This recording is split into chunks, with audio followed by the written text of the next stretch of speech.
Good evening and welcome to tonight's board meeting assembling on April 14th of 2025. Dr. Thompson, roll call, please.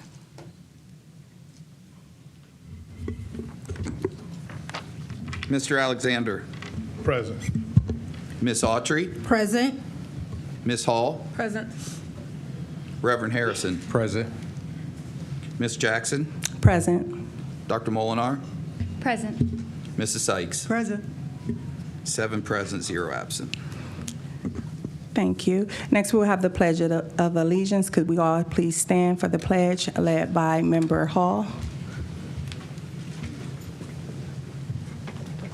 I pledge Allegiance to the flag of the United States of America and to the republic for which it stands, one nation, under God, indivisible, with liberty and justice for all. Thank you, Member Hall. Next, we will have our recognitions, the Gold Award and Momentum Award by the Superintendent. Thank you, President Jackson. We're excited to announce our next GOAT Award recipient. This special recognition celebrates exceptional commitment to building cleanliness and operational excellence among our head custodians. And for the month of March, we are thrilled to award this honor to Mr. Kevin Strickland, who is the head custodian at King CLC, and Ms. Diane Floyd, who is the building principal. Please, let's give Mr. Strickland a hand.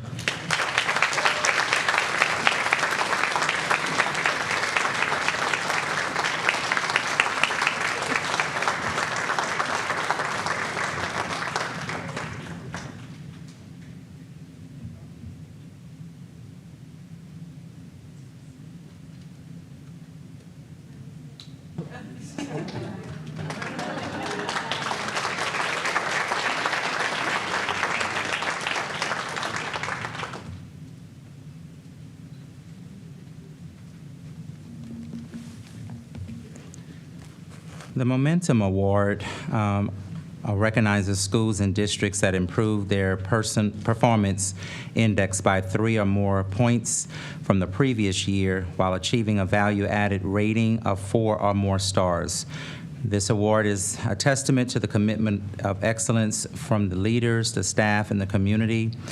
And although some of them are not here, but we do have one recipient that's here, KCLC, David Hill CLC, Finley CLC, Glover CLC, and National Inventors Hall of Fame, STEM High School, and Robinson CLC, and Reimer CLC, as well as Winmere. Congratulations to each of these recipients, and I think that STEM High at Robinson is here.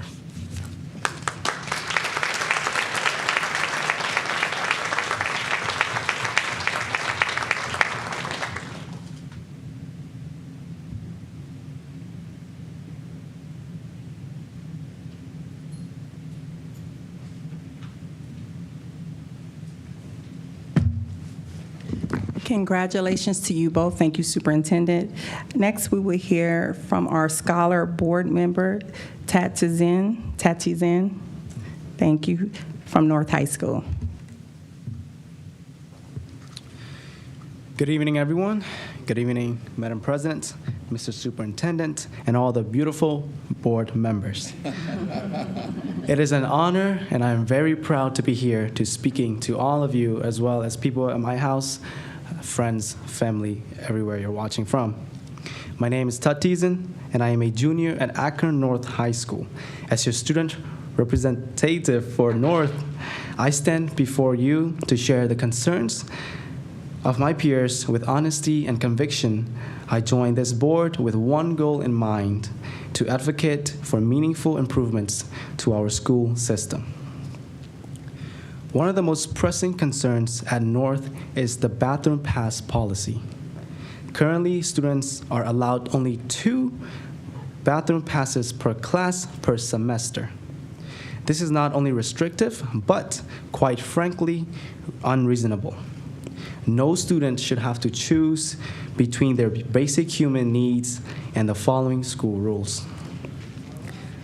I fully understand that this policy was put in place to prevent students from misusing their time outside of class, but limiting bathroom access in this way is not a solution. When I shared this policy with my parents, they had a laugh in disbelief, thinking I was joking, but unfortunately I was not. It is clear that we need both updated bathroom facilities as well as more practical student-centered policy regarding bathroom passes. I also want to address the efficiency of our metal detectors. I fully support the district's commitment to school safety, and I acknowledge the importance of having these security measures in place. However, with nearly 1,000 students at North, using only 2 metal detectors is simply not time efficient. Metal detectors malfunctions frequently, which cause delays in the morning. Yet, students who are late due to these security checks are still marked tardy. Additionally, the sheer volume of students waiting in line causes congestion and further delays. Increasing the number of metal detectors would significantly improve both security and efficiency, allowing students to get to class on time without being penalized for the circumstances beyond their control. Finally, I would like to address the restrictions on students' participation in water activities during field trips. Akron Public Schools students are not permitted to engage in any water-related activities, even during leadership camps, where activities like kayaking, swimming, and polar plunges are the key experiences.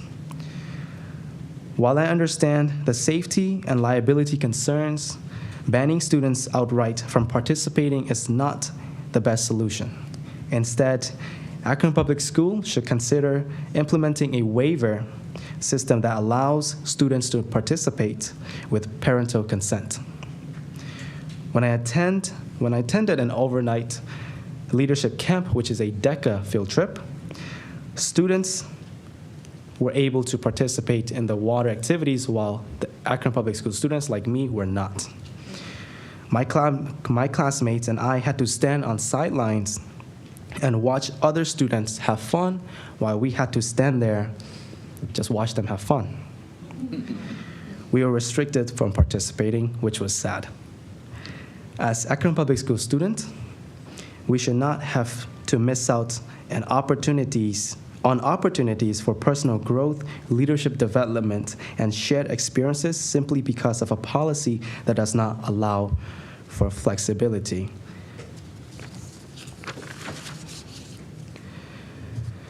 These are real concerns that I experience every day at school, as well as my classmates, my friends, and everyone at school. These are daily experiences which are not only preventing us from having fun in school, but also the time efficiency. I urge the board to take these matters seriously into hand and work with us to develop solutions that are practical, fair, and student-focused. Thank you for your time and consideration. I look forward to working together to create a meaningful change for our schools. Thank you.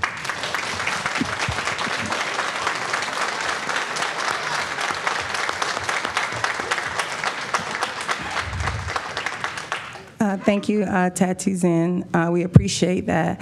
And also for student services, if they're in the crowd, I'm curious because we have these student board members read out to have follow-ups to the board to what they are positioning, what they are positing. Like, what is the follow-up? What are the action steps that we are taking in regards to these? Because, Tati, when you speak about this, I'm thinking about we have SAW, Safety Around Water program that we implemented as a district, and I'm also curious as did we ever not have waivers? When was this policy enacted? How long has it been enacted as far as the water concern? And these are things that I think we can follow up because the students come and they report out about various issues and concerns.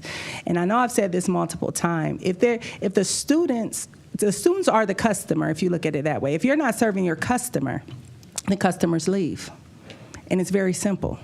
And if you're not meeting the needs of your customer, they find somewhere that meets their needs. And so when we want to deal with systemic things, or we're talking about problems with enrollment, we have to listen to the voices of what the students are saying, what their concerns are, and how we can best meet those needs. And so I wonder, what I would like to see is action items align with what the students are saying their concerns are.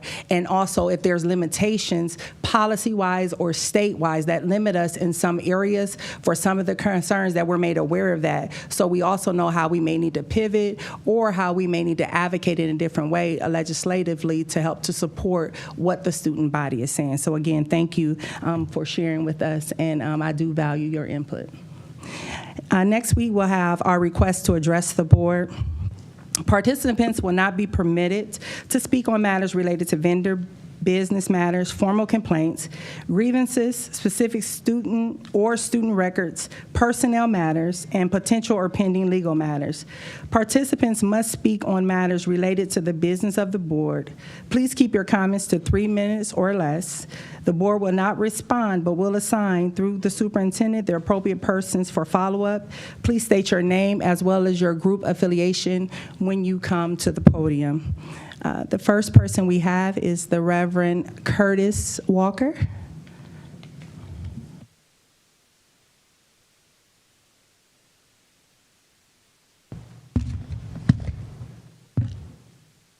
Good evening to Madam President, to our Vice President, to the members of the board, Superintendent, to the Treasurer, and all those amenable to this school board meeting. First, I want to thank the Akron Public School Board for taking the time to share in an ad and honoring me on my 50th year in the ministry. I want to thank the superintendent. I want to thank Sister Barbara Sykes for being in attendance and representing this fine board. There are a lot of things I can talk about after having served 20 years on the school board. There are a lot of issues that are on the table. But one of the issues that I wanted to lift up tonight is school funding. This is the third time, at least, that I've approached the board dealing with school funding. It is important that the Akron Public School join along with many other school districts in supporting school funding. Without the proper funds, we would not be able to adequately do the things that we need to do.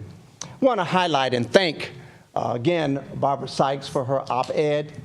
And this is what she said. Let me read. The current Culp-Patterson Fair School Funding Plan, which was meant to consider the cost of educating a child, the community's ability to pay its share of their costs, has not been fully implemented. Instead, funds are available for traditional public schools are being allocated to finance Ohio's Ed Choice voucher program. It's time now for us to fight for our children. It's time now to be actively engaged to make sure our children receive the funding that they need. It's the responsibility of this board to do two things: hire a superintendent, hire the treasurer, and even a third, to make sure that the budget of the school board is clear and in good shape. The state of Ohio has already been beginning the process to say to school boards that you cannot keep an excess amount of money. What does that do to our 5-year forecast? Please consider supporting Culp-Patterson School Funding Plan. If you have not done all that you could do, please do what you can to make sure that we have adequate funding for our children. It's personal. I have a 4th grade student in Akron Public Schools, my granddaughter, and I want to make sure that she has all the resources she needs to be the kind of student that Akron Public Schools will be proud of. Thank you so very much.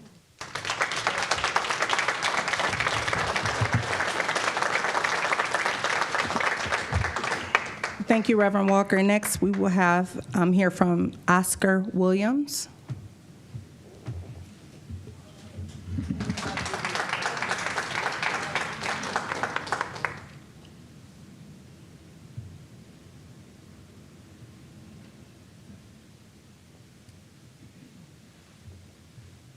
How's everybody? I'd like to say I shouldn't be here, but I am. There's a lot of things that are on my mind that I had planned on saying, but I was told that we couldn't speak on certain matters. So I was sitting here trying to think how I can break this down. First of all, I'd like to thank the superintendent for attending our Bookstore PTA meeting and bringing the problem we had to a resolution. It's appreciated. And I'd like to express the support for him from the Bookstore PTA. I think he's being treated unfairly, and I'm going to leave it at that. Thank you.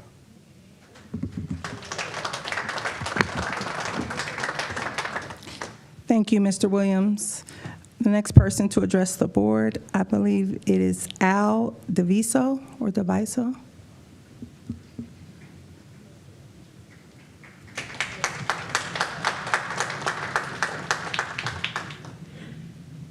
Good evening.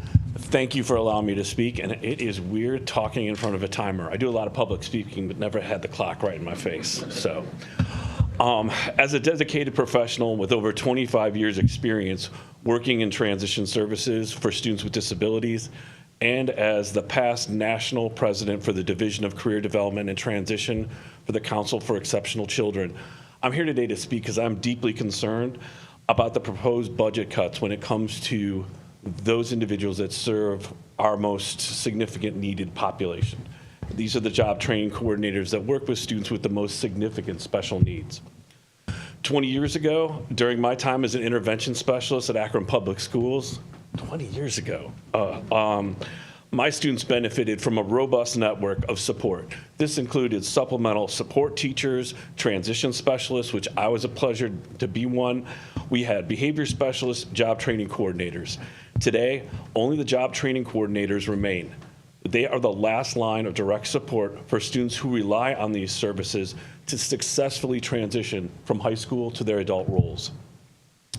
Now, as a professor of special education at the University of Akron, I've prepared a lot of your teachers, and they have been doing fantastic. I'm also a board member for Weaver Industries, and I can tell you I know how essential the roles the job training coordinators play, not only in theory, but in practice.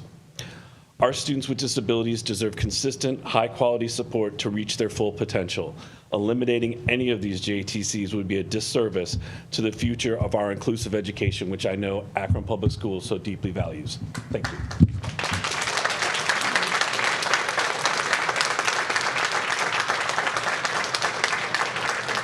Thank you, Mr. DeViso. Next, we will have Shannon Bollinger. Shannon Bollinger.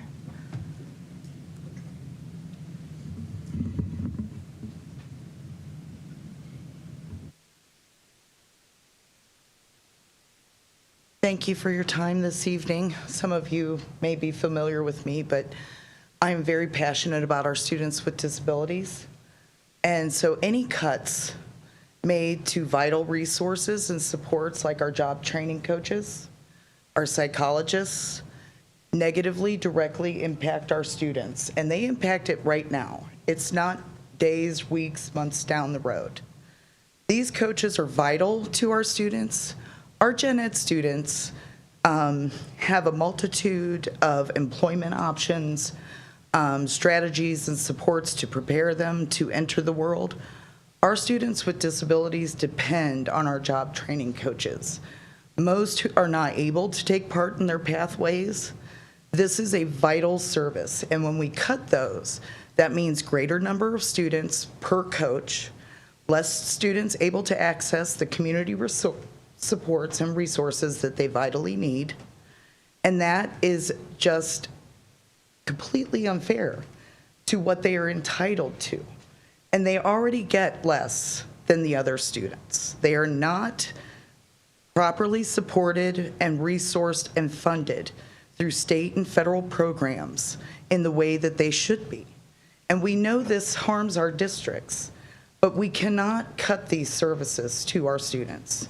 They vitally depend on it. Our job training coaches are so important for working and finding programs and providing the training and the supports our kids need to be successful after they leave our schools. I mean, we can't. They are our family. They are, our children depend on them. When we talk about cutting psychologists, that means less children identified under Child Find. That means longer wait times to conduct evaluations while our kids wait. It is denying them the services they need. And I would like to remind this district very strongly that you cannot deny services based on income or unavailability of providers. You have a legal requirement to provide faith to our students. And we will remind our parents of their rights. I am very prolific about that. You know, our parents and our families and our students, they have rights, and they have rights to be served. So when we have long lines and long lists and not enough and community engagement, who suffers? Our children, the ones least able to advocate and speak for themselves. Thank you very much for your time.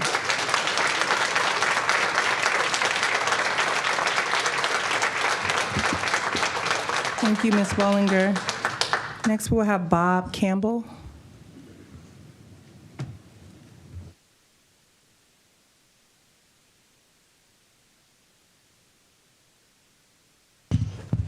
Thank you to the board for allowing me to come and talk with you and express my concern and frustrations.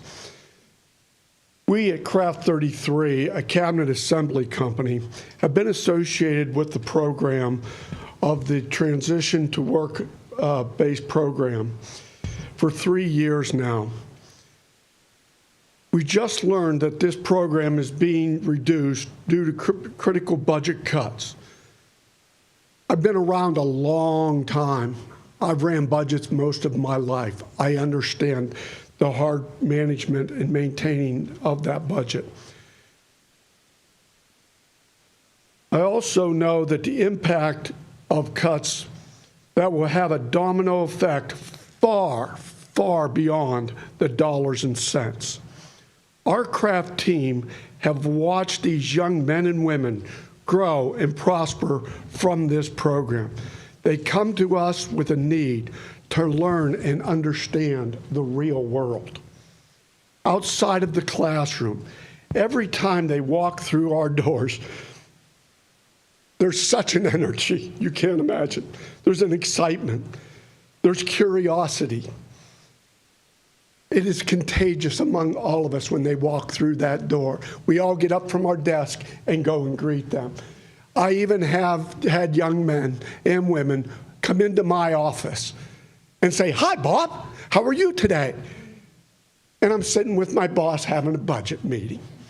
So it's more than the budgets and the dollars and cents. They come with us with a need to learn and understand the real world outside of the classroom.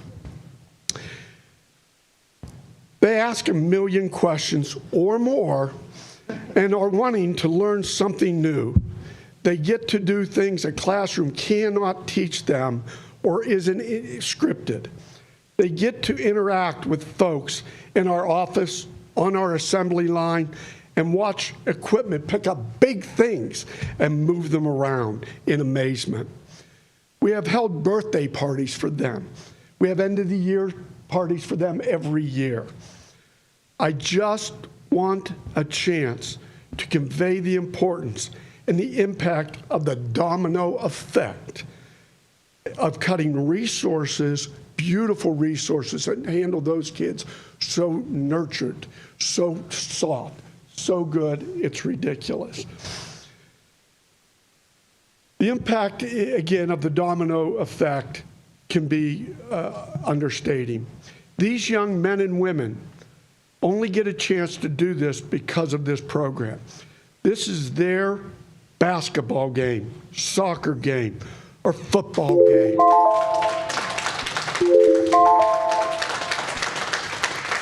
please, I implore you to do not take this program away for any of them.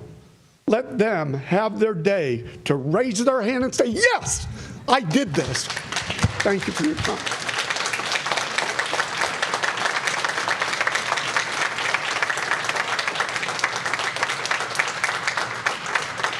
Thank you, Mr. Campbell. Next, we will have Jody Lehman.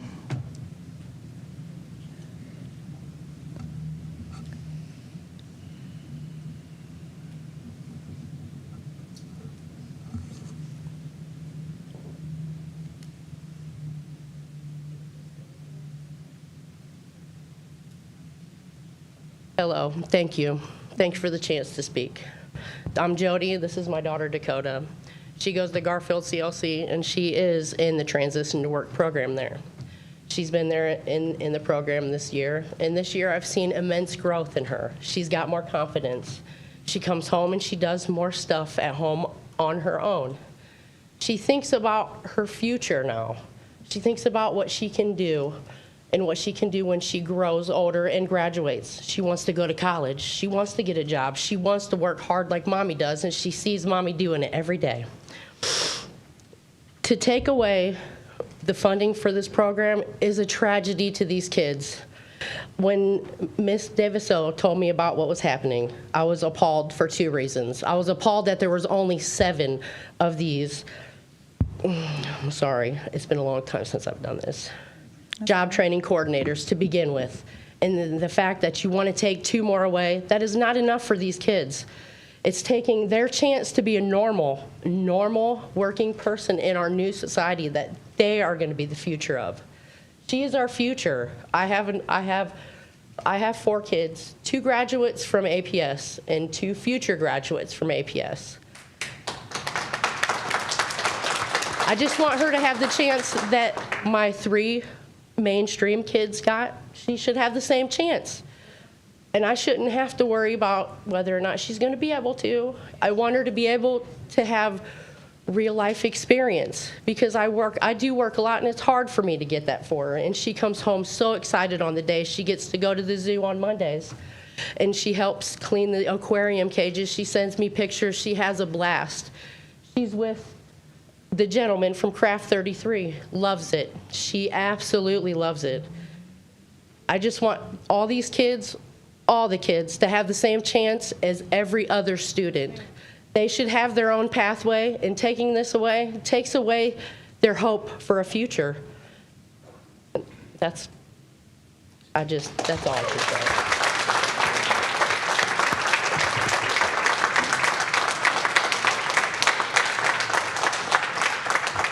Thank you, Ms. Lehman. Next, I believe it's Kamay Rice or Kamar Rice.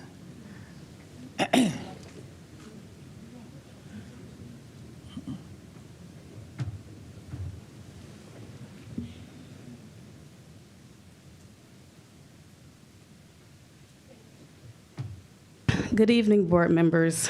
Thank you so much for allowing me to talk about my concerns that are not only important to me, but to many families and students in our district. And I'm here because I'm concerned about the proposed cut for the job training coordinators. I believe that this will negatively affect all of our students with disabilities. And this is my daughter, Carmen. She goes to Bookville CLC, and currently she volunteers at Hope Soap, Ohio, and she goes to the North Place Marketplace. Since she's participated, I've noticed her independence has grown, her confidence has grown, her ability to follow steps have grown as well. And when she get home, she'll do something before I even have to tell her to do it. She's wiping off tables. She's participating with her laundry. You know, she's getting chores done around the house. And I'm not sure how much she would have been able to do had she not participated in this program. So I understand that, you know, hard decisions need to be made and budget cuts have to happen, but this cut would be long-term harm to our students with disabilities. So I'm asking to please reconsider that, because they all deserve that equal opportunity to grow. Thank you.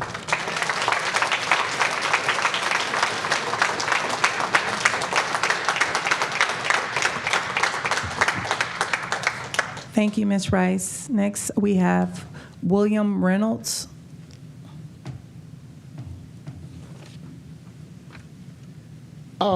Before I read what I prepared, I just want to point out that I'm proud to be part of the Akron community.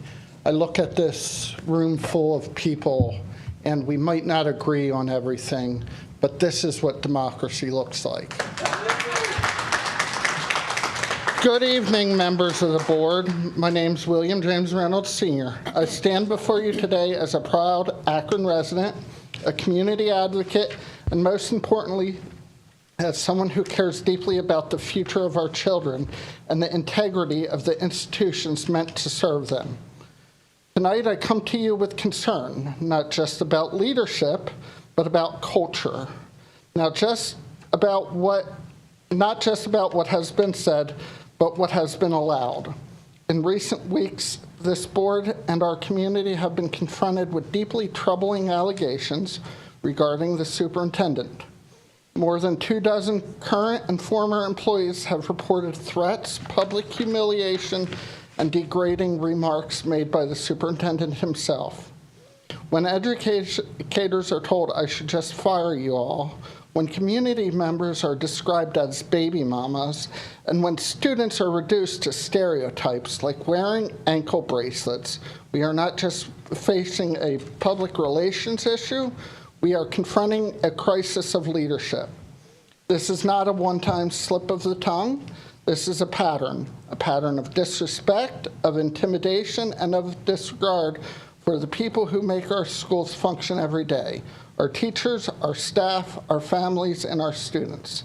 Let me ask you this. If any teacher had been accused of saying these things in the classroom, would they be in the building the next day? If we demanded accountability out of every other level of Akron Public Schools, why should the highest office be exempt? Furthermore, the use of disappearing emails, messages sent via Gmail's confidential mode is not just a technical choice, it raises red flags. It undermines public transparency, it shakes our confidence in open governance, it tells our community, we don't want you to see. That is unacceptable. I know that leadership is not easy, but leadership is not just about vision, it's about values. It's about building trust, not tearing it down. It's about creating a culture where everyone, especially those who speak up, feel heard, safe, and respected. So I ask this board, what message are we sending if we allow this behavior to continue unchecked? What are we telling our teachers, our children, and ourselves? I urge you to place the superintendent on administrative leave while a full independent investigation is conducted. Let the facts speak. Let the truth come forward. And I will be honest, I don't know the superintendent, and if he's not guilty of what he has been accused of, it's a travesty. But above all, let the people of Akron know that this board does not condone bullying, disrespect, hostility, or intimidation at any level. You have a duty to the community. Please fulfill it with courage and conscience. Thank you, Mr. Reynolds.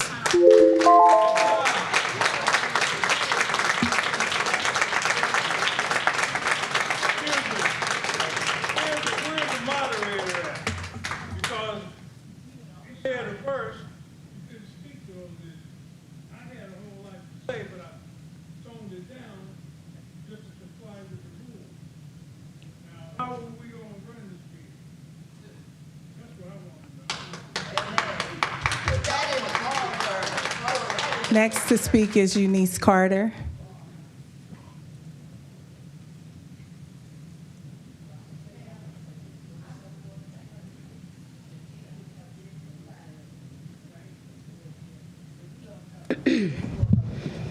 Hello, my name is Eunice Carter, and I was booked as cheer coach for the past 3 years.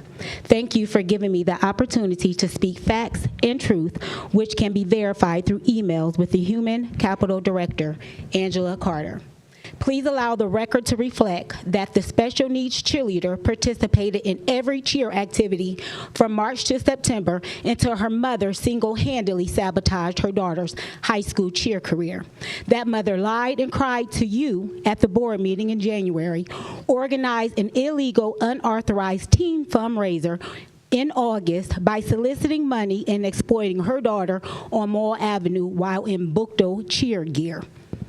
I directed that parent to the building administrators, as all fundraisers, according to Akron Public School policies, have to be approved prior to. That parent was told she could turn in the money for her daughter's breast cancer cheer gear. However, that mother went out of town and did not turn any money in. That parent attempted to coerce other parents to not purchase the breast cancer gear and start texting a lot of you guys, as well as the parents, threatening to physically assault me. On September the 29th, she attempted to fulfill her threats by trying to attack me while I was standing outside with her daughter because she was 20 minutes late picking her up. A no trespass order went in place. However, that parent never adhered to that trespassing order. October, the cheerleader participated in all cheer practices, but no football games, not because she was a special needs cheerleader, but because her mother did not purchase the breast cancer gear. Per cheer contract, all cheerleaders must be in uniform. The parent communicated continuously with the human capital director, who supported and encouraged that parent's bullying and intimidation tactics. During the football season, that mother deliberately sent her daughter in the wrong attire to the games, got mad when her daughter could not cheer, and called her listening ear, who again supported all the harassment that I went through. Angela Carter enjoyed the harassment I incurred during this cheer season. Many employees, cheerleaders, and parents wanted to come to my defense. However, I did not want the employees to be targeted, and I needed my cheerleaders to focus on school, and I did not want the parents to come here because they have been through enough. That parent who cried and lied to you deliberately sabotaged her daughter's high school cheerleading career, not me. Was I retaliated against because I spoke up at the meeting the superintendent had at Bookto when proposing to make Bookto 2 schools? Because that's where the human capital director said she remembered me from. Did I obstruct Michael and his mission, or was I the entertainment for unethical Angela while I was being unprotected and harassed?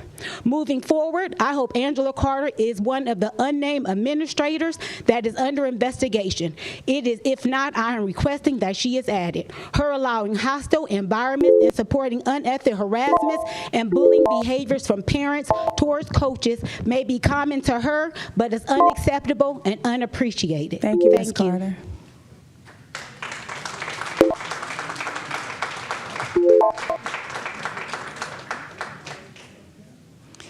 And just as a point of order, because I believe in being respectful when people come and they speak, and I believe this is a public platform, but we just ask when you come to refrain from stating individuals' names. Your grievance can be heard, and you can speak to someone in administration concerning employees, or even as the board recess or email to any of your board members. Excuse me, we just ask that you refrain from using their names.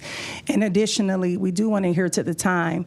And as the timer goes off, as you all have witnessed, I've allowed people to finish their sentences just because I believe it's a little uncouth to interrupt them.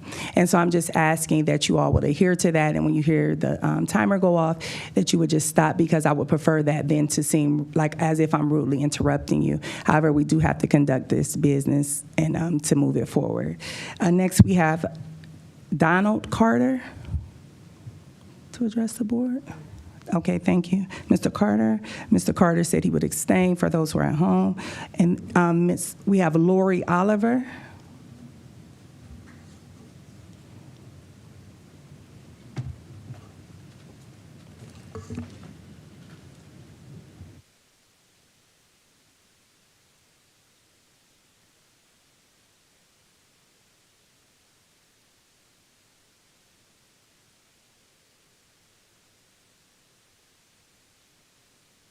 Good afternoon. I come this afternoon to the board. My business here is I wish to speak to you all in regards to The elimination of the 2 job training coordinators with the transition to work pathway. Closer. Thank you, ma'am. Appreciate that. I wish to address the elimination of the 2 job coordinator positions with the disability pathway program. I just want to say that from the time a child or any child in the Akron Public Schools is in preschool onward through grade school, then their middle school years, and then high school, they are taught to have all of the accolades of as much independence and as much work ethic as they can towards their subjects, reading, writing, arithmetic, but also towards self-independence, self-reliance. And my daughter is currently at CLC, and for the last 3 years, she has been in the community involved in the Pathway program. These Pathway programs are bridges for what these children have learned from the time they have been in preschool to what they will become because of the team that has made them, along with their family, what we have all worked together so hard to make them into and who they will become. And the job training coordinator position is invaluable. Particularly the gal that my daughter has this year has been invaluable in allowing her to communicate and step forward into her learning of how to be a human in the workforce, of how to try to obtain her future. And not only do I speak today on behalf of my daughter and also my stepson who was in this program, but also those that are yet to come. And I thank you for giving her that opportunity, but I ask that the future students in this disability program have enough job training coordinators to pursue their goals. Thank you. Thank you, Ms. Oliver.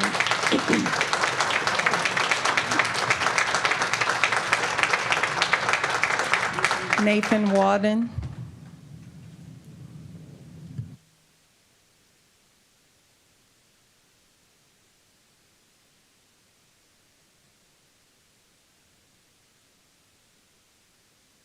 Hello, my name is Nathan Walden. I'm the owner and the founder of Hope Soap. It's a local business here, and the founder of a nonprofit organization called People Serving Hope, and I just want to read a letter to you if that's okay. It says, "To Superintendent and members of the school board, I'm writing today with deep concern regarding the recent decision to cut 2 job training coordinators from the transition to work pathway that serves students with disabilities, including the job training coordinator who has been my primary point of contact. While I understand that this may not mean the pathway is being eliminated entirely, I'm deeply worried that these cuts put its future and the ability to truly serve these students at serious risk. For the past 4 years, Hope Soap has partnered with Akron Public Schools to provide hands-on, real-world job experience to students with multiple disabilities in our instance. We have seen the growth, the confidence, and the independence that this program helps foster. We've heard the testimonies from parents, and you've heard today as well, and we've seen the impact with our own eyes. In fact, We were so moved by one of the students' progress and work ethic that we actually hired her after she completed the program with us. These experiences stay with us. I've personally watched nonverbal students greet customers using their communication devices, smiles stretching ear to ear, while proudly helping customers and operating a checkout register. I've seen limited verbal students begin speaking confidently, welcoming people, sharing their favorite products, and walking customers through the shop to show them where things are. These are unforgettable moments. They speak louder than any report or data point could ever. They speak to the power and success of this program. This opportunity is vital in the transition to work pathway for the students. It's not a bonus, it is a bridge. And for many of them, it may be the only chance that they have to experience structure-supported, meaningful job training in the real-world setting. The job training coordinators are essential to the success. They guide, communicate, support, and connect. They make sure that the program runs smoothly and that each student receives the individual attention they need to thrive. Without them, I am very afraid that this program would not reach as many students or provide the same quality of support.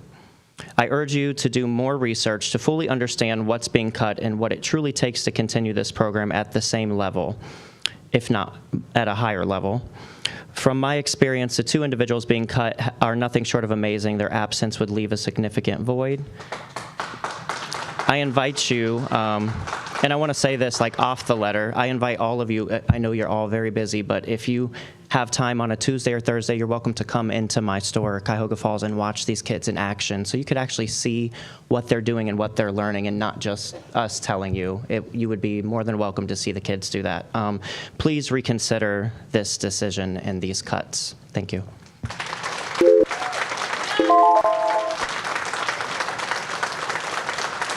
Thank you very much, Mr. Walden. Next, we will have Pam Taylor.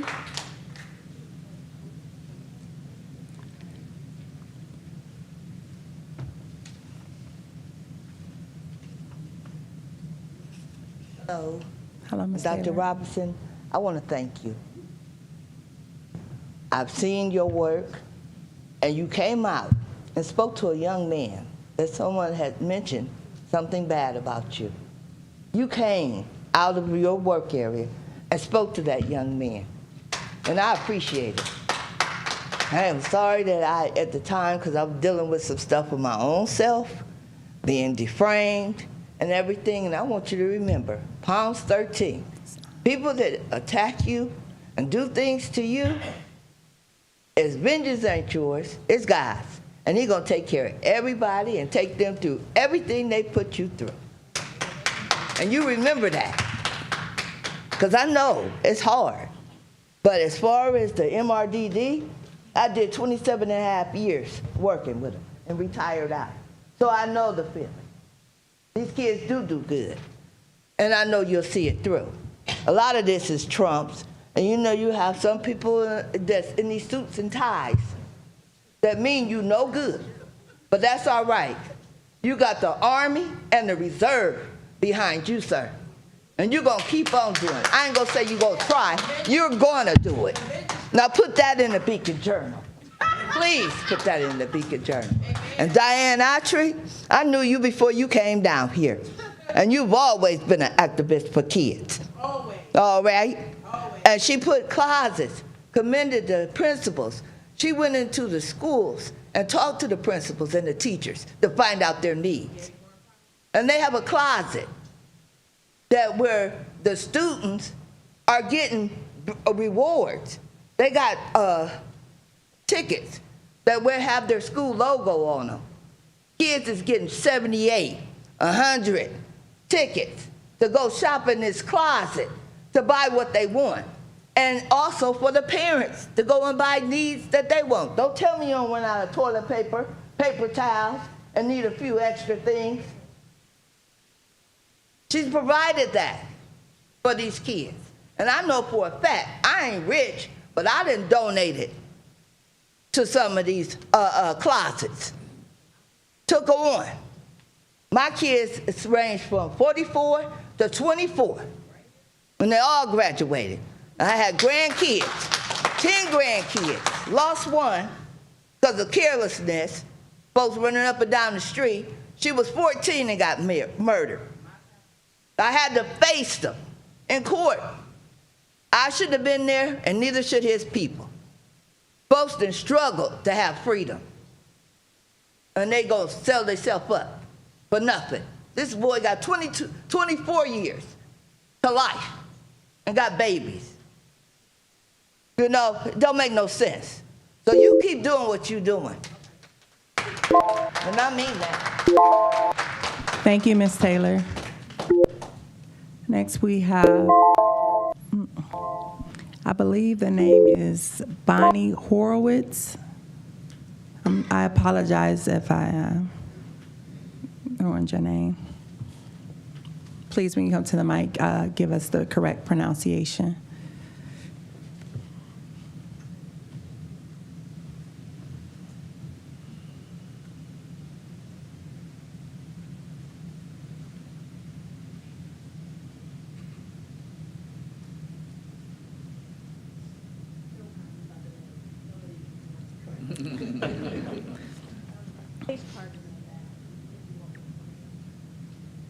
Hey, can you hear me? Yes, ma'am. Thank you for letting me speak to you. I appreciate it.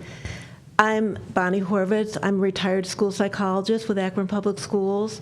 I worked with Akron Public Schools for 27 years, and fantastic experience. I've been retired for 7 years, and I've never spoken to the Board of Ed before, so this is a little new for me. Lots to say, but I'm trying to think what could have the most impact on you. And maybe I can stick to the school psychology issue. It is so critical that they not be cut. I know there are 4 people that are about to be cut.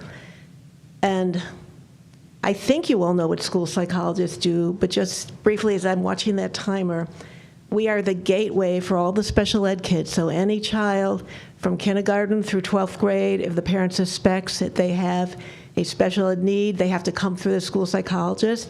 And it's a long process, and it's all through federal regulations and laws, and you've probably heard some of the lawsuits. So it's very important to be done correctly. These people that are about to be cut are the best of the best. I think they all have, each one, more than 20 years experience, and you can't replace that. So they're really irreplaceable. If you later decide, well, now we can bring a few back, you won't be able to get people like this. They're that talented. I've worked with them. I've seen them. Some have won awards. I know one of them has been our union rep, and they're all a tremendous asset to the department. Take a bow. I don't want to take up any of your time, any more of it. I appreciate you letting me speak. I'm very grateful, and I know you have a really hard job, and I don't know where you make the cuts, but I'm asking, please don't make them with a school psychologist. Thank you. Thank you, Ms. Horowitz. Ms. Horowitz. Next, we have Jody Grasgren.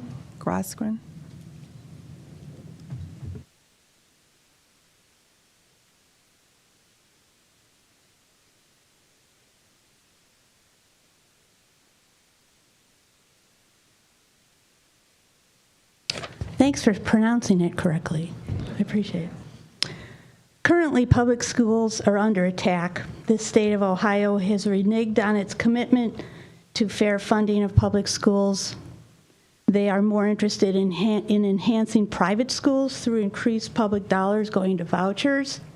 They are increasing costs placed upon public schools to community schools, such as in transportation. The State House is going after the financial stewardship mechanism, the carryover funds used by districts to buffer against unforeseen budgeting issues and to plan for the future. The concept of local control is long gone. We haven't even spoken about the interference from the federal government also taking aim at public schools. While all these outside attacks, it would seem a strong and unified district would be the best defense. And that is what APS is lacking. Therefore, it sadly seems like the best decision for the entire APS community to move forward during this difficult time. Reverend Harris's proposal should be supported while the process plays out. The positives far outweigh the negatives. It would be an act of good faith. It would show the superintendent trusts the process and acknowledges the burden that is being placed on administrators and staff who are charged with carrying out their daily duties for the students in the community. Going on leave would support 2 of 4 cornerstones in the strategic plan, showing how he deeply understands and embraces that document. 1, the culture of safety and belonging commitment, where all members of our school community are respected and supported. And 3, operational excellence commitment. I have been engaged and involved at various levels of public school advocacy in general and in APS specifically over the course of 7 superintendents since 1985. The decision to go on leave while the investigation continues may be painful for the superintendent. It would seem a brave and generous act if he does so. Thank you.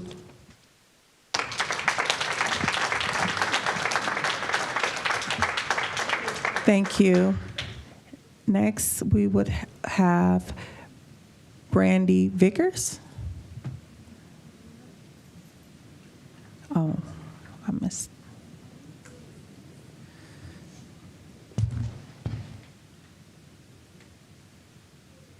Good evening, board members. In the equity meeting prior to the last meeting. Ms. Vickers, yeah, we can't hear you through the mic. Okay. In the equity meeting prior to the last meeting, the committee spoke on a policy 2260.07, where they discussed language about ensuring vendors were informed, engaged, but most importantly, about being committed to fairness. I'm here speaking with you all tonight because I feel it's important to continue to bring things to your attention, one that directly affects my ability to do business with the district, and more importantly, speaks to the integrity of how concerns are handled with the administration. As you all know, last school year, I raised concerns about issues I believe that could affect APS financial situation, student safety, and compliance. I did so in good faith, believing that it was my responsibility to speak up. And then after 18 years of having 0 issues, I was accused without evidence of tampering with other vendors' vehicles. The accusation is completely false, and I believe it was made in retaliation because I came here and I spoke.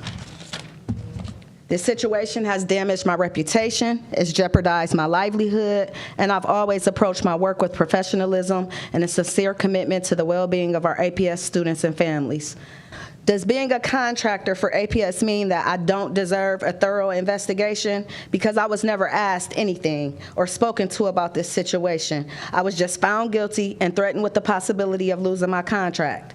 Also, I have since provided the transportation coordinator with a written statement from the driver that I was testing my magnet on, coupled with the fact that I was punished for rules that were non-existent at the time. If you guys look at that paper, you'll see the email was sent to the drivers for the rules on March 28th. But if you notice the little highlighted area, they tried to throw March 12th on there to make themselves right.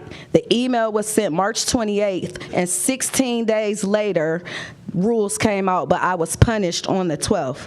I feel targeted, harassed, and bullied, and I respectfully ask the board to look into this because I believe that every employee and vendor deserves to be treated fairly and without fear of retaliation for doing the right thing. I'm willing to cooperate fully and provide any information that you need to support a transparent review. And I'm also, just for you guys to understand, I'm not looking for any special treatment. I'm just looking to be treated fairly. You cannot punish someone without speaking to them and at least hearing their side of the story. And that is what is being done. And it is not okay. People, just because I don't work for APS as an employee, I still serve APS, and I have done very well for 18 years. And I was the right-hand man to the very people who are now targeting and harassing me, and I'm not going for it. I'm not. So thank you for your commitment to your accountability for this district, and please keep it up. Thank you, Ms. Vickers. Next, Ben Schrader. Ben Schrader.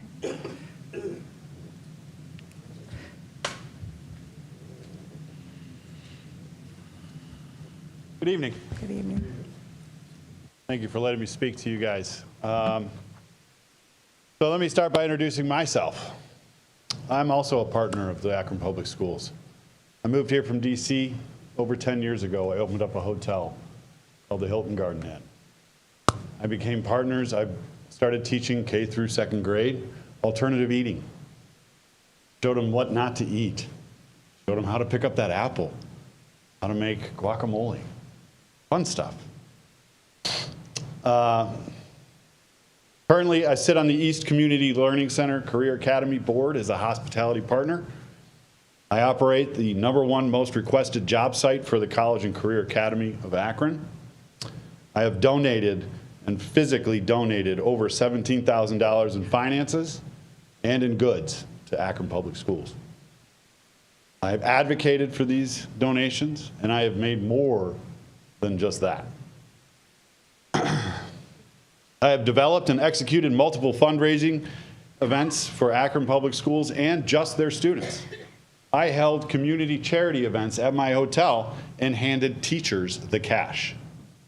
Right then and there, that's where it went, because it gets lost.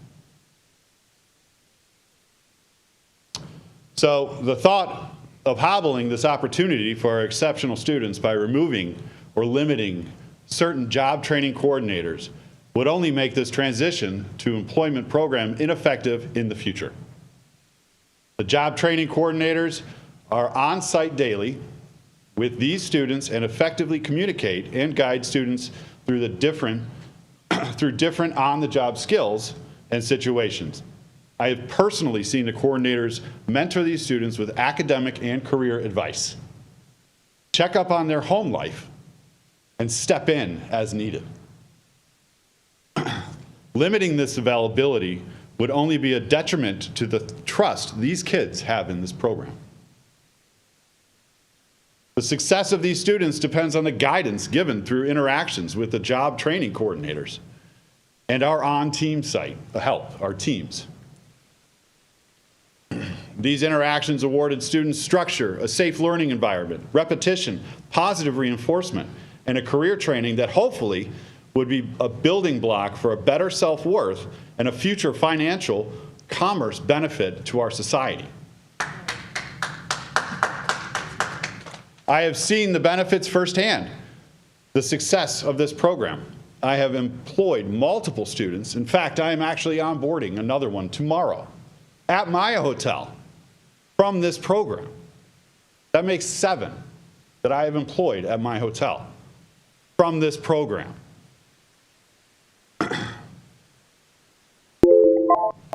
Oh. Thank you.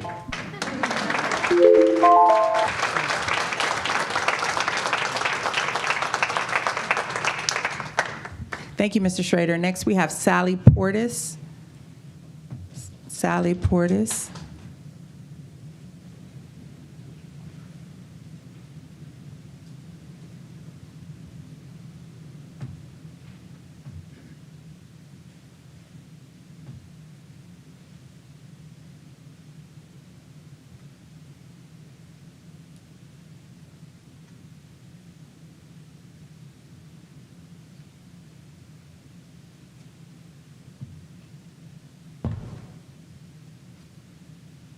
Good afternoon. Good afternoon. I'm here to speak to the proposed cuts of, I'm sorry. I'm here to speak to the recommendation to make cuts to eliminate 2 of the 7 job training coordinators. I'm not going to be redundant. I'm quite happy that a lot of people got up and spoke before me.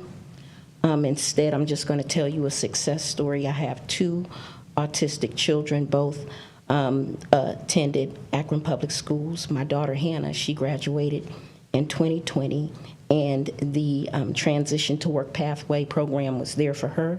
They worked with her in the 2018 year and the 2019 and 2020 year. And the work experience that she gained working through that program helped her get her first job, which is at a place called Teammates, where she works with other children who are disabled, and their disabilities are a little more profound than hers. My daughter has been working at that job since she graduated in 2020, and I think that that is a direct, she works there now, she works there today, she works 5 days a week, 5 hours a day, and I think that is a direct result of her working in the transition to work pathway. My son Joseph is currently also in the program, and he is set to graduate next year. And I just want to say that I really appreciate all of the teachers in the Akron Public School. I don't want to spend a lot of time thanking officials and politicians and church leaders. I appreciate you, teachers.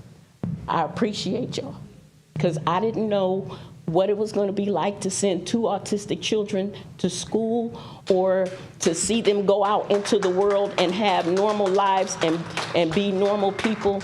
And that would not happen without any of you. I want to thank you for your hard work. I want to thank you for working overtime. I want to thank you for buying school supplies at the dollar store. I want to thank you for buying Kleenex and Clorox wipes and other things that we needed in our classrooms. I want to thank you for your patience, and I want to tell you that you are the reason that we will have good people in the future to make better decisions. That's what I want to say today. My daughter was born a month early. She weighed 5 pounds and 12 ounces. She was blue, not breathing, and had to be resuscitated. She was nonverbal for the first 3 years of her life, and now she is a working, functioning, tax-paying Akron resident. And I have Akron Public School teachers. Akron Public School teachers, I thank you and I appreciate you.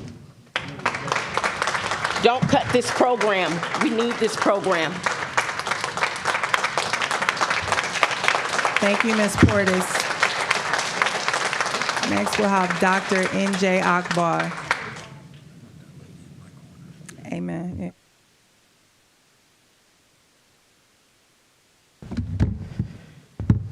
Hello, everyone.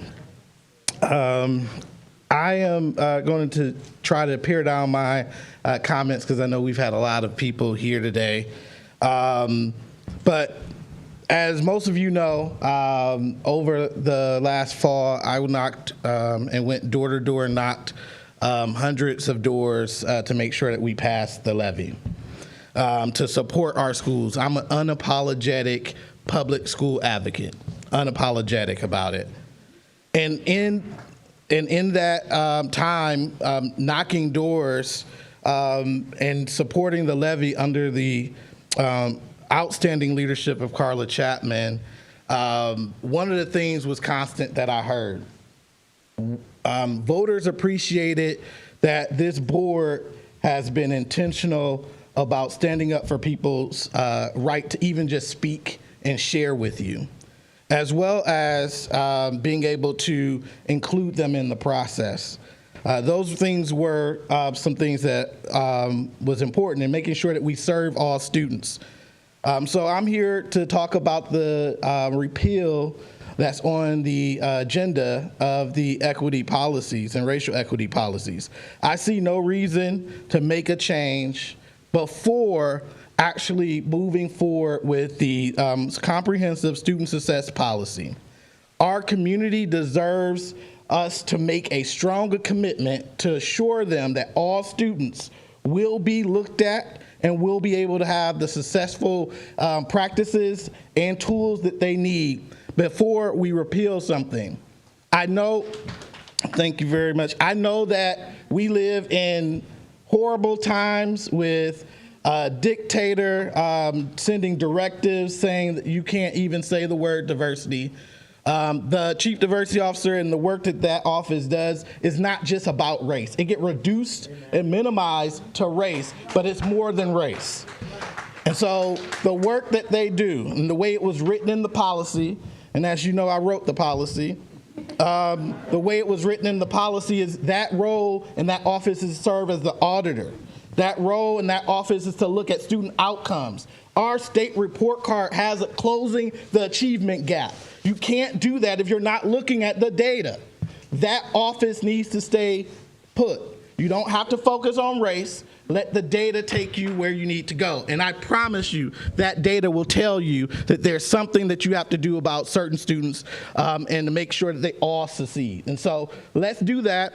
Let's not repeal the policy. Let's actually focus on whatever changes that still need to be made to the comprehensive student success policy. Pass that first. Give the community the assurance that they need. Thank you.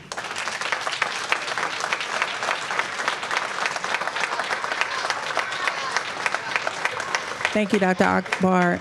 Next, Abigail Drennan.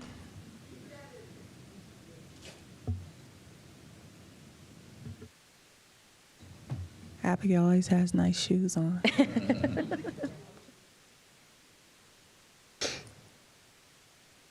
Good evening, President Jackson, members of the Akron School Board, Superintendent Robinson, and everyone else here. First, I would like to thank Board Member Sykes for your recent opinion letter about fair school funding, as well as Ohio State Representative Sims for voting no on the recent omnibus budget passed through the Ohio House. My name is Abby Drennan, and I'm a mother to 2 gifted students at KCLC. I'm also a member of our PTA and serve as our communications lead and a member of the College and Career Academies Steering Committee with my oldest child, Harvey. I have lived in Akron permanently for over 14 years, and I'm so proud to send my children to KCLC and be active within our public schools. I am filled with an immense rage when I think about how our tax dollars that should be going to our students at public schools are being funneled to children attending private schools to subsidize their education, as well as to be used to fund a brand new stadium for the worst team in the NFL, the Cleveland Browns.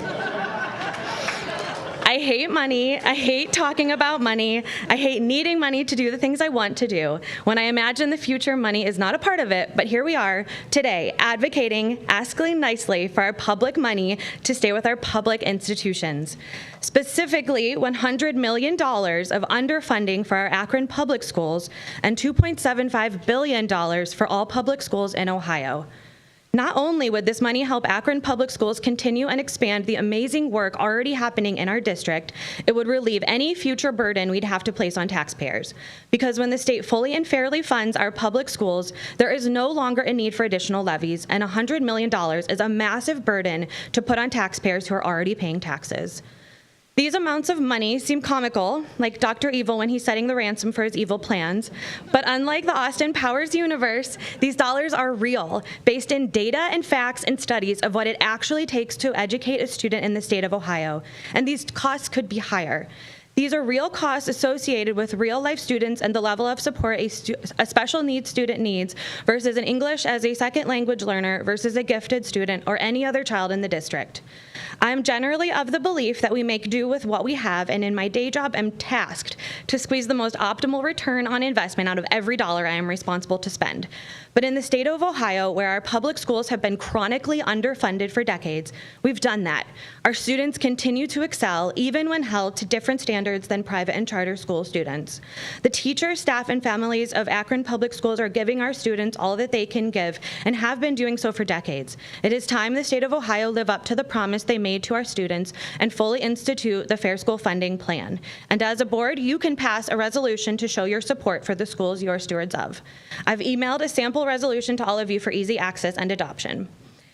Akron Public Schools need to get loud about this chronic underfunding and the good this money will do for our city, our state, and our future. If we don't speak up, not only will Akron lose those dollars, but so will our neighbors in smaller, more rural areas of the state who don't have private or charter school options available to their students.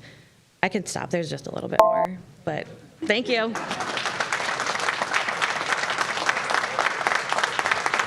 Excellent. Thank you, Ms. Drennan. Next, we have, I believe it's Journey or Arnett. What you think that's it right there?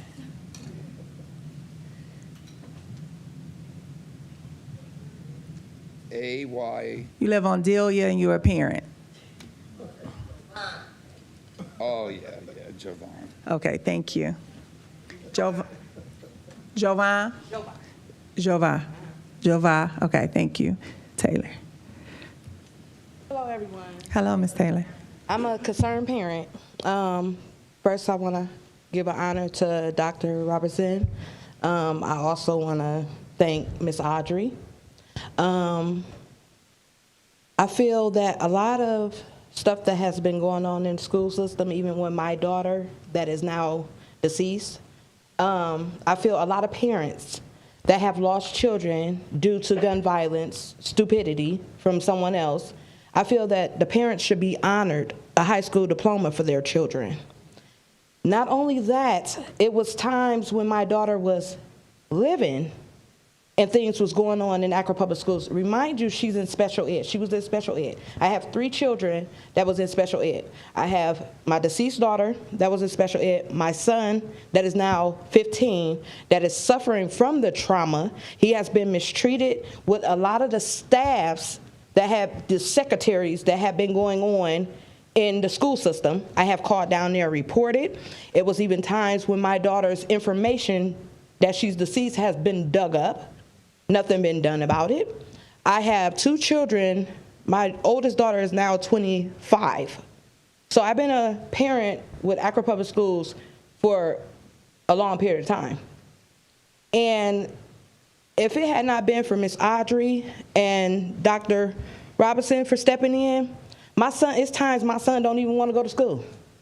But now that we have these 2 that have been stepping up doing things in the school system that should have been done, a lot of this stuff need to be cleared up.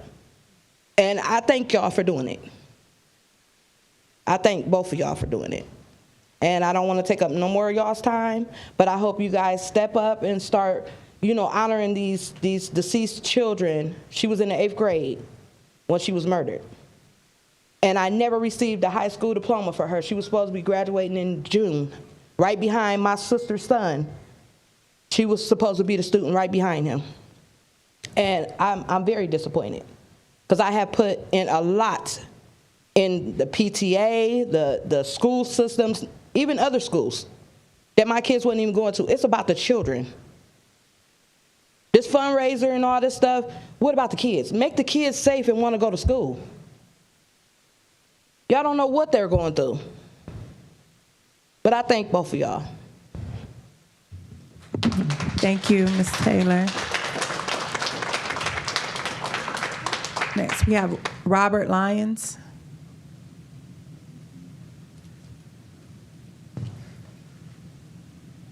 Good evening. Thanks for the opportunity to speak. It's not my first time. Definitely not my first rodeo. I was going to talk about van driver stuff, but I'm going to stop right there. Because what I want to talk about is something I get a chance to do every day that hasn't been talked about, and that's driving these kids that some of these representatives are here for. Hope Soap, I've been in because I was driving special needs kids there.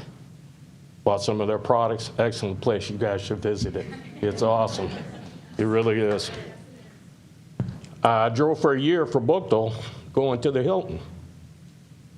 5 different kids there.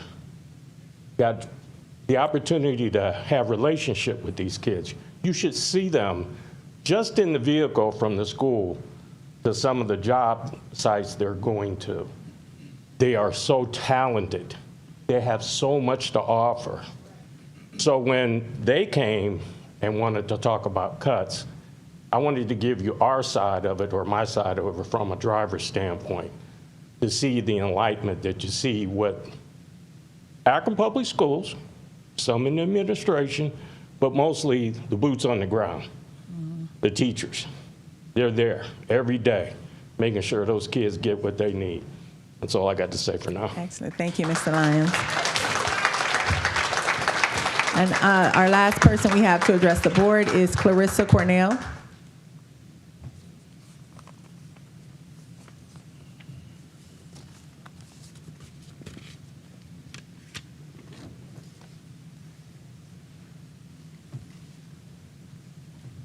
Good evening. Thank you for having us and allowing us to speak about our kids. I'm here to echo some points that Reverend Walker and my fellow parent Abby made regarding funding in the state of Ohio for education, and to call you all to action. Thank you for the actions you have taken as recently as today. All this stuff that we're talking about, all these cuts, that hard decisions that have to be made are going to be a whole lot harder if everyone doesn't stand up, take action, get to Columbus, and stop what is happening. The time was yesterday, but here we are today. While I don't know what can be done to stop the state legislature from continuing to erode public education in the state, I know that getting as much media attention as possible on harmful state legislation has been an effective way to at least mitigate the damage. What the Ohio House just passed would not just further erode the quality of our education and services in our schools, it would decimate them. According to data from Ohio Policy Matters, APS stands to lose $100 million. $100 million. Has everyone heard that? Like, the money that we're supposed to get, that we're expecting $100 million. We're not getting with the House plan. Everyone needs to know that we are on fire. This is a public safety issue. This is a public health issue, a business development issue, not to mention a moral issue. The Akron Public Schools Board, that's you. You are in a position to elevate, clarify facts of what is at stake, leveraging media coverage and stakeholder relationships. We need your leadership now to build a drumbeat of dissent. While there are helpful organizations that are organizing in the state, we don't have centralized leadership in Akron to organize and mobilize in defense of and in advocacy for our Akron Public Schools. I very much appreciated the superintendent's email calling for action earlier this year, asking parents to email our legislators. That was wonderful. We need more of that, and we need some more creativity to add to that. Please use your positions of power and influence to amplify the facts, initiate a drumbeat of dissent, and guide our citizens toward organized action. Specifically, I ask that you join school systems like Medina. Really, like we're comparing ourselves. Medina has already done this. New Philadelphia and Westerville, and pass a resolution affirming your support for the Fair School Funding Plan. Second, I request that as a board member, or as a board and as individuals, you work strategically to identify actions that you can and will take to increase awareness of what is at stake for Akron Public Schools with the budget cuts that our state leaders are proposing. Thank you. Thank you.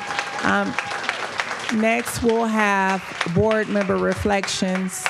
And I think it's appropriate, Dr. Thompson.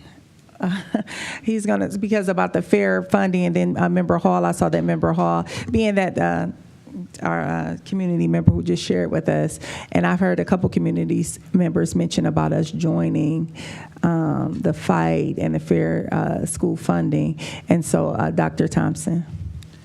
Yeah, just briefly, so everyone's aware, we have recently, 6 months ago, roughly, joined the lawsuit against vouchers. So Akron Public Schools is part of that larger group trying to make a difference, and we have passed one resolution in the past related to vouchers. Many of you know that Mrs. Sykes has been very vocal. She's not vocal very often, so it's a little unusual that she would be vocal against vouchers, but we have, and in fact, my update is an update on where the current House Bill 96 stands, which it's in the Senate now. So I'll give you a few updates when we get to that point. But everybody here that spoke about funding is 100% correct. Just vouchers alone is impacting us over $26 million a year in funding, and growing and growing. And I'll talk a little bit more about some of the games that are played with the numbers. When we use a number, it benefits us depending on the message we're trying to send versus a percentage, for example. And just to give you an idea of what I mean, just slightly over, the state will say, we've added over $200 million to public schools. Sounds like a lot, doesn't it? Except there are 614 school districts to spread that $200 million across. Do you think it even remotely stays even close to just inflationary numbers? And of course, the answer is no, absolutely not. So I will hit that in the report. So absolutely. Thank you, Dr. Thompson. I just wanted him to address that because it seemed appropriate with what was discussed. Member Hall, you wanted to share? Oh, no, I just, when everyone was speaking about the reduction of the job training coordinators, I just wanted to make sure that we were we understood that we were referring to 21.5, the resolution for teacher reduction of force, when everyone was coming up speaking about losing these special needs teachers. So, okay, well, we can address that when we get to that point in the Yeah, agenda. yeah. Okay, are there any other board member reflections? Member Harrison. Thank you, Madam Chair. Madam Chair, I would like to offer a resolution when you think it's appropriate, but I would like to give some. Well, if this is the resolution, just for a point of order, they will probably be introduced in new business when we get to that point. Wherever you think it's appropriate. Yes, sir. Okay. It's ought to be in new business, and so at that time you can give. You want me to speak on it on that time? New business. Yeah. Okay. Mm-hmm. Well, I would like to speak about some of what we've heard today. Some of the people who have come forward about the job coordinators, and it is really disappointing that we really can't speak to what they're speaking of, simply because we don't have that information. And so when we look at the agenda, the cuts that are being made, I just want to be clear that we don't have the outline, we don't have the plan, we don't know why what is being cut, because we have not received that information. So we're still in a waiting pattern for that. Thank you, Madam Chair. No problem. Mr. Harrison, are there any other board reflections? Board community? Yes, Dr. Molinar. Thank you, Madam Chair. I have a lot of community reflections because it's been 3 weeks since our last meeting. I'm going to try to do it as quickly as I can, but I honestly don't think I can get it in 3 minutes, but I'm going to do my very best, and I'm going to keep going. First, this weekend I was at PAC 3001's Pinewood Derby, which is a great STEM event, annual STEM event. I was also happy to attend recently Akron Press Club's Battle Over DEI luncheon that really, being present there, affirmed our DEI approach. I really appreciated hearing that. I visited Resnick PTA's Glow Dance Party. I also attended a Bookdale PTA meeting and really enjoyed my time there with the Bookdale PTA members. I also was a guest. I was honored to perform as a guest at Firestone's Catalina Club. That's their synchronized swimming team for the Fairy Godmother dance.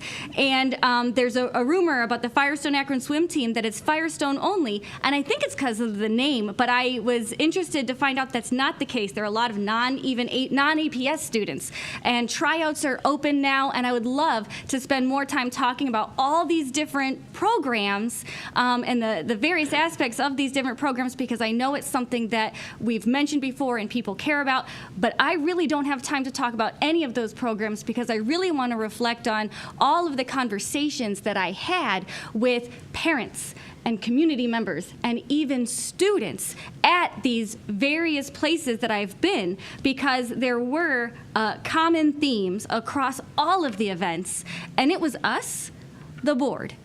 Across all events, there's a powerful, consistent message, a strong desire for better communication, transparency, and accountability from leadership and from the board.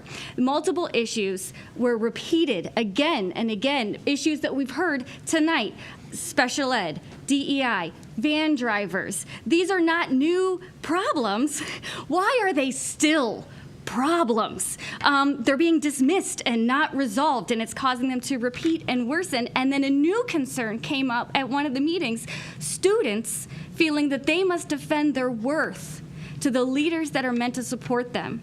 And so I want to say I'm hearing everything that people are saying to me. I'm hearing the community members that are coming here and speaking today. And I'm going to quote some of the community members even from today. A strong and unified district is our best defense, because right now we have unprecedented challenges. If we don't have, as another parent said, we don't have a centralized leadership to advocate for schools in Akron. That's supposed to be us. Okay? There's important work that we need to come together as a team. Our job is to listen to community members. They are our boss.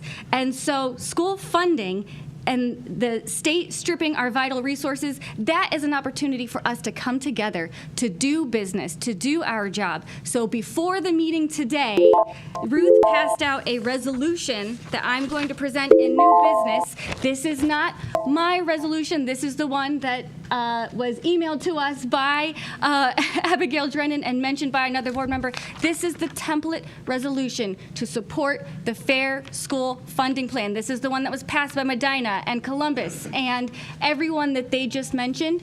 And so everyone has access to this. It was emailed to the whole board. That's how I received it. And also passed out to us earlier today. And I will be presenting this in new business so we can move forward and support our students. Thank you.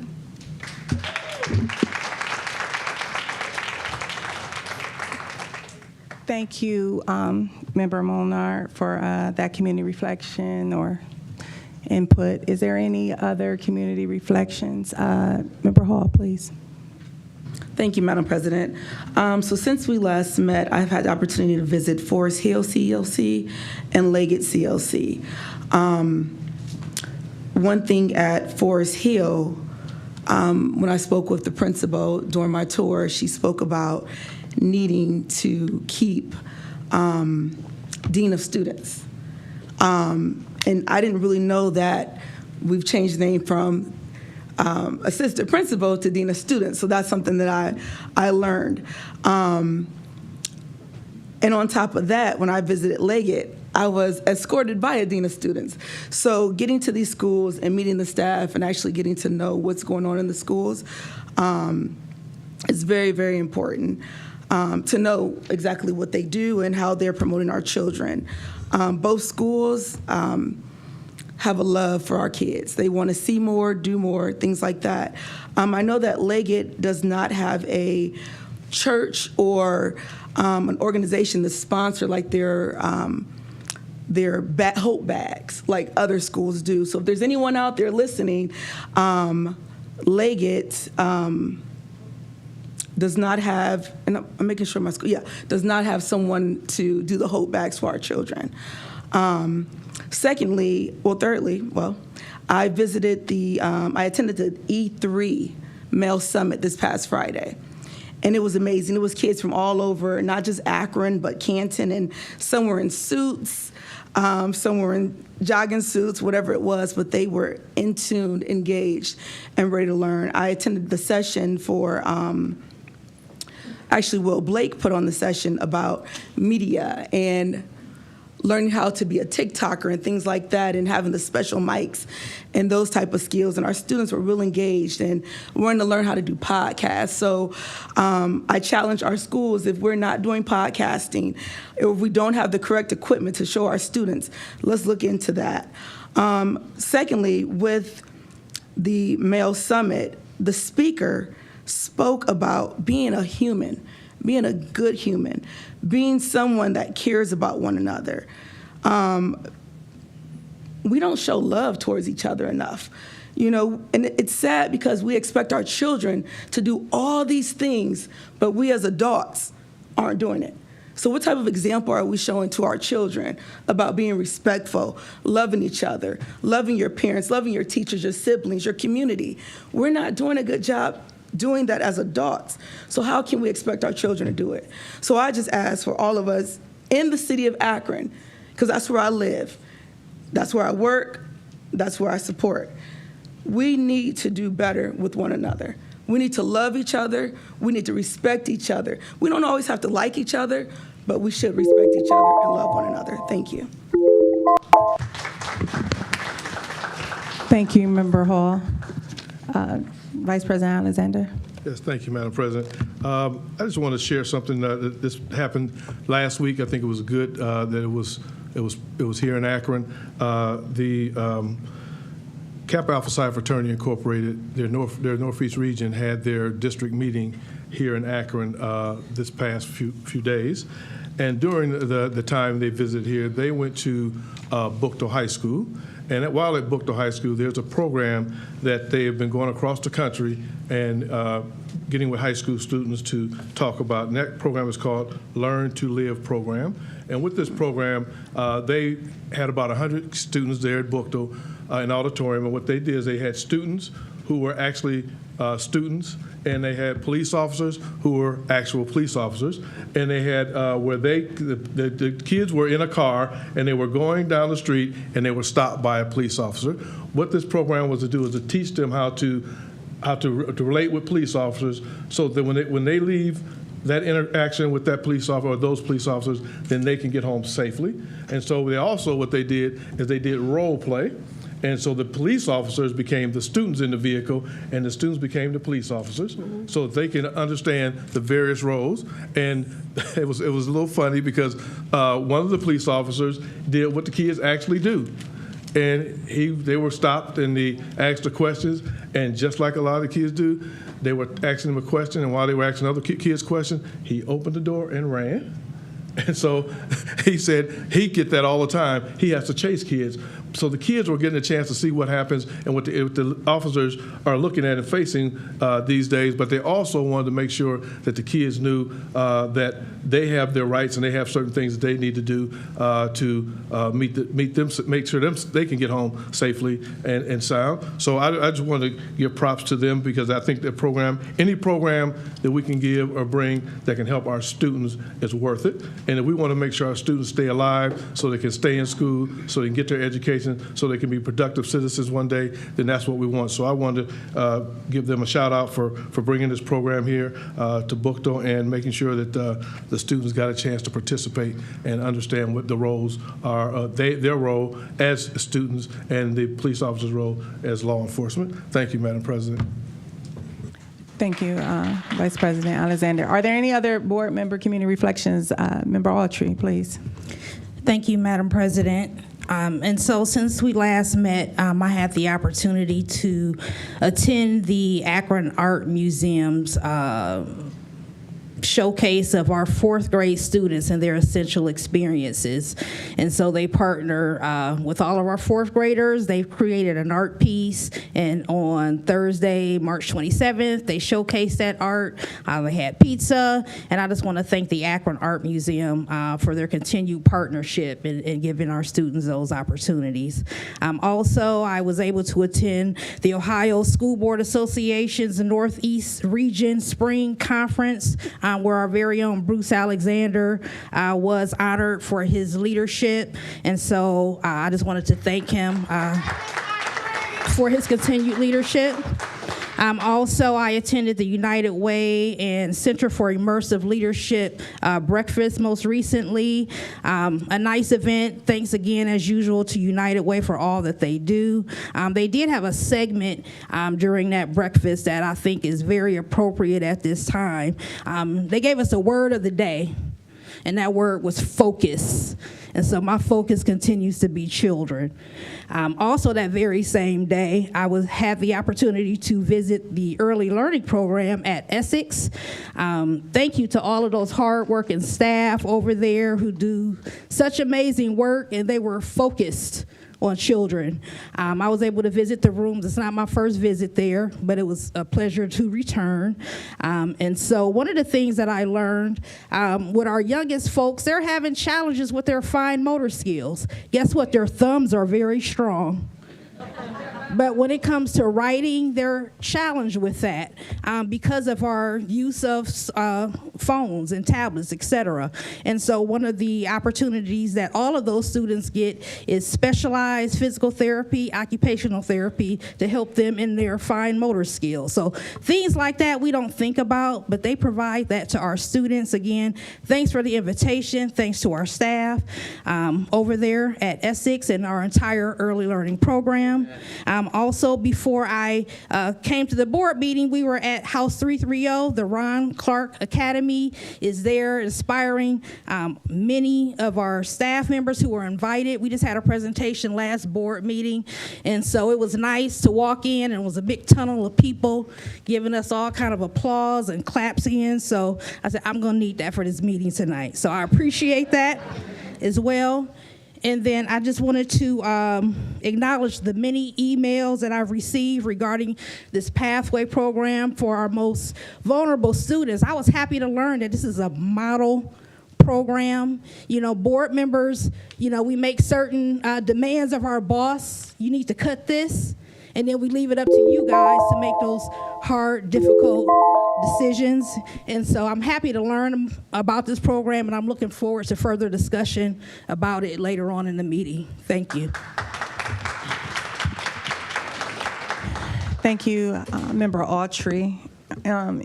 Any more reflections? I think that's the board. I'll give my community reflections, and I want you to put the timer up because I'm going to model the same behavior I asked at a community of 3 minutes.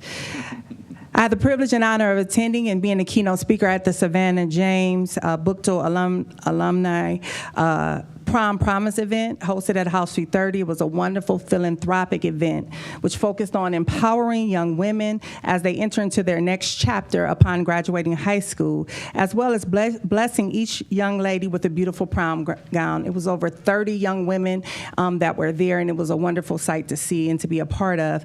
I also attended, as Member Autry expressed, the United Way Center for Immersive Leadership event, featuring our wonderful and dynamic Summit County Executive, Ms. Eileen Shapiro. And she spoke about better places and things often come through tough times. She spoke of doing the work you set out to do with the goal of purposeful and meaningful outcomes. And as Member Autry said, the word was focus. I really enjoyed hearing Eileen Shapiro speak, because if you are from the city of Akron, her fingerprint, you can trace it throughout so many programs and wonderful things that directly impact our community, our youth in a meaningful way. She talked about being strong and unified, and I thought that was interesting because, as Member Molinar mentioned and as our community members mentioned, that's what we need to be as a district.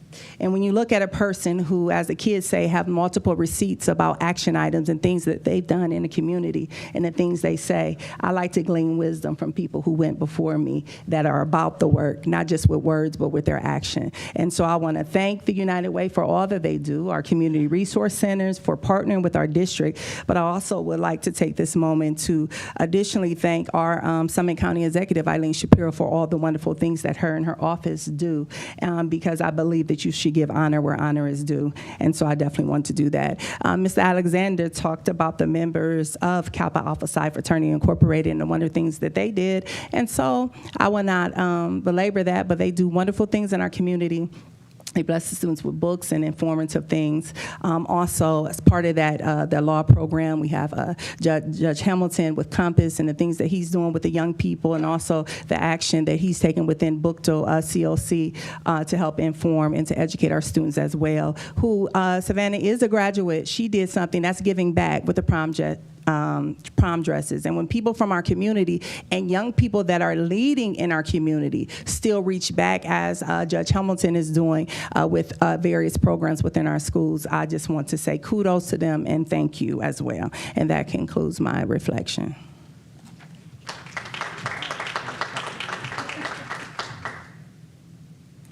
Next on the agenda is the President's report. A lot of these things have been spoken about already, and I just want to address them, and I'll try to go through them briefly for the sake of time. But as the president of this board, I want to take a moment to formally acknowledge and elevate several critical concerns that have been brought forward by staff and community members.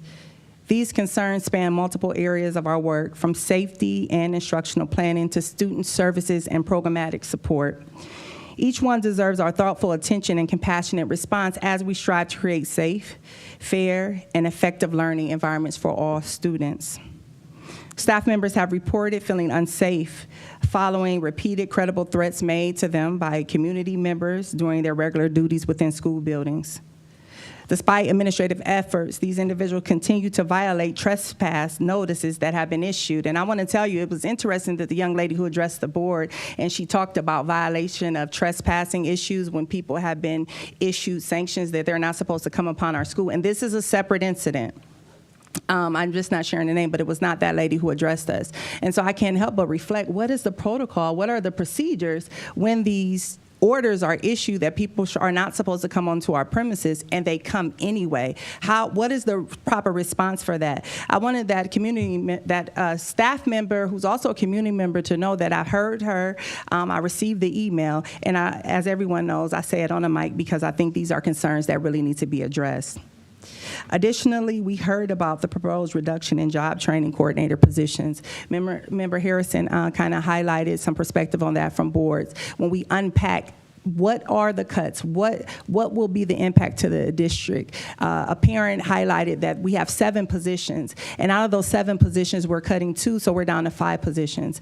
The question that comes into my mind as an educator, how many students are there per instructor? What is the ratio? What is, when we talk about efficacy, student success? We heard the testimonials of the families. We heard about how the children are inspired when they come to these things, but how many students can be served and in what capacity with fidelity if you're only talking about 5 to 7 people? I need to know the total numbers of students who are identifying as our special, population, and how we are really serving them. It is no secret that I'm an advocate of entrepreneurship, of career opportunities and technical training for all students. Our special population, especially because we want to equip them with the life skills to be contributing citizens just as we want to do for all of our learners. So I think those are very salient issues that we must deal with fidelity. This is not just a swipe of a pen. This is not just an action that we take, and this is not to be disrespectful to anyone or the work that they do. I talk about financial audits all the time since I've been on this board. What can we do with and what can we do without? And I believe cuts should always come from other areas before they come to the areas that directly impact students, teachers, and instructors. And so that's my feeling on that area.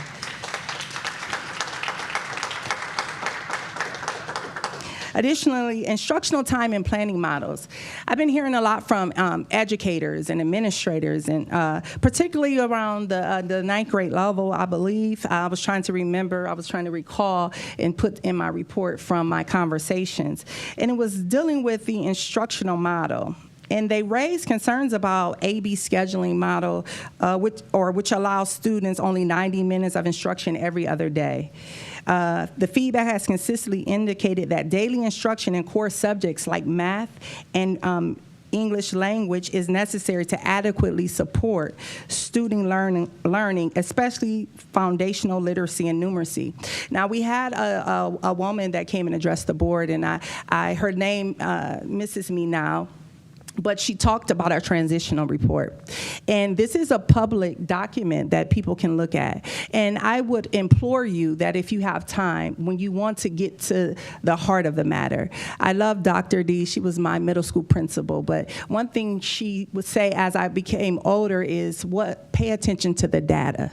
What does the data say? And so when we look at what the data says concerning our levels of reading and where our students are faring at, we have work to do. So if we're going to be transparent and honest, let's be transparent and honest about the work that we must do academically to serve our students in the spirit of educational excellence so that they desire to be in our district, to remain in our district. The transitional report is very informative. We have great products here at APS. We have excellent, even I would say exceptional curriculum.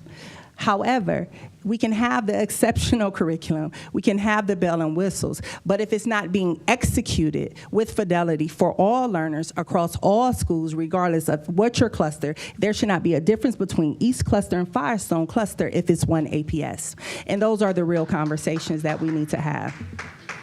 So also teachers talked about this addition of non-essential assessments, and these are things also I'm going to bring up in the instructional policy meeting, but because this is a well-attended meeting that most people look at, I wanted to bring these points up because the teacher said we're reducing effective instructional time without clear added value. So when we add these assessments and we require teachers to administrate them during various courses throughout a day, and we don't know that it is really adding value to the educational process, these are things too that we should reconsider. Additionally, we talked about the school psychologists and their roles that they're playing. As an educator, I'm familiar with that and the time that it takes for students to properly get evaluated for individual educational plans or 504 plan. This has to go through school psych. But if there's a limited amount of school psychologists, then that means the wait time, as this already been shared, is going to be that much longer. However, there's another caveat to this. When I was speaking with teachers and administrators, they had a concern about when these meetings are held and they're not in agreement with everything, as from a professional standpoint, not personal, with what is being put on the individual educational plans for some students. You will recall a couple board meetings ago when we were talking about schools like Bridges, and being overpopulated. I can't help but say I don't know that all students meet the designation that is written up about them. And the teachers and administrators I was speaking to were in agreement with that, meaning there can be some behavior issues that can be mitigated. However, when we look at policies, and it seems it's a challenge with people following policy. We have written policy that speaks clear to various issues, but people don't refer to policy and people just talk out and say what should be. We have written policy that supports actions of administrators and teachers in building as far as how to deal with certain behaviors in students. That does not mean that that student is necessarily a behavior issue that needs to go to a behavior school, which in some cases that is the case. And so I thought that was very interesting too to share. Also, professional learning communities and collaborative planning.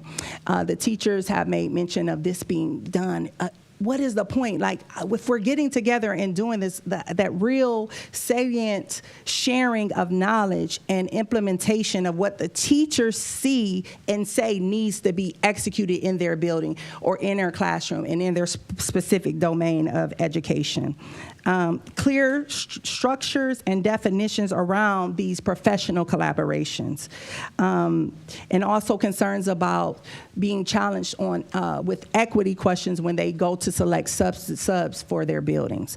And so that concludes the president's report.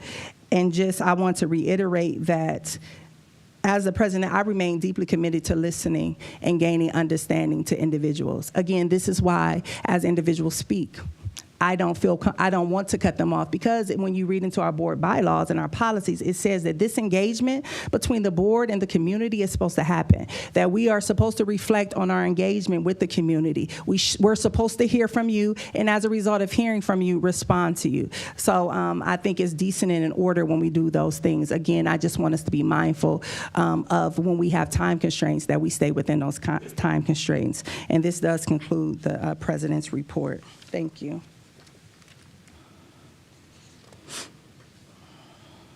Next, we will have the superintendent's report. Thank you, President Jackson. Want to just remind our parents that beginning Friday,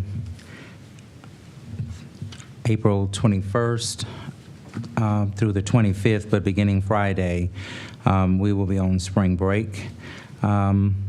Had an opportunity to attend the book deal experience with the Kappa Alpha Psi Fraternity Incorporated, along with our police department. Had the opportunity also to attend the E3 All-Male Summit with Dr. Eddie Glide. Also have had the opportunity to do some lunch and learns with some of the schools, where I have the opportunity to sit and listen to our students as they're speaking and providing me with information, feedback, data to help support some of the work that's being done, but also to look at how we can, things that we can improve upon. Also attended the United Way breakfast, which was very, very good. Had the opportunity to just kind of be at the forefront of the work that's being done tonight with Mr. Ron Clark. Had an opportunity to actually meet him in person, and I think that this is going to be the beginning of a great partnership for our teachers as well as for our community around some of the work that we can do collaboratively to help support our teachers. And so it was great having the opportunity to be there. It is with a heavy heart, though, that I announce the passing of Justin Plies, which was one of the CCAA academy coaches at North High School. And so I do want to extend to the students at North, the faculty and staff at North, our deepest sympathy and compassion for you, and also his family and his wife and coworkers who he meant a lot to. And again, just keeping the family in thought and in prayer. Also acknowledging the retirement of Ms. Merge Freeman, Secretary 3. You may know her from being the person that does fingerprints, and also Mr. Paul Taylor, who is one of our custodians after 30 years of service. The month of April is filled with some of our national days. National Counseling Awareness Month. We certainly want to always let our counselors know how much we really appreciate the work that they do in the schools and helping to support our students. But counseling goes outside of that as well. Paraprofessionals, we want to recognize them and thank them for the work that they do each and every day. We could not do what we do without our paraprofessionals, and we certainly need many, many more of those. The National Employee Benefits Day, National Assistant Principals Week, which is 7th through the 11th of April. I want to say thank you to our academy coaches, our assistant principals, our deans. Thank you for the work that you do in supporting the leadership of the schools, but also our scholars. Our librarians, which we refer to as media specialists, but we want to say thank you to them. April 4th, Athletes Day, and we have so many of our scholars that actually are out there and giving it their all and really putting themselves out there. And so we want to say thank you to each of them, and thank you to the coaches that support them as well. National Library Week is April 6th to the 12th. There's actually a day for kindergarten, so, but we are thankful to the parents who allow us to educate their children in kindergarten as they come from pre-K. To our administrative professionals, our administrative assistants throughout our district, thank you for the work that you do. I know that the work that Ms. Ruth does to help support me and just all of our district, she helps to support so many of us. Thank you for that as well. To our volunteers, thank you for volunteering and just supporting Akron Public Schools. I know many of our teachers, many of our schools would not be able to do the things that they do with our volunteers, some of which are part of our PTAs, and so thank you to them. Thank you again to all of our partners and our families and our supporters who generously donate and give so much of their money, their time, who provide grants for our school district, for our teachers, for our leaders. Thank you for your contribution. And so now for our Be Kind 330. And a simple act of kindness can bridge continents, and that's exactly what happened at Resnick CLC. Second grader Jace Richardson kicked off the new year by sending a greeting to France, which was received by a friend of Resnick's French teacher, Mansour Starr. Touched by Jace's thoughtfulness, the recipient sent a reply, not just to Jace, but also to Madame Hansen's entire second grade class. What started out as one kind gesture has grown into special Franco-American exchange, connecting students across the world through kindness and curiosity. Jace's actions exemplify the IB learner profile, showing how even small moments can create meaningful global connections.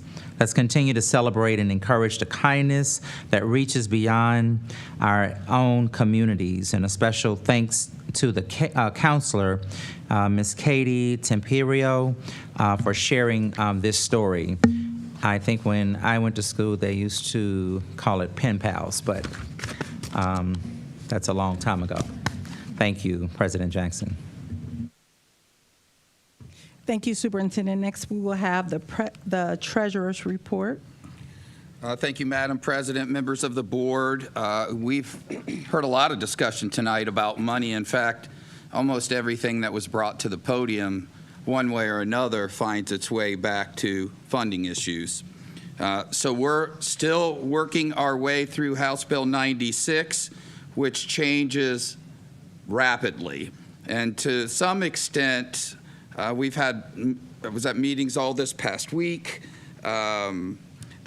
Every day we would sit and hear the update, and sometimes when they made the slides the night before, they would say, please ignore slide 13 because it's no longer relevant because it's been changed. But these are the major issues that I see right now that seem to have some degree of staying power. And the most concerning one is the fact that the formula for determining how much money it costs to educate a student is based on the cost from 2022.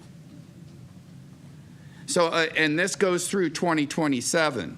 So imagine that you're going to make the exact same amount of money you make right now 5 years from now, and that's only enough to cover your bills from 2022. You're going to be upside down. And then you start eating into your cash reserves, which is another very interesting point. You eat into your cash reserves, and they've placed a cap on how much you can keep in cash reserves at 30%. So if you are fiscal stewards of your money and you recently passed a levy, you know you're going to eat into those cash reserves over the course of time. We're going to find ourselves in a very precarious position, because what do you do if you're over 30%? They take that money back away from you.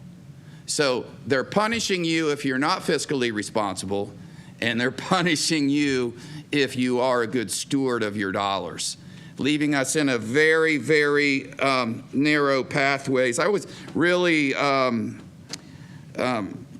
encouraged by our parent speaker who brought in the Austin Powers, Dr. Evil, and I've been told I look like Dr. Evil. I don't know if that's true or not. A little bit, yeah. But I can tell you this. You remember when Dr. Evil says $1 million? We're losing over $26 million a year to the extended voucher program. So we're getting hit on all fronts. And again, which was mentioned earlier, you know, at somewhere around $240 million increase, spread that out over 614 school districts. It's just simply not near enough to cover our cost of inflation, of educating students.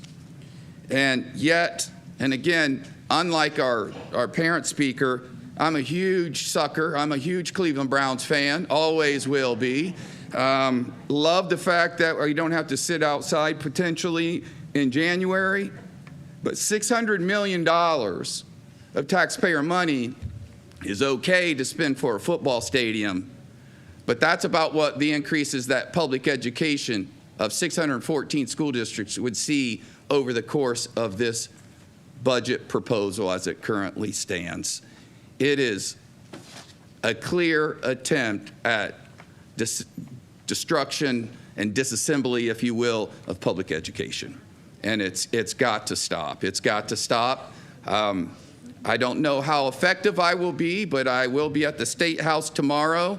And so maybe the media will pick me up like just rambling around in the hallway. I don't know. I do have one legislator who's willing to talk to me, but you know, that's all we can do is to continue to advocate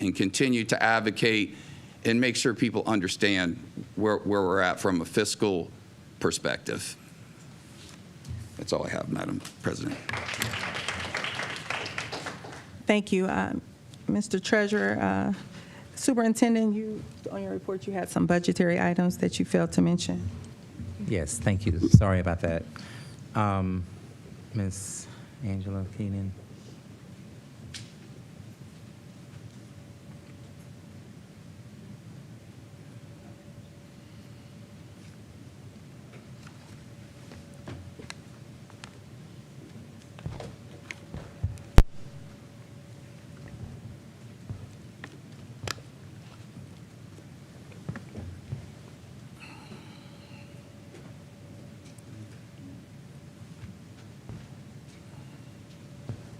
Good evening. My name is Angela Carter.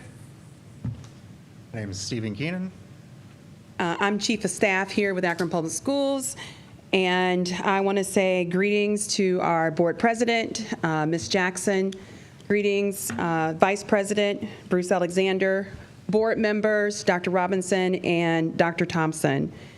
Today, Mr. Keenan and I will share our framework and approach we use to design the APS reorganization and restructuring plan presented at the Finance Committee meeting to Chairwoman Sykes on March 17th. We will share the plan and our approach to identifying $10.2 million in cost reductions as part of the district's commitment to help us achieve fiscal sustainability. I want to say thank you to our community. We have heard you and want you to know that we shall be good stewards of our money. We have aligned this plan to the Blueprint for Excellence strategy, strategic plan, Cornerstone 3, which centers on operational excellence. I also want to take the time to thank Dr. Hodo for leading us through this process and allowing us to leverage her expertise in designing organizational transformation strategies from her global expertise experience in private industry. And then also thank you to our senior leadership, other staff members, our superintendent advisory committees, which composed of business leaders, parents. I want to say thank you to them where we were able to identify needs and then also being able to deliver greater efficiencies as it relates to identifying the reductions. Our mission here with Akron Public Schools is to ensure all scholars are college and career ready by providing innovative educational experiences. And our vision is that all scholars at APS will graduate as architects of their future to thrive in an ever-changing world.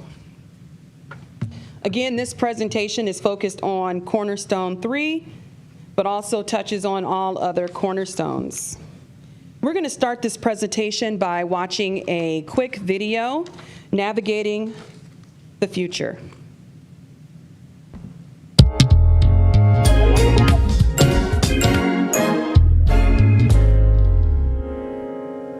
Discussions about efficiency, budgeting, and operational excellence are never easy, but necessary.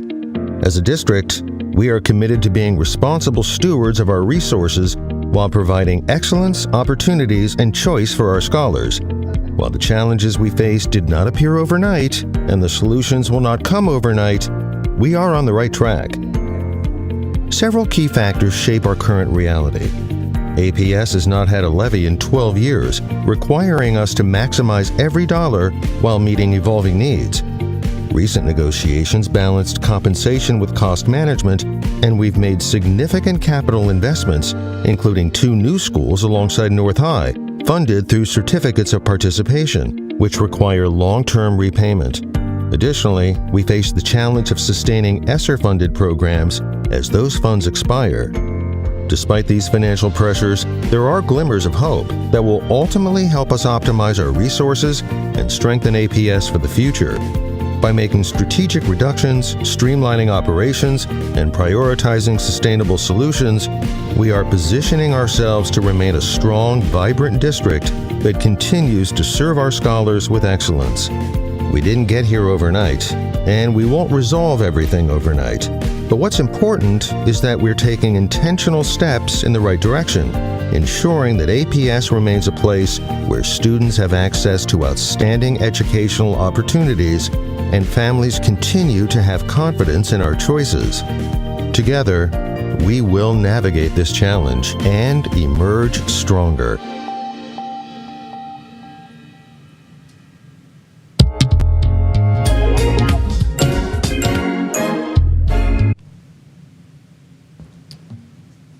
So building on our enrollment-driven financial strength, it's time to turn every dollar into excellence, operational excellence, optimizing personnel and operational expenses so that our resources directly empower student success.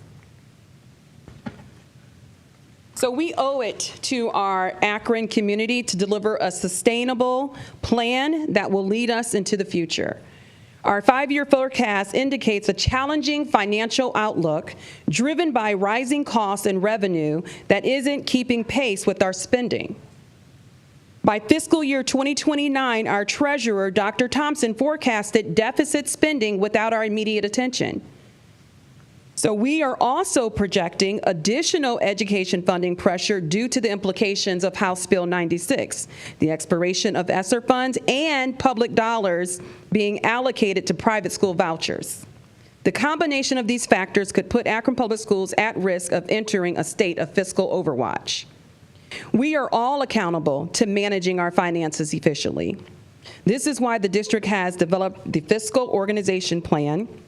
We are making the tough, very tough, but necessary decisions to make reductions, to right-size our district and streamline operations so we can continue to serve our students and community with a quality public education offering for years to come. The graph on the left shows our enrollment from 1965 to now, and then the graph on the right shows our expenditures from 2021 to where we are now.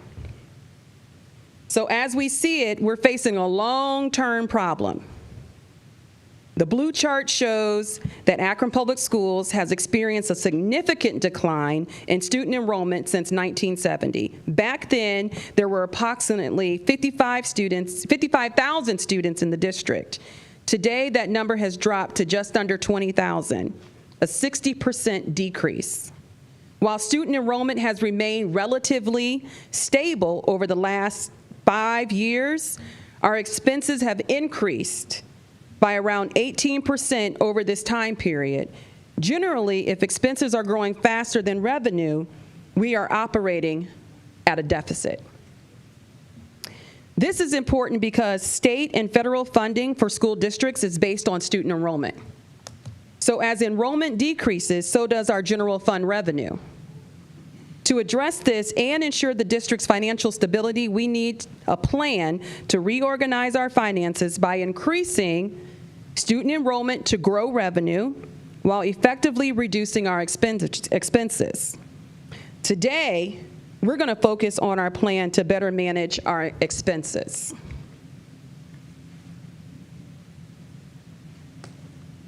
We face several challenges that must be carefully considered. First, we must account for inflation, which directly impacts the cost of classroom materials, transportation, utilities, and other essential operations.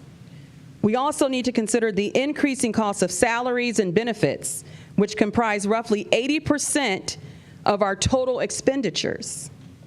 In 2022, the district entered into negotiations and agreed upon salary increases that impacted all staff with a 4% increase.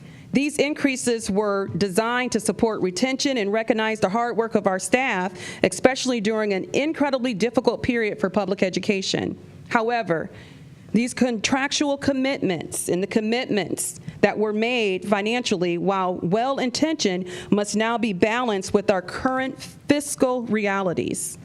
Additionally, we are preparing for continued flat funding under House Bill 96. At the same time, more public dollars are being diverted to private institutions through vouchers, placing pressure on urban public school districts like ours. Finally, the expiration of ESSER funds, the federal relief dollars provided during the pandemic, requires us to reevaluate the sustainability of some of our programs and supports that were funded through this temporary resource. We must now determine which initiatives can be maintained and where we need to responsibly scale back. Next, we're going to introduce the framework that serves as the basis for our fiscal plan. So we've developed a plan to reduce $10.2 million in fiscal year 2025-2026. This plan has been thoroughly reviewed and vetted by our treasurer, Dr. Thompson, and his staff, and was prepared with input and ideas from the district's senior leadership team and others. This plan identifies $5.7 million in savings from personnel costs and $4.5 million in savings from operational efficiencies, for a total of $10.2 million in cost savings for the upcoming fiscal year. Given that personnel costs, payroll, and benefits make up the largest portion of our expenses, our cutting measures must address this reality. So our reduction measures must address this reality. And it should be no surprise, unfortunately, that the majority of our reductions, as of right now, are coming from the personnel side.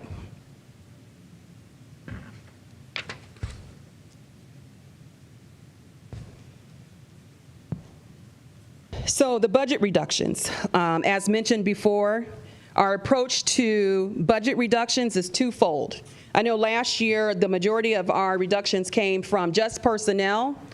This year we're looking at restructuring our organizational design and staffing, so we're looking at personnel. Also reducing operational costs through the process of management and efficiency gains, through looking at operational expenses and looking at how we operate. Now we're going to take a look at the plan for payroll and benefits budget reductions. So we're going to address the staffing component of our framework.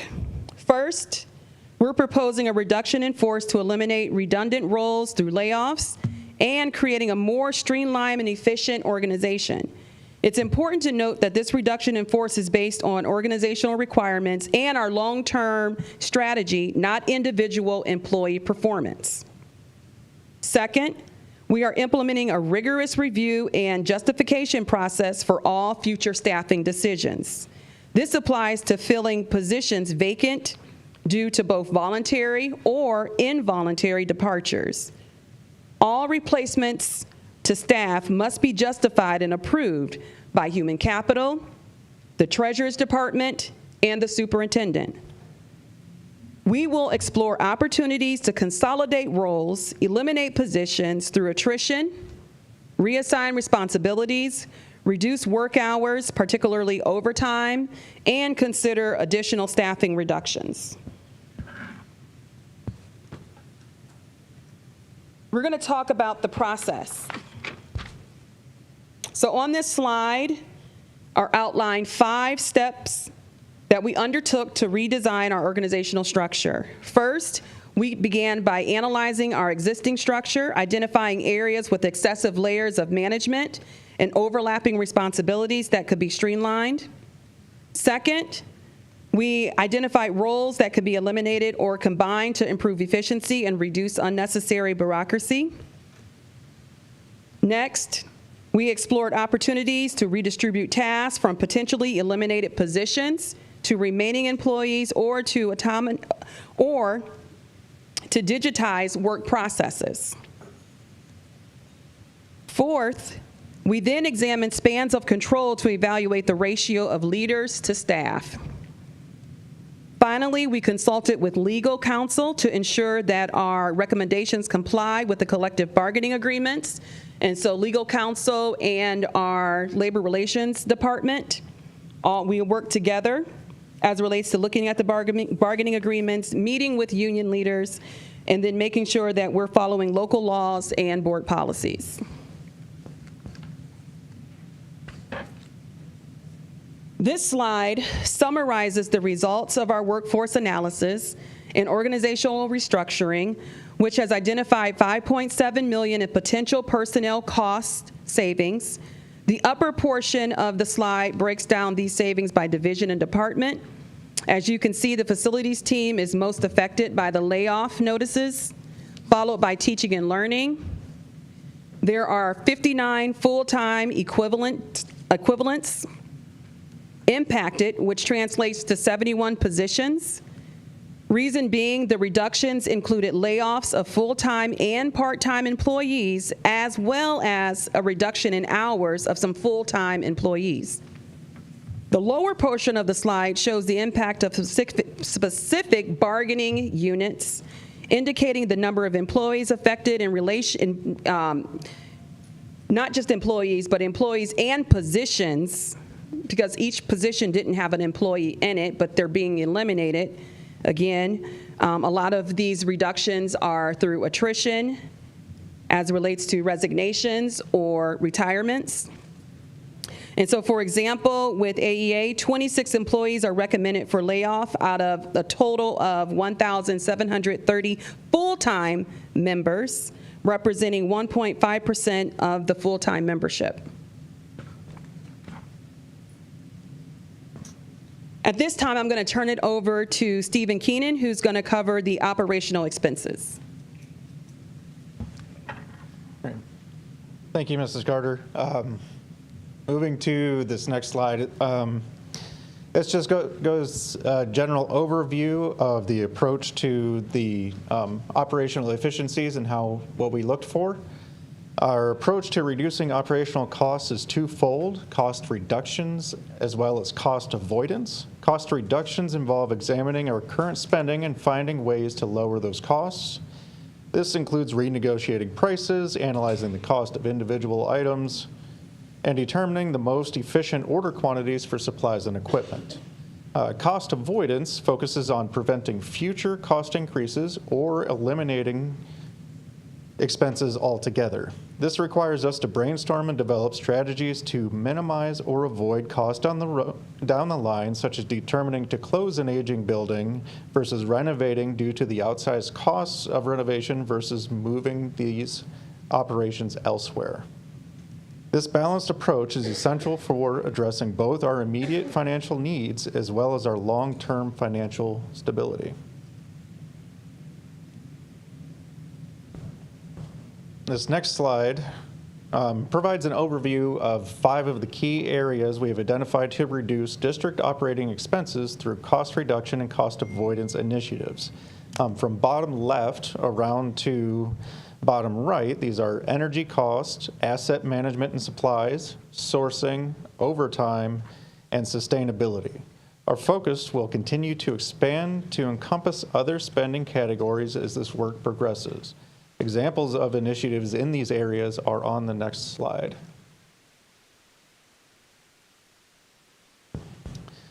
This slide details the top 15 initiatives we are currently undertaking to achieve a $4.5 million reduction in operating expenses. We are thoroughly evaluating employee-submitted proposals, rigorously calculating potential savings, and providing detailed documentation of our methodologies. This ensures that the Treasurer's Office can validate the feasibility and potential functional impact of each initiative, or financial impact of each initiative. Several of these operational efficiencies presented on this slide are reducing the amount of overtime by approximately 30%, based off of previous year's data that would equate roughly $900,000. Another example is renegotiating contracts such as our recycling and refuse contract, which is anticipated to save us at least $100,000 a year over the next 3 years. Just to name a few of the 15 that are on this slide here. On this next slide, we wanted to point out which areas across the district will be impacted through the initiatives our teams have proposed. Here in yellow, you can see operations and facilities services in particular has offered the greatest opportunities for spending reductions at about 40%. That being said, I do want to stress that every team across this district is and has been helping drive this work, meaning this chart will change from time to time as we continue to move forward with finding more efficiencies and more ways to save the district in the years to come.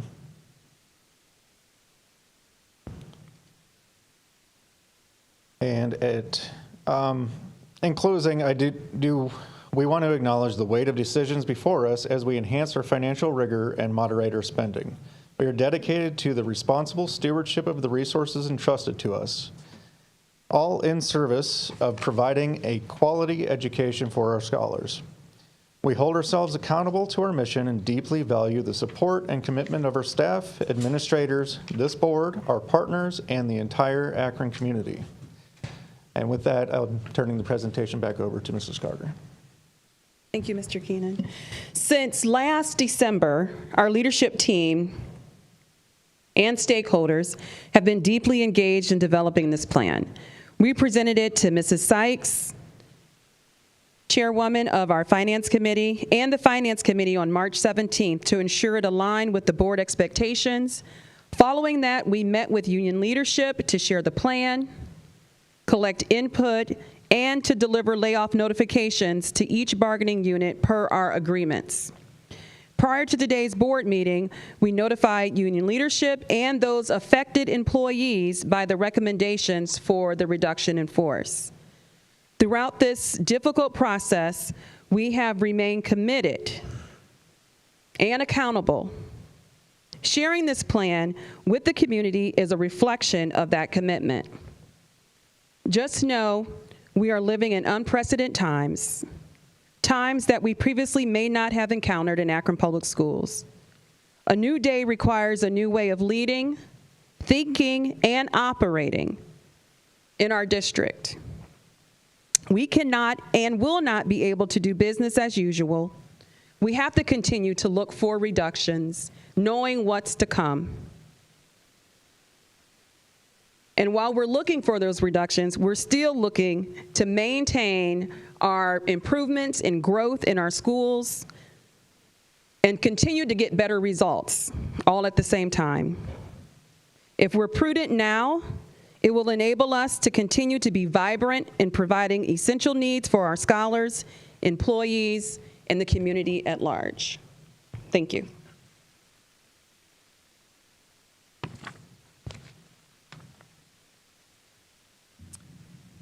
Thank you, Ms. Carter.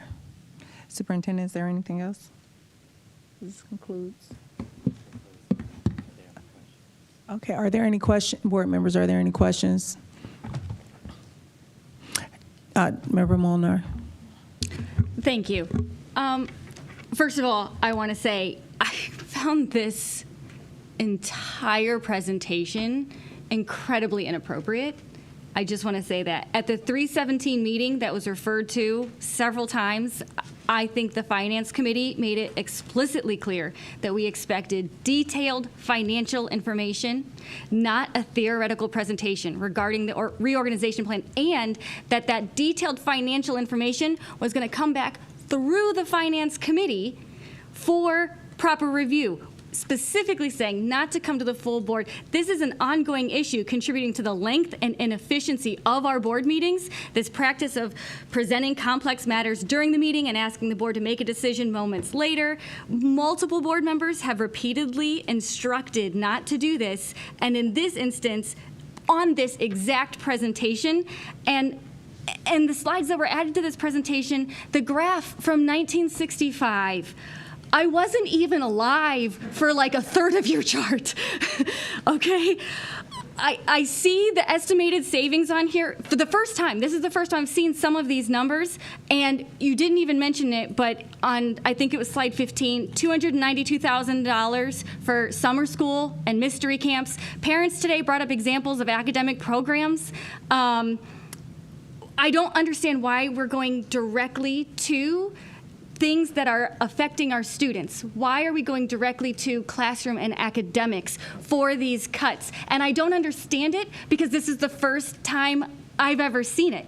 Slide 15, workforce sizing, said identified areas with excessive management layers. So I guess I'm asking, can you give us examples of the areas with excessive management layers, not just the academic programs that are being cut? Because I heard parents today, I heard them say, I urge you to do more research about the impact of your cuts that are direct to our students. And also, what did that video cost?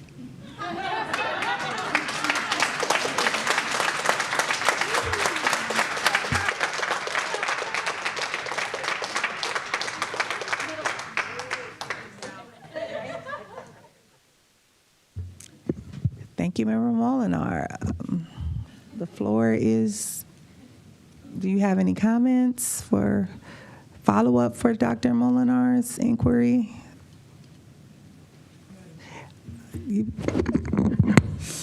Madam Chair, may I? Yes, you've been recognized. Madam President, members of the board, Ms. Carter is correct. She did make this presentation to the Finance Committee on March 17th, and at the time, Dr. Molinar is correct that the Finance Committee did ask that we, well, my comments were that when we do a finance report as it relates to reorganization and restructuring, I'm looking for numbers, not narratives. And so with Mr. Keenan, when you said you was doing the detailed documenting of methodology, and you mentioned absolutely no numbers except for percentages, but no actual raw numbers of how much money was being saved in each one of the categories that you mentioned. Is there a reason for that? Examples of those were...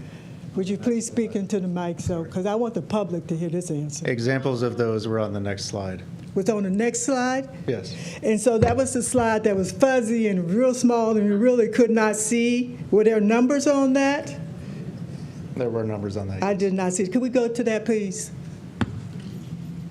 While we're going to that, so that was 4.5 operations and then 5.7. Then did you say that you informed the union just prior to the board meeting on the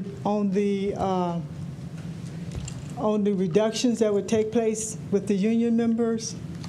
We met with different unions at different times, starting in March, I think around March 31st can be. Okay. So those are the numbers that...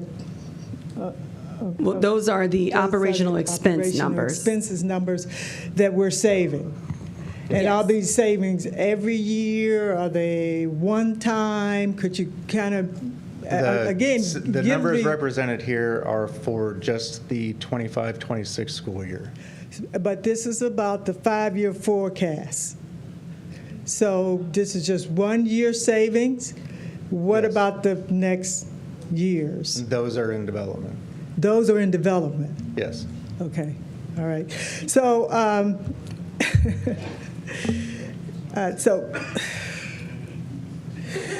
They will carry over time. And just all of these are just in development. So you suspect that there will be a continuation of these?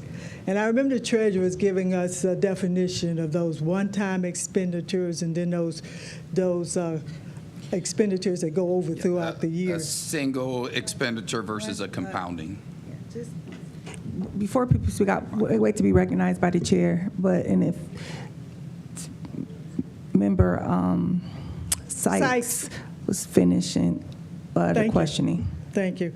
Yeah, so I remember the treasurer giving us that explanation about one-time expenditures and then over those long terms. So we're looking at 4.5 just for 1 year. Correct. And could you explain what we're going to do the remainder of the years, if you don't mind? Some of these can and potentially will expand into other years. What I was asked to provide was for just the school year. So that is what is represented here. Those that can be compounded upon and developed further into other years will be, and that will be represented at another time. Can you give us an idea of just one of those that can be compounded? One is our recycling and refuse contract. And I can't really see that. So what is the amount that we're saving? $100,000. And that is anticipated to at least extend for another 2 fiscal years. But until the contract is finalized, we will not be able to accurately say exactly how much that is. Thank you, Mr. Keenan. So with that, Mrs. Carter, so with that 5.7 and the personnel, so we heard tonight from a number of individuals, parents, community leaders that talked about the impact that the cuts are making, that you're requesting to be made, and an impact that it will have on our community. And I know you gave us a diagram of how you went about that, as opposed to, could you give us an idea of other areas that you consider cutting other than dealing with our special needs children? Just one. Oh, okay. So we have eliminated at least 27 positions as relates to under facilities. And so that's a cost savings as we're looking to where we're overstaffed and making sure that we're staffed appropriately there. It includes a reduction of hours as well as eliminating certain positions. Also, we have some attrition as relates to some administrators that have resigned and retired, that we're looking at reorganizing that work. So we're not replacing those people.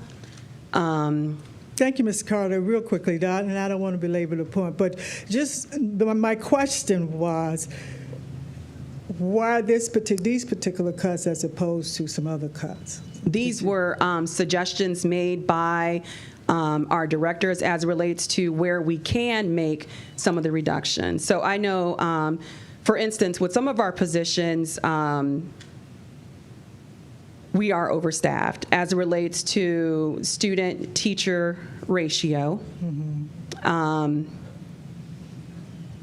So as it relates to one of the positions that we were talking about, the state requires us to have 1 to 75 per pupil, 1 teacher per 75 students. And we were at 1 per 17 students. And with the reductions, we'll be at 1 to 24.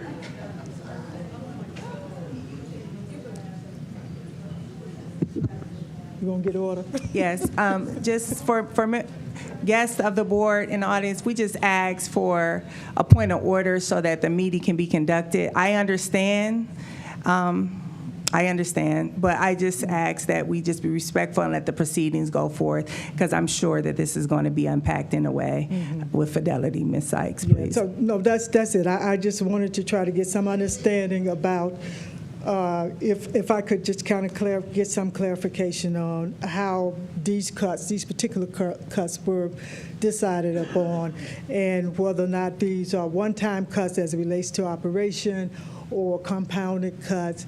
And so I got my answer. Thank you. Thank you, Member Sykes. Member Harrison. Oh, I'm sorry, Superintendent? I just wanted to add that the 10.2 that we're doing now is from this current year, but also going into the 25-26 school year. We are actually working because we know we're going to have an additional $10 million that we have to reduce between 25, and I know that's overlapping, but between 26 and 27.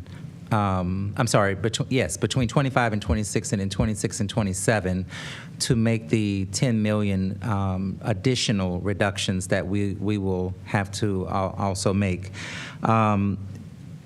As it relates to some of these reductions, some of these things, such as the trash contracts, for the first time in probably several years, we're actually looking at a lot of our contracts and seeing if we can renegotiate some of those. We're still on, this is an ongoing process, even with some of the things that we do via technology, even looking at some of those programs right now that aren't even reflected in this, that we're looking at to determine how we can get all of the things that the teachers want in their classrooms, but finding a different program to maybe do it that will give us more bang for the buck.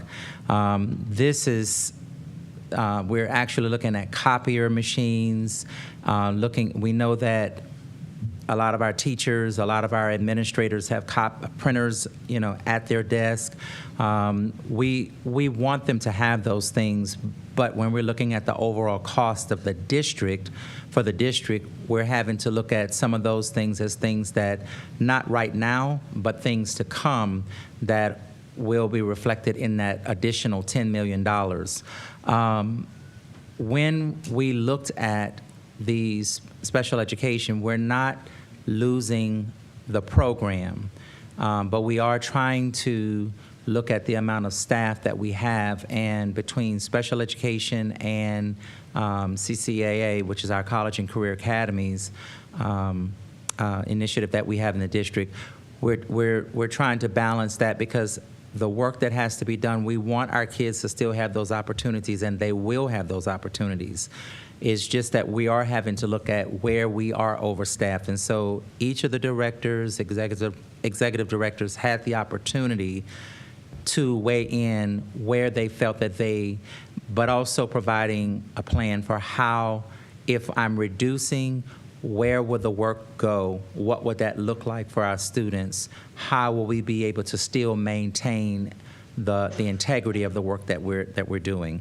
So even though we're bringing this with the $10.2 million, we already are still working, because we know, and especially more so now than before, with a lot of the legislation that has come down, we know we're going to have to really expedite in terms of looking at the additional $10 million, trying to keep our district in a fiscal state to where we can't go back and ask taxpayers for another levy right now, but trying to at least sustain things to get to 28, where we will have to ask for an additional levy at that point in time.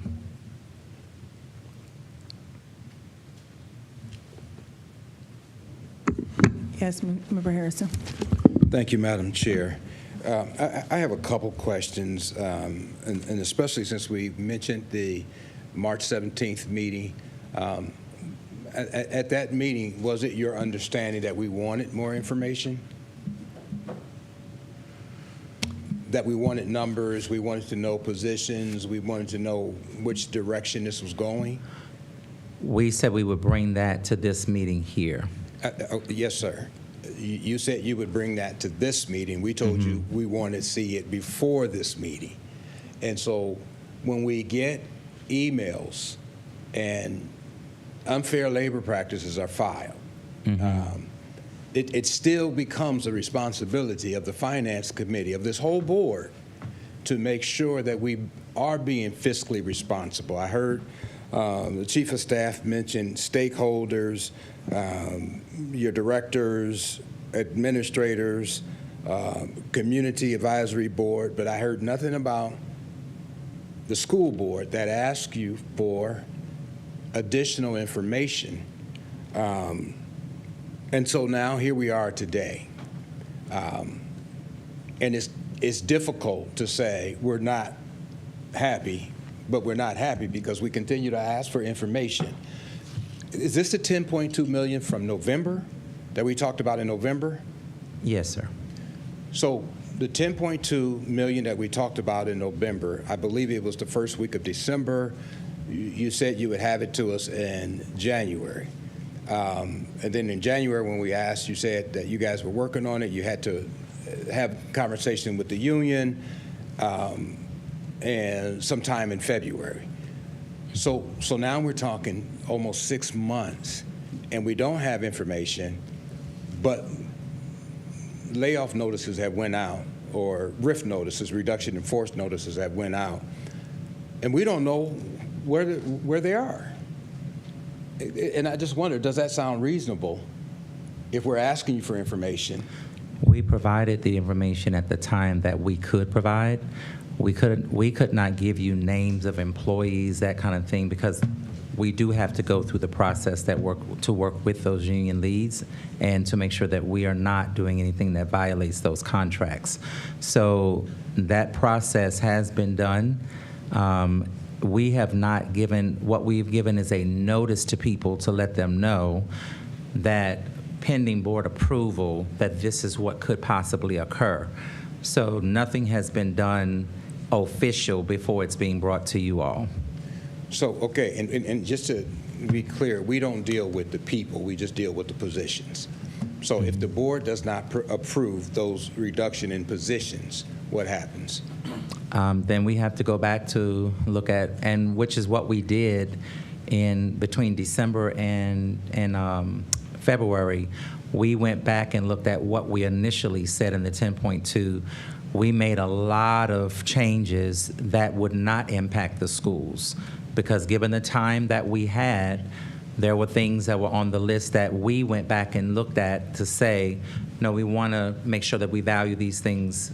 We knew that these were things that the board would not want us to touch. So we had to go back, reconfigure, look at other things that we could use that would help us to maintain the 10.2 reductions, which we had to stick to.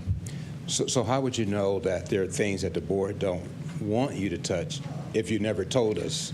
Well, you made it clear that you did not want, we were trying to stay away from the classroom as much as we possibly could, and I think in the schools, and I really think that the team did a yeoman's job at doing that, because the original plan, had some of those things, and then we went back, revisited, met with directors, executive directors again, had the opportunity to weigh in, hear more from them. They were able to go back and look at and meet with their teams, look at what they could do across the district, rather than it being from one specific area of those reductions. So I think that the team did a really yeoman's job in trying to meet that and adhere to what the board had expressed at the Finance Committee meeting.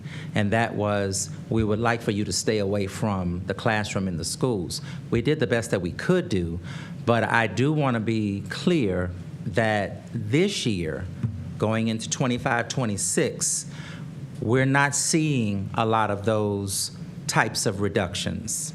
But what I can assure you is that coming into 26-27, you're probably going to see a little bit more of that, and then into 27-28, a little bit more of that again. We're trying to stay away from the schools and the classrooms. However, there are things that were done with ESSER funds, positions, initiatives, things that were given to the schools, and we've tried as much as we could because we don't have ESSER funds anymore, so that is now on the general fund. So we've tried to stay away from those things, but as we get closer to 26-27 and 27-28, you're going to see, unless something changes drastically, we have a larger footprint. We have kids we have in some schools, we have, the enrollment is not as high in some. I don't want to cut you off. One second. I'm going to say no further discussion is needed on this. Yeah. I think it's been made clear, and we're going to move forward. It's Robert's rules, because you look confused, so that's why I'm calling for the end of the discussion. I think it's some clarity things that can be reiterated within the finance department. I think some real clear points were made, and so I'm just going to end no further discussion with this matter. So, Madam Chair, just if you're going to follow the rules, if you want to cease discussion, we need to vote on that. Well, as I understood that, as the chair, I had the privilege to end no further discussion, that it didn't need to go to a vote. So you're saying we're not going to vote on this? Yeah, this item, I didn't understand this was the item that needed voted on, what you were discussing. Well, This, Okay. this plan would need to be voted on. Yeah, this has to be voted on. But that's what I'm saying, that we could. No, I was understanding this was the discussion. okay, so we're not voting on this. No, it's not, it's not at the point, we were in the discussion. Okay, all right. So it's no further discussion, and then just call for the vote. We were at the point of discussion, and just for clarity, since it seems confusion, I felt it had run its course. And so since the discussion has run its course, I just said we're ending discussion. We weren't voting on ending discussion, as I understood, so I'm guessing, Member Sykes, you're not asking if I was asking for a vote to end the discussion, but a vote concerning the item, what the superintendent was discussing as far as the reduction? Is that, I'm just trying to get clarity, because I don't need a vote to end the discussion. I don't know. Okay. Sure, Member Molinar. Thank you, Madam Chair. If we are voting on items related to this presentation, can we, one last time, may I ask for you to bring the slide up that describes the part that we're voting on, just for clarity, so I can know what I'm voting on later, and instead of having to do it later, right, when we have the, or would you rather, Madam Chair, would you rather that when we're voting that they bring the slide deck back up? Yeah, when we get to that point in the agenda, that's what I would prefer, that we address it when we're at that point. Okay, we'll bring the slides back up. Yes, ma'am.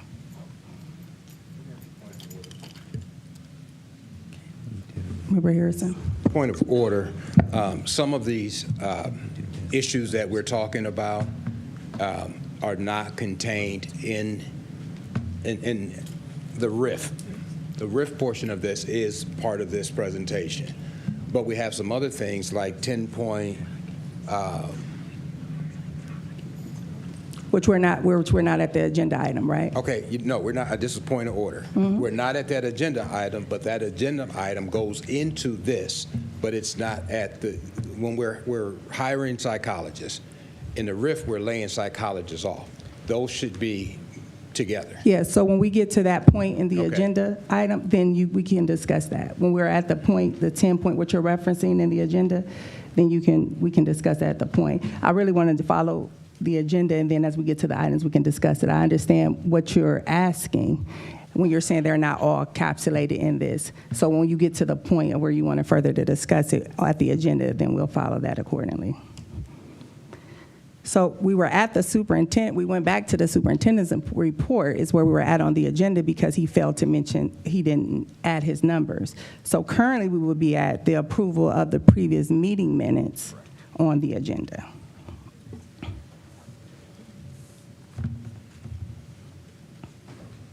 Is there a motion to approve the previous minutes, board meeting minutes for March 24th, 2025? I move to approve the Monday, March 24th regular meeting minutes. Second. It's been moved by Member Autry, second by Member Alexander. Any discussion? Seeing or hearing none, roll call, please. Dr. Thompson? Ms. Autry. Yes. Ms. Hall. Yes. Reverend Harrison. Yes. Ms. Jackson. Yes. Dr. Molinar. Yes. Mrs. Sykes. Yes.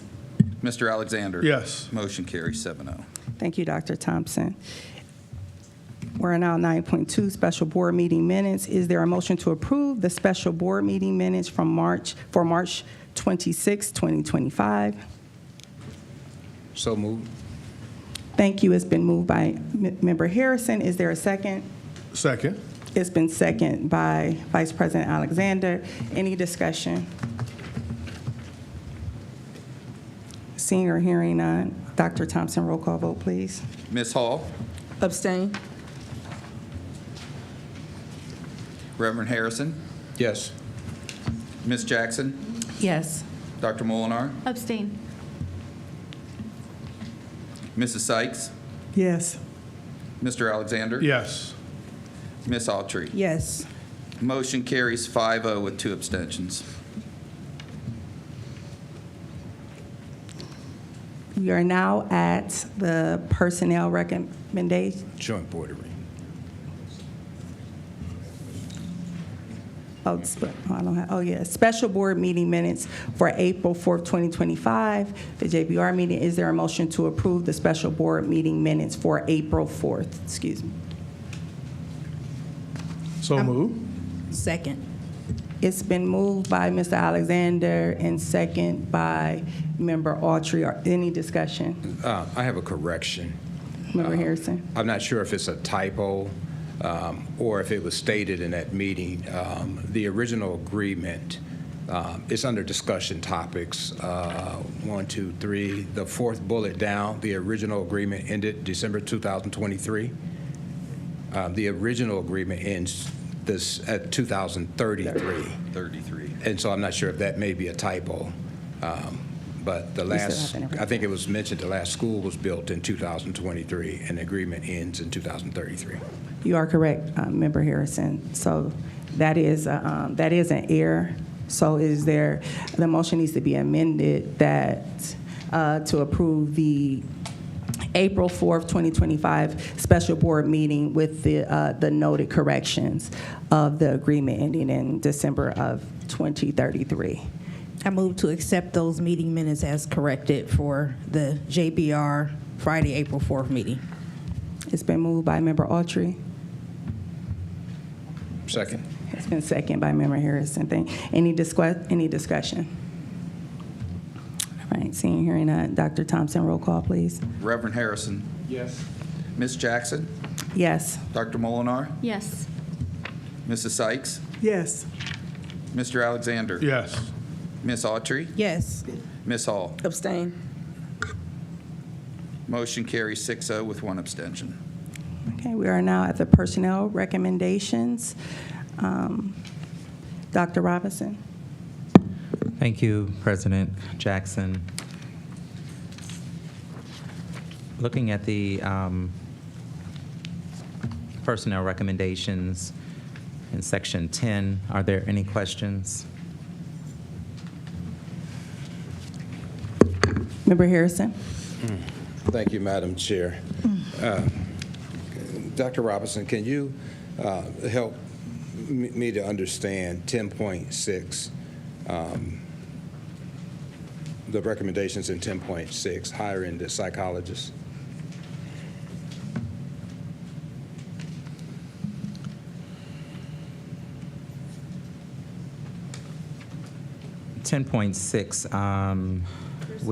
We have two.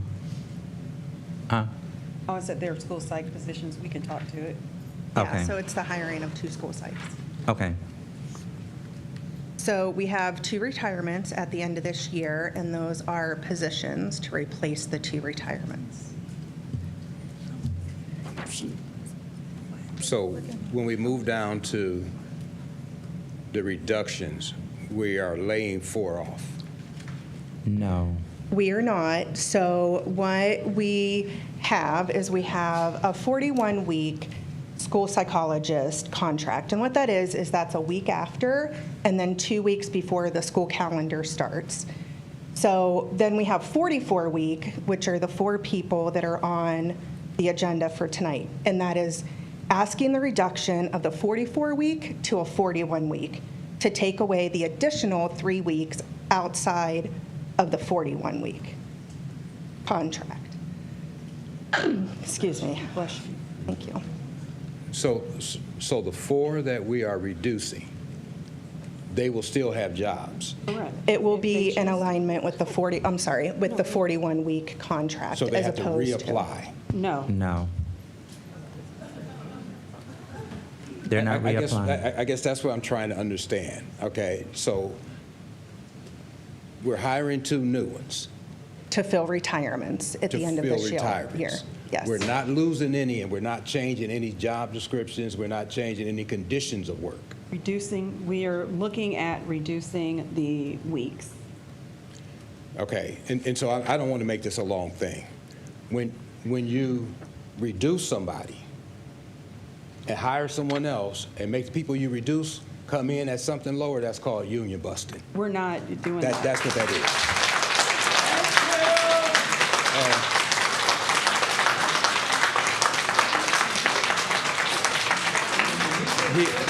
Here's where we are with the unfair labor practices, and here's where we are with not discussing with the board how we're going to operate and how we're going to make these positions. And we said in March 17th, you said you discussed it with legal. We said, well, we'd like to talk to legal.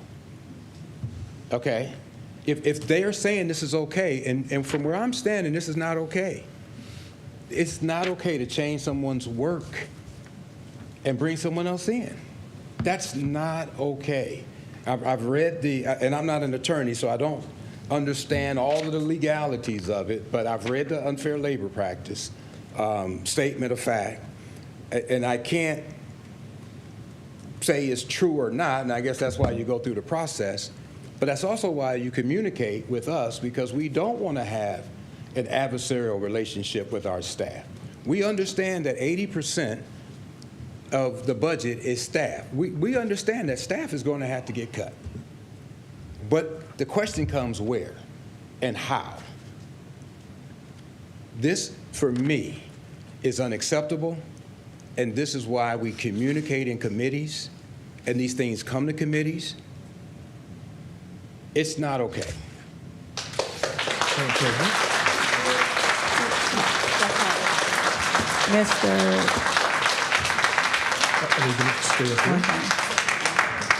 Ms. Carter, can you guys stay up here? I have a question.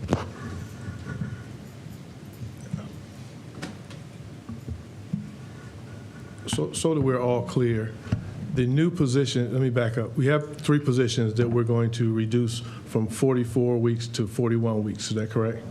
We're looking at, yes, so a lot of the savings. Mm-hmm. Right. I just want to make sure. So yes, we go from it's 44 due to to 41? reducing hours. Right. And so right now we're looking at, with this particular group of our employees, we're looking at reducing from a 44-week to a 41-week. Okay. And so in order to do that, we are recommending that we do a reduction in force.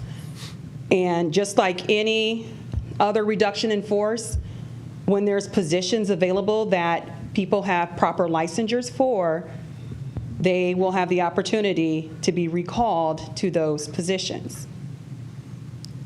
The majority of the people within our groups are going to have the opportunity to be recalled. We intentionally, as it relates to a lot of our positions, specifically one that I'm thinking of, we met with the union leader and literally told him that we're refraining from filling positions because we knew we were going to have to do a reduction in force. So that way we would have positions for our employees to go into. Okay. Yeah, I just want to make sure that was clear. That part was clear. But now my other part of the question is, with these 2 new employees that we're hiring, will they be on that same schedule? They're not replacing anybody's position that's being reduced. I know they're coming in. They're coming in from people who retired or retired. So now we still need those or resign, or however they're leaving those positions.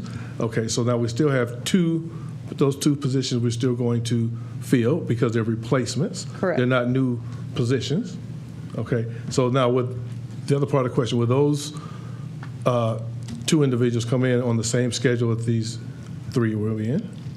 41-week schedules, yes. Okay, so they'll all be on, it's not like you're taking anything from one and giving it to somebody else. Those 3 are going to have it, and the 2 that are coming in are going to have the same schedule? Correct. Okay, that's all I need to know. Thank you. Oh.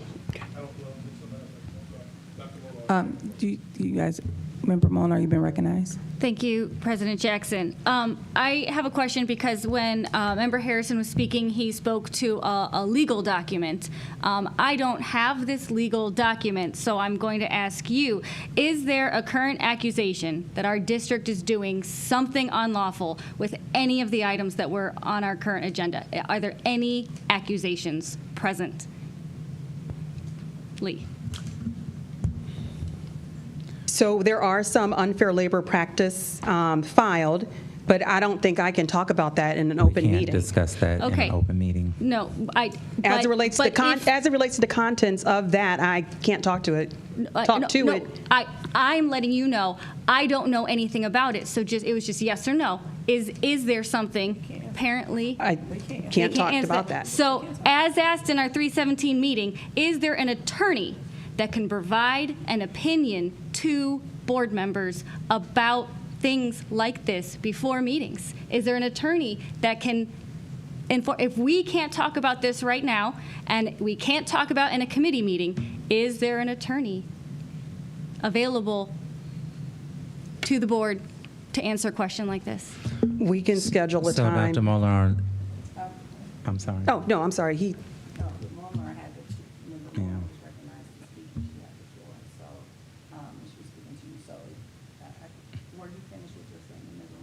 Well, I am concerned that there is potentially a legal issue that I'm unaware of. I am very concerned, and I don't know how to find out about what's happening. Superintendent, did you have a clarifying point from everyone based off of her question? Because I you recognize to speak at this time. Okay, I'm thank sorry, you. you're recognized to speak at this time. Thank you. Okay, thank you. So it was in the newspaper. I mean, it's been everywhere. So quite naturally, I'm sure everybody, either you saw it or didn't see it or heard or didn't hear it. But these are matters that we are not able to publicly speak about. And even if it's in a committee meeting, we're still not going to be able to talk about that there.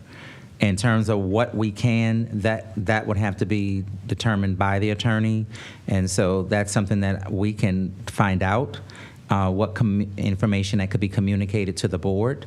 But those are generally matters that are just handled internally.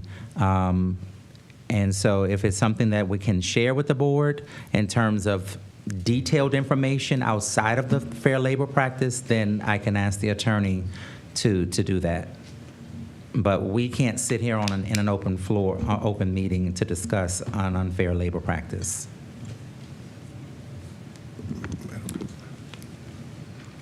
Vice President Alexander and Member Harrison.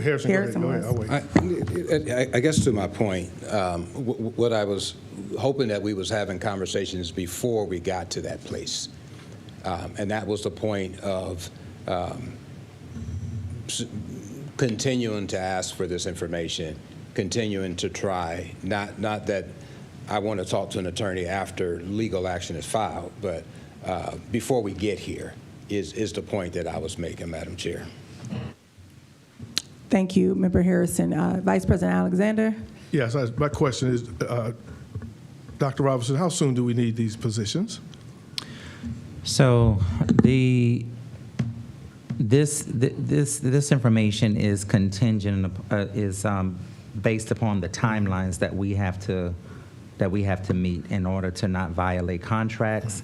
We have a RIF policy to make sure that we're following the policy. So we would need to move on this. If there's going to be a special board meeting on Thursday, then we could possibly, between now and then answer whatever questions board members may have. But we would need to vote on this. Otherwise, we're going to be up against timelines, which some of this stuff is contingent on our reductions. Okay, the reason I was asking, I wasn't sure if it would be able to be delayed until the next board meeting, if we could, and then have legal here to explain it to us in executive session, and then maybe we could vote on it? So we wouldn't be able to wait that long, given the timelines that we have to meet by the end of April. But if there are specific questions, which I've been taking note of those, or if you have further questions, then I could always ask those so that information is provided to you. Right.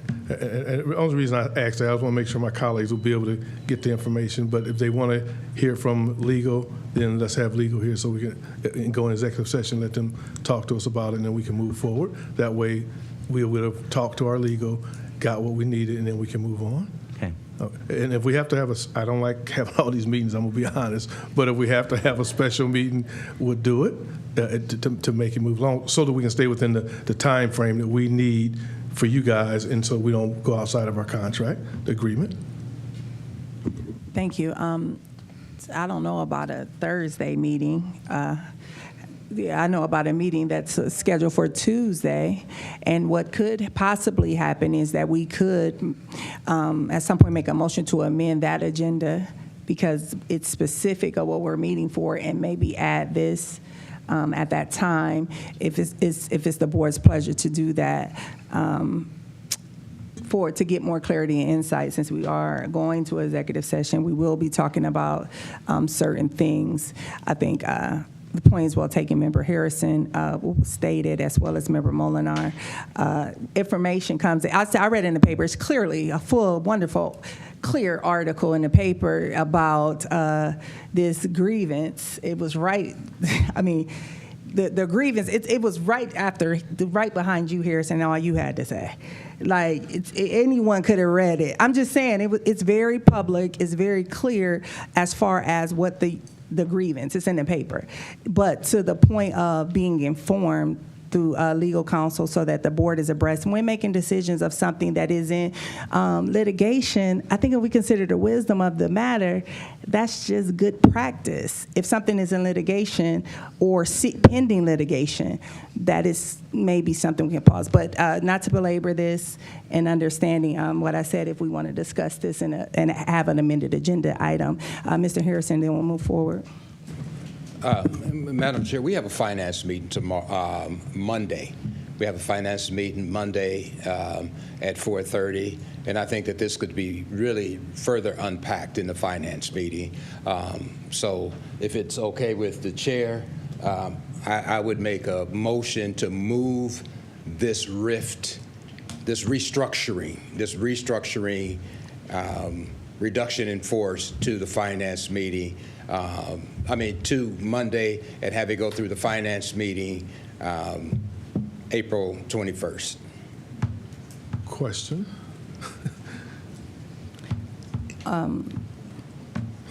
Vice President Alexander. Yes. So you guys can't discuss what you want to discuss with the attorney in that meeting. So whatever you discuss, it can't be anything that needs to go in executive session. I don't. One second. Member Harrison. Member Alexander, you posited a question. Member Harrison, I'm going to recognize you because this is getting, I think this conversation also is running its course, but I do want you to address that issue. Member Harrison had a couple of things that was discussed as I understood it, and part of that was based off how the Finance Committee was talking about breaking down of positions, not necessarily names, when we're talking about RIF in detail order, which is something that I don't want to put words in your mouth, but when you were saying finance, that's what I assumed, that you wanted that unpacking publicly, because we know the legal information we wouldn't be able to talk in an open meeting. But I'll defer to you. That was just my assumption. Well, the legal issue is the legal issue, so we can't. We can't do anything about that at this point.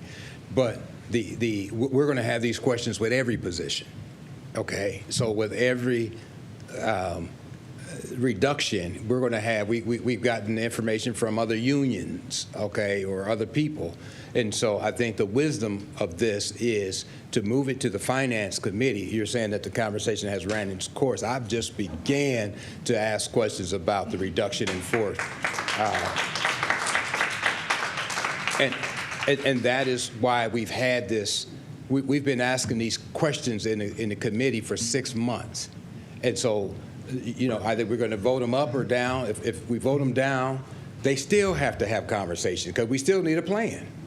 So I think it's to move it to the Finance Committee is the reasonable thing to do. All right, you have to do a motion, but what I'm saying is ran its course. Member Molinar made a well-placed argument, as well as you, as far as what's been asked of administration regarding positions in RIF. So it's very clear on what the disconnect is, and to send it back to the Finance Committee, I don't think it's unreasonable. It's the pleasure of what you all decide if the motion is being made. So a motion is on the floor, and because you did make a motion, right?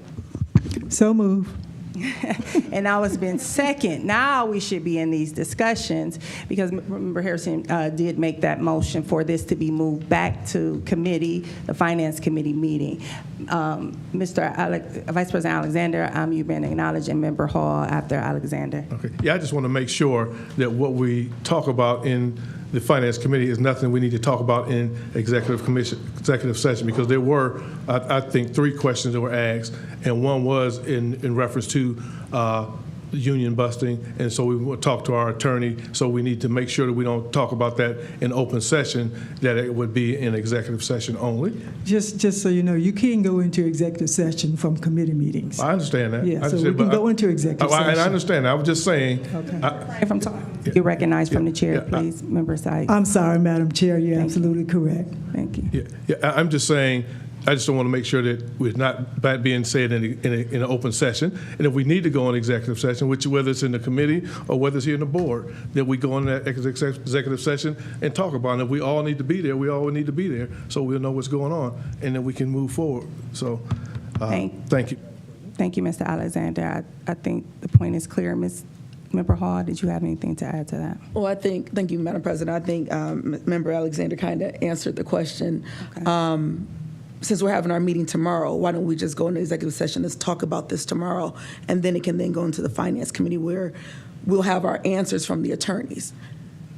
Well, the motion, you can vote, like, the motion is on the floor. Well, yeah, we were just Harris, so we can, I understand what you're saying, because I did posit that, but Member Harrison is a member of the Finance Committee position, that it can go into the finance meeting for that part. And as Member Sykes elaborated on, if it gets into, if there's a need for executive session, that can be also noticed through the committee meeting, if we decide, if that's the board's pleasure.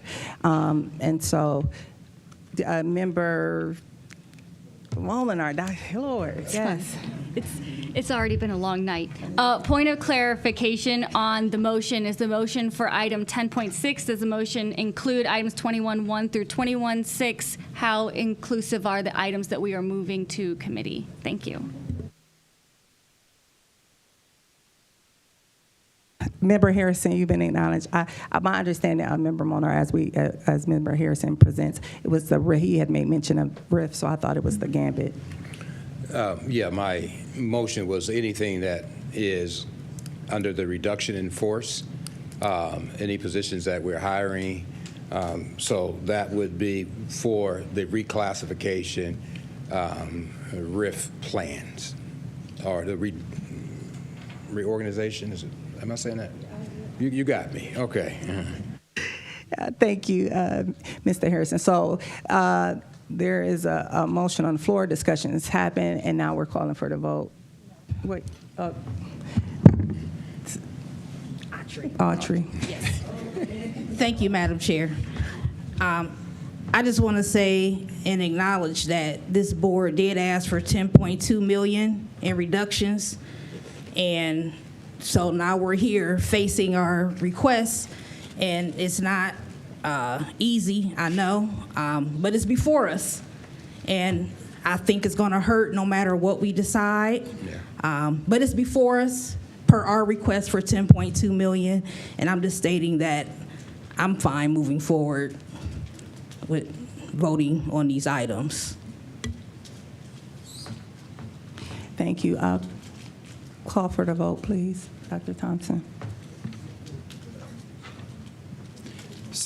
So for clarity, there is a motion on the floor to move 10.6, 21.1, 21.2, 21.3, .4, .5, and .6 from the consent agenda to the meeting to be held on April 21st. Is that correct?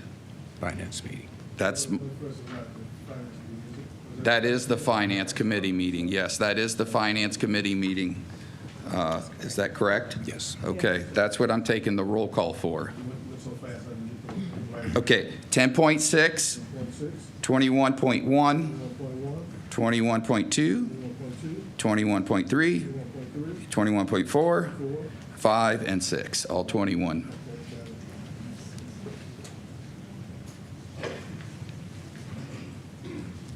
Okay, here we go. Mrs. Sykes. Yes. Member Harrison. Yes. Ms. Autry. No. Ms. Jackson. Yes. Mr. Alexander. Yes. Ms. Hall. Yes. Dr. Molnar. Yes. Motion carries 6-1.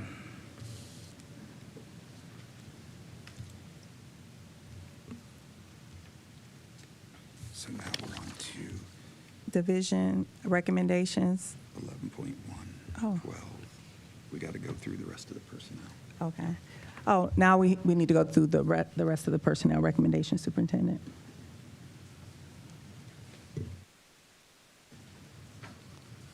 Section 11. Any questions? Section 12.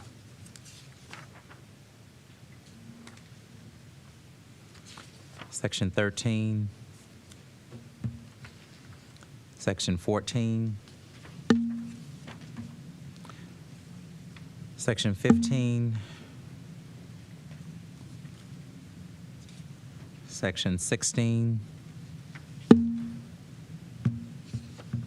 Section 17. Section 18.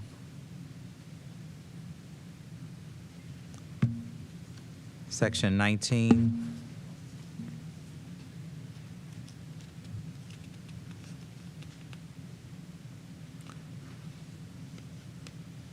There are no items in Section 20.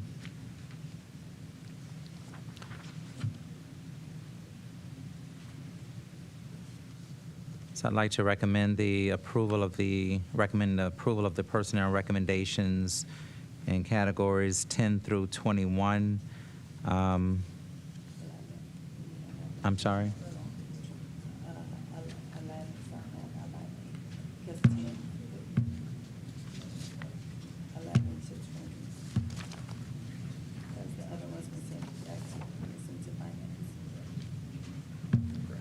I'm sorry, Superintendent, but the recommendation. It was 10.6, but we still had other items in in Section 10.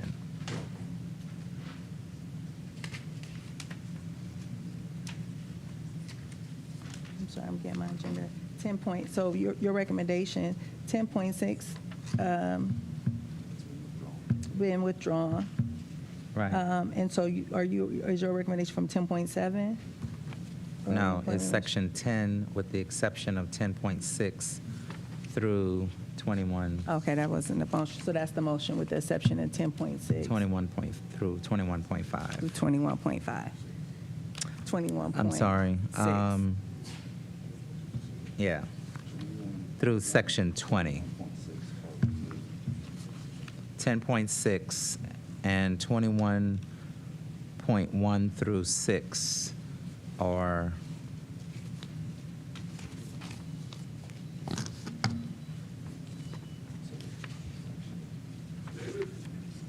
all right, yeah.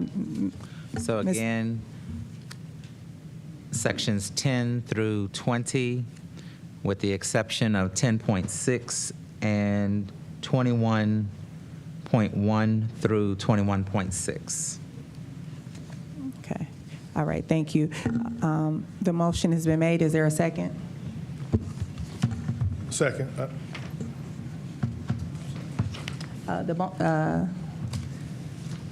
Did you make the motion for the clarity? For after the clarity, was the motion made by? Okay. Well, is there a motion? So moved. Second. It's been moved. It's a second. It's been moved by Member Alexander, second by Mr. Harrison. Harrison. Thank you. Ms. Jack. Wait, it's been moving properly. Second. Any discussion? Had it at Lynn. Ms. Autry. Not a question or discussion, it's an acknowledgement of 19.1. Mr. Kurt Hume, who is leaving the district. I know the Ellett family adopted him over there, but he is a 1040 graduate, and he has been around for a really long time, an important member of our safety team who's built amazing relationships with our scholars over the years, and I just wanted to wish him well as he departs from us and thank him for his service. Excellent. Thank you for that acknowledgement, Member Autry. Roll call vote, please. Ms. Jackson, Yes. Dr. Molinar, Yes. Mrs. Sykes, Yes. Mr. Alexander, Yes. Ms. Autry, Yes. Ms. Hall, Abstain from 19.4, yes to everything else. Reverend Harrison. Yes. Motion carries 6-0 with one abstention on 19.4, 7-0 on the balance. Superintendent.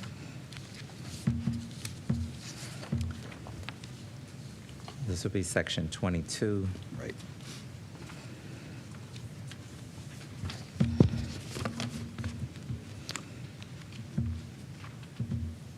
I wish to recommend the approval of the division recommendations, resolutions in section 22. Is there a motion to approve the next, is the division recommendations in item 22 on the agenda? I make a motion to approve section 22. Okay, it's been moved by Member Hall. Is there a second? Second. Second by Member Autry. Okay. Any discussion? Member Hall? Yes, for 22.4, sorry, it's a lot of pages here. Approving transfer of student activity funds to the general fund. The money that is at these schools when they raise the money or however they collect the funding, by this going to general fund, is this just going to general fund then for everyone, or does this funding still have like a small place for these schools? I'm sorry, Member Hall, could you tell me what number you're specifically Yes, speaking about? 22.4. Okay. Where we talk about the transfer of student activity funds to general fund. Right. So I was asking, does this, do these schools lose the funding that they have when it goes to general fund? So if it goes to general fund, that means it's for everybody. But when we look on the back page 32, I think I have the new agenda, if you're looking on paper, not on your computer. These monies that are collected, like the class of 2024 at Garfield, 716243, that's going to general fund, but is that still accounted for Garfield, for their class of 2025? Yes, Okay. the schools, this is their money. Okay, so we just move it to general fund then? Yeah, it's a line item within the general fund. Okay, so they're not, Whatever these schools are section, not but- losing this funding? No. Okay. So is this a common, I'm sorry, is this a common practice? Yes. Each time it rolls over? And so it would accumulate through the years, is what I'm understanding. So we should see, like, because many schools have leftover balances, and it comes into this general fund in the district, but as a line item for that school? Right. So Okay. we don't take their money, it's still there. No, I understand. I'm just asking that question because when a few years ago, the question came up about cap and gowns and student fees, and students pay their senior dues and things like that. And I asked the question about reserves. If the money is left over, what happens to that money? And if it goes into the general fund, how is it identified? And at that time, I felt that this clarification was not there. And so, excuse me, I'm just interested in that, so I'm just going to put a pin in that and to get more. I'm not going to belabor this meeting, but I wanted to say that on the mic, since I know I said it on the mic a few years ago, because I'm wondering if there's rollover money, and then we talk about students who are unable to cover certain expenses, or when the school wants graduation, and we're talking about doing a line item as a board separately, but if these schools have funds, I don't care if it's from the class 2013. If 2013 had $10 left over, and then from 2013 on, it was a little bit of money. A little bit of money ended up being a lot of money. And so that's why I was asking that question. So I can get more clarification later, but thank you, Superintendent.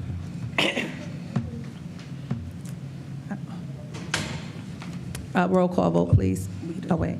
You had a follow-up question, Member Hall, please. Well, I didn't have a follow-up question. I just had a question on 22.12. Page 43, if you have paper. 22.12 is a resolution for the architect design services for Bookdale CLC press box replacement and track renovation project. I was just curious, because I know I'd asked before, but before we got the architect fund, will they be having conversation with the students, the staff, and community members to ask about the needs as far as the press box, far as the concession stands, like to know what the needs are, as well as will some of our students be able to help assist with the building of the concession stand, press box, and so forth, since we have those programs at Bookdale.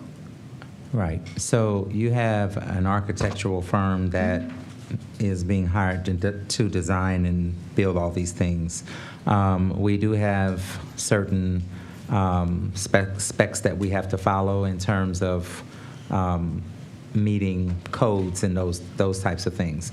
Now, whether or not the architectural firm is going to allow our students to have anything to do with that, that's something that would have to be discussed with those firms, because this is to approve for the firm to actually do the work. But in terms of whether or not our students we would have to find out from whichever firm is approved. If the firm is approved, then we have to find out from them what they would allow, if anything, allow students to be able to do. Can I have a follow-up, please? Yes. I'm sorry, just to follow up. Member Sykes follow up. Member Hall then. Okay. Just to follow up, I know far as like with my role at my job, when we have somebody coming in, we can tell them what we want. So such as like the Underbelt Project, they have to do engagement. Mm-hmm. That was part of their selection, who could do engagement with the community and so forth. So with this firm, we can ask, or we can say, this is what we want you to do, versus asking them what they want to do. If they want to be selected, they'll, adhere to having those conversations with our students. Right, but it's not, I mean, first of all, we would need to find out, because we're going to have the teacher that's there, hopefully willing to want to do that, because that would be an additional assignment for the teacher, because they would have to be the person there to supervise those students. So again, it's not an issue in terms of them doing it, but that's something that's going to have to be worked out with that particular firm in the agreement. Member Sykes, please. Thank you, Madam President. I was just going to say what Member Hall has said. It seems to me that given the uniqueness of Bookdale and that we have a program there that perhaps could help with this, that it would be nice to see if we can put some language in the contract or the proposal or request for proposal to include our students in participating in this project. It seems very reasonable to me, but I don't know. I mean, I don't have an issue with it. I'm just making sure that that's something that we would have to put in and discuss with that firm. Thank you. Thank you, Member Sykes, Member Hall, and Superintendent for that. And I'm in agreement. It seems something reasonable, because I know when Garfield CLC was being done, I saw young people there, and I inquired who they were. And there were young people working with that firm that was not from our district, but they were young people. And that's why I've been agitating since I've been here and about Bookdale's Masonry program and to pay our kids with all the other extra language people want to give as if that's not a possibility, are idiots. And so I think that's the deep dive that we need to do. Member Autry. Thank you, Madam President. First, I just wanted to thank the district for this finally coming to fruition before us. I know this is something that the Bookdale community has been fighting for a really long time, so I just thank the district for recognizing this community's things that they wanted, that they know make the school better. No more porta potties in the backyard for the two-time state champs in football. The only high school with state championships in football, by the way. But the other thing I wanted to acknowledge is that in the last probably 10 years, the Masonry program actually drew up designs. Mr. Matt Simpson and his students actually have designs because we've been wanting it forever. And so I would hope also in that language in the contract that they would at least look at those designs and consider them, because their heart is in it over there. And so I think that's just going to make the overall project a positive one for that community. Thank you. Thank you, Member Autry. Yes. You're younger than me now. Come on. And then Member Hall. You know, it's so much. I got to multitask. I mean, I am a Delta, so that's what we do. But go ahead. Thank you, Madam President. You're doing a wonderful job. So just a quick question, and then I'll just have another quick question. So we're voting on hiring this architect firm, correct, today? Correct. Okay. And I don't like to do double work or, go round and round, but I would like to, before we vote yes, and then they say no, they're not doing it. Can we go back to this firm and give our guidelines of what we want, to have them engage with the students, to have them look at what it would be to, I know we haven't hired the firm to do the actual build, but to engage with the students and also, see how much it would cost if we employed the students to do some of the work with the company, because that company could charge $10 million, but with the help of our students, it could be $8 million if we're trying to cut costs. So that's all I ask, is if you could go back, because I know you're the person that's consulting with all the firms, if you could just go back, and I guess I would make a motion for this to be moved off the agenda until the next meeting. Before that, if I may. Yes. The incorporating students into the design process and even the construction process later on was part of the interview process of the firms that had submitted statements of qualifications for this project. So that has been an active part of the discussion right from the beginning, and all of the firms did respond that they were absolutely willing to incorporate our students into the process fully. And to that point, Hasenstaub architectural firm, who was selected as the #1 ranked firm for the interview process, specifically partners with APS and with programs that help our students for the past several years. So they are very actively engaged in incorporating our students and getting our scholars and students involved into the architectural process and learning what it is and what jobs may be available. So unfortunately, I hadn't been able to update Dr. Robinson with this information, just with all the other projects going on. But all of those concerns have been addressed throughout the entire process, and very deliberate in the selection and ranking process to make sure that when we did bring our #1 selection to this meeting, it met those requirements. Just a follow-up to this. Yes, sir. Thank you. Sorry, I don't mean that. 201. But, I'm 1040 all day, but I support all the schools too, right? So, and if any other school has projects like this, I do want the students to be engaged. Absolutely. Because they're the ones that's going to be taking care of this when we're gone. Yes. But I understand that you're saying that they work with schools, but are they going to work with Bookdale? Because people will work with schools, but when it comes to Bookdale and East, they may not want to. So not, throw anything out there, but you're saying that it was a discussion, but it's not in the contract. and it's not in policy. So just because you say you're going to do it, what does that look like? We talked to two kids and we did a discussion. Like, can we put it into like this resolution that they will engage with students? It would be renegotiating the contract with them to. But if they already add said that they're going to do it, specific it should be language. we'll engage with the students, since they already said they were going to do it, right? Or It would be going back to having our legal representation go back to the firm and request that additional language is added to the contract, and then the contract would have to be brought forth to another board meeting moving forward. okay. Well, I guess it's at the pleasure of the board, whatever you want to do, but. Yes, Dr. Thompson. One thing to keep in mind is not that budget matters, but budget matters, right? So it's already been spec'd out, bid, so you can still make some design changes, but we have to be very careful about design changes in terms of,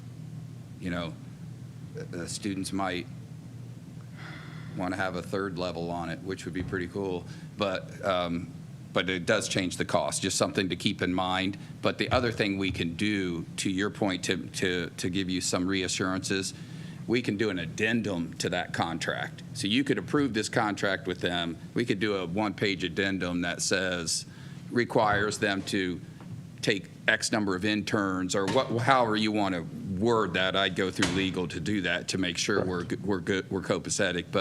And then we could bring that addendum back to the next board meeting to add to that contract, so that you don't hold up this process. We've been working on this project for a very long time. I'd like to go before football comes. Thank you for that clarification. Yeah.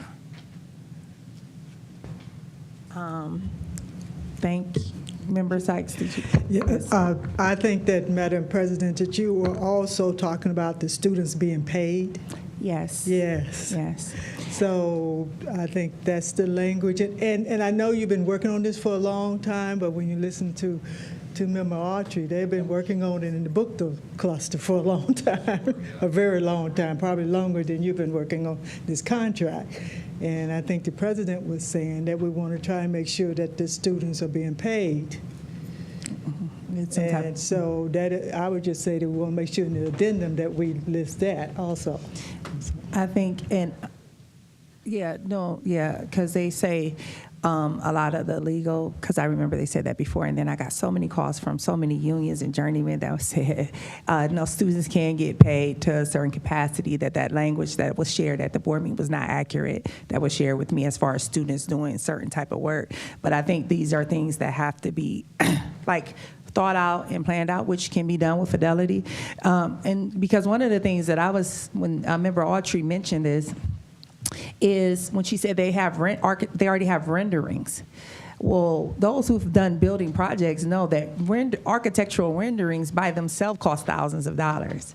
And so the instructor at Bookto is very sharp, is a professional, has his own business, and also happens to be an instructor. So when I think about those renderings, I'm thinking about cost savings, that if we earlier on came to the table with the renderings of the students, and if the team sat down, even with that teacher, and looked at the renderings that they had for this space, that could have possibly been some type of savings, because it could have been minor edits. The architectural firm could have saw the vision and said, oh, this, and it may have even been more cost effective. But these are the type of discussions that when we have these discussions about the careers, the opportunities for our students to get into these blue collar union jobs, it's a serious conversation. And I feel like there's a lot of appeasement that happens, like, oh yeah, we're going to look into that. But I never see any action item. This is what's happening. When I made the tuck point comment about Bookto's masonry, the work around those windows, I talked to Mason, Union House's masonry. They was like, because it was such a complicated job. And they were like, it could have been done. It's just, it's just the time and fidelity taken with what actually does that look like. So when people come to our community, we have these college and career academies, we have these skilled trades that our students are learning, HVAC, all these things. these kids should be getting, they can be compensated. We sign off on contracts so easy for whoever, whatever the relationships are within this district, that same type of energy I want for these kids that we're sending through these programs, because the goal is we want to see them, we want to show them that although you're going through this at school, this can feed you in real time, and not just, it's not always free. Everything is not always free, and when they get to a point of being able to work and a journeyman status and things like that, building those type of relationships I think is very important. And I'm not going to just stay on this horse, but I'm always on this. So I need y'all to know I'm always on it, and I'm not going to forget. Like an elephant, my memory is very long. And so every time I'm going to circle back to this, because I feel like we have these discussions. What's the action? What happened? I know I talked this talk about over a year ago. So what's happened with the compensation part? Because it is available. It can be worked through. Vasilati came in here and told us about the refereeing for the students, which was cool, and that's on the sports end, but it's other areas too. I even asked, Bookto has an amazing catering program with an amazing team that works with those kids. We have all these cater lunches that come to 10 North Main, pay them kids. You don't need to get the sandwich tray from Subway. Let the people know at Bookto we're having this meeting. We want a sandwich tray. What kids qualify to do this? We want desserts. You know, they have final assessments where they have to do eclairs. So this is like, if I know this, and I'm just a board member, if it's your job, then I want you to know it in even more detail and tell me how can it flesh out if I'm just throwing this stuff out there. So who was it? Superintendent? Did you have something? Go ahead. So we are working on some of those things, Member Jackson.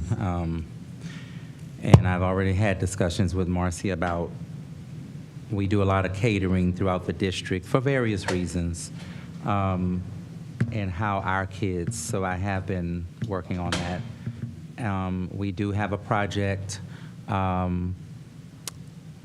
The intent, depending upon funding and all of that, is for us to put a garden where the current Miller South is, well, in that area.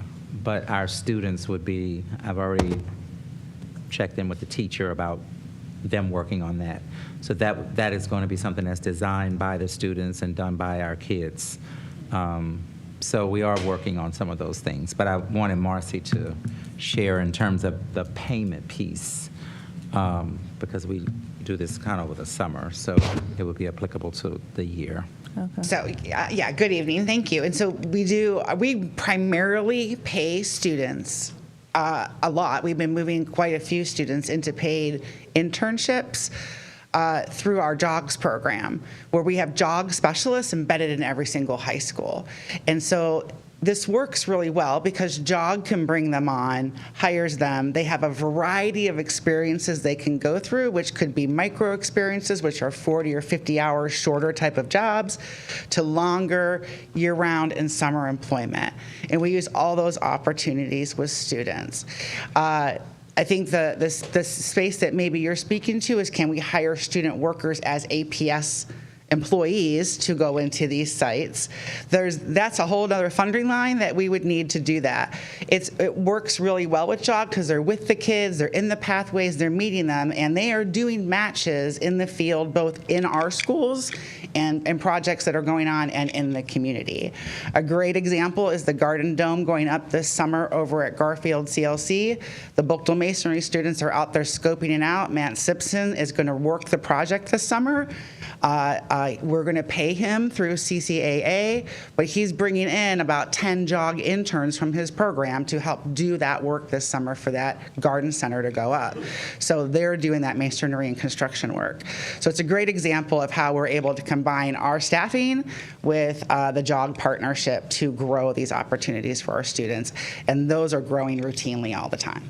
I actually have a jogs flyer right here because, Yay, good. you know, I shot it out early about Eileen Shapiro, you know, because I really do follow people's work and see how it gets in our community. So this is something that, you know, Summit County does fund, Buckeye State Credit Union, and then jogs. And so it is limited amount of jobs in those positions, and some of them fill up and kids can't get to certain jobs that they want to go to because I kind of rock with kids like that. And so I know, so they come and they tell me like, oh, Ms. J, they said they weren't hiring anymore, or I couldn't get to this site. And so, yeah. And so I just, what's the best committee for me to like unpack this in? Because I don't want to what would you say, instructional policy? I would say so. That's usually because it's an academic piece to it. Correct. Okay, yeah, thank you. It's all their project learning and their work-based learning hours and all those graduation requirements that go on. All right, thank you. I'll just follow there. Thank you so much for your time. Is this on the same topic? Because you had two and then a follow-up. So we're going to move on. So if I'm done, I'm done. Yeah, you're done. Okay. Is there, no, I'm just, this is, because we're moving the meeting forward, so we're calling for, yeah, because we've exhausted this. We're voting on 22. To the thing, no, you can make a motion. That's different. If you want to make a motion, is a motion, don't we already have, what's on the floor now? Right here, 22. A motion to approve. So there's already a current motion that's on the floor. So you would have to make, are you trying to make an amendment to the current, so you want to make an amendment to the current motion? Yes, you recognize. Okay, what I had said earlier was, I don't want to say no to this, but if we could make a motion to 2212 so that they can go back to the firm and have a conversation, I would rather make a motion to move it so that they can go back to the firm and talk about how the students can be engaged into building the press box and so forth. So that's what I had said earlier. Yeah. But then we started talking about everything else. Discussion. So I wanted to make sure that we were still, that's why I raised my hand. Understood. To ask about that. Thank you, Member Hall. So, and to your point, so it's because it's an emotion to approve this, so you want to make an amendment to the current motion to either what the discussion that took place with Dr. Thompson and Keenan was to add an addendum possibly to what already was the contract before it's signed, like an addendum that covers what you are requesting. Well, if we're going to do an addendum, I'm okay with it, but I want to make sure that the addendum is done and that they do go back to this company to talk about our students participating in it. Yeah, a motion is still, Okay. a motion will So have to be then- made okay. for that. Well, I Or, won't- it still would be along the lines of what you're asking. It's just a motion is to be made to add for the addendum for that. Yeah, so I don't, oh, okay. Yeah, See? yeah. So what you're Yeah. asking can be had. And it needs to add, Ms. Carter, did you need to come to the mic to add clarity? Your feet was moving before you got up. So today we had interviews with architects for North, and one of the items that we are looking for is how are you going to incorporate our kids within the project? And even when we're interviewing our CMR, and when we did interviews for the Bookdale concession stand, that was one of the things that we're listening for, is how they can incorporate our students into the work. And so Mr. Keenan did do his due diligence as it relates to working with the firm in making sure that they can incorporate our students, our scholars. Also, he conferred with Marcy Ebright with CCAA as it relates to incorporating how we can get our students paid as well, along with utilizing our resources that we currently have as it relates to funding sources under CCAA, and then partnering with JOGS as well to make sure that we can get our those students who are interested in participating in these works as it relates to the Dome and Garfield, the concession stand, they would have those opportunities to be compensated as well as learn while they're doing the work. So this is already a written up understanding. So to Member Hall's point, so this is something we can reference and hold accountable. So I don't know if it's written anywhere, but Keenan, is it written anywhere, or is that something that we talked about within the interview? Because this is what Hall is asking. You said what?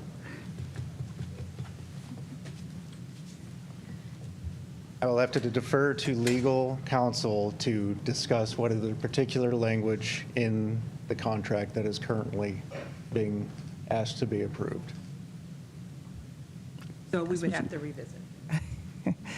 Okay, that's what Hall, yeah, y'all gonna, they gonna have to, because Hall her question is very clear to me as what she's asking, and that's why we're saying, do we need an addendum? So when you guys come back up to the mic to try to convince us this has already been done, and I'm asking this is written, people can say a lot of stuff, it's just like with contract, but if it's not written, then how can we hold you accountable that you're doing exactly what you say you do with fidelity? It would be good to have the assumption, but it's a difference from children being at the table, and they're laying brick, they're doing whatever, and they know they're getting $25 an hour or whatever, then I pick just, okay, I talked to little Renee, and little Renee said, I like red, and I'm gonna incorporate red in the grout that I use.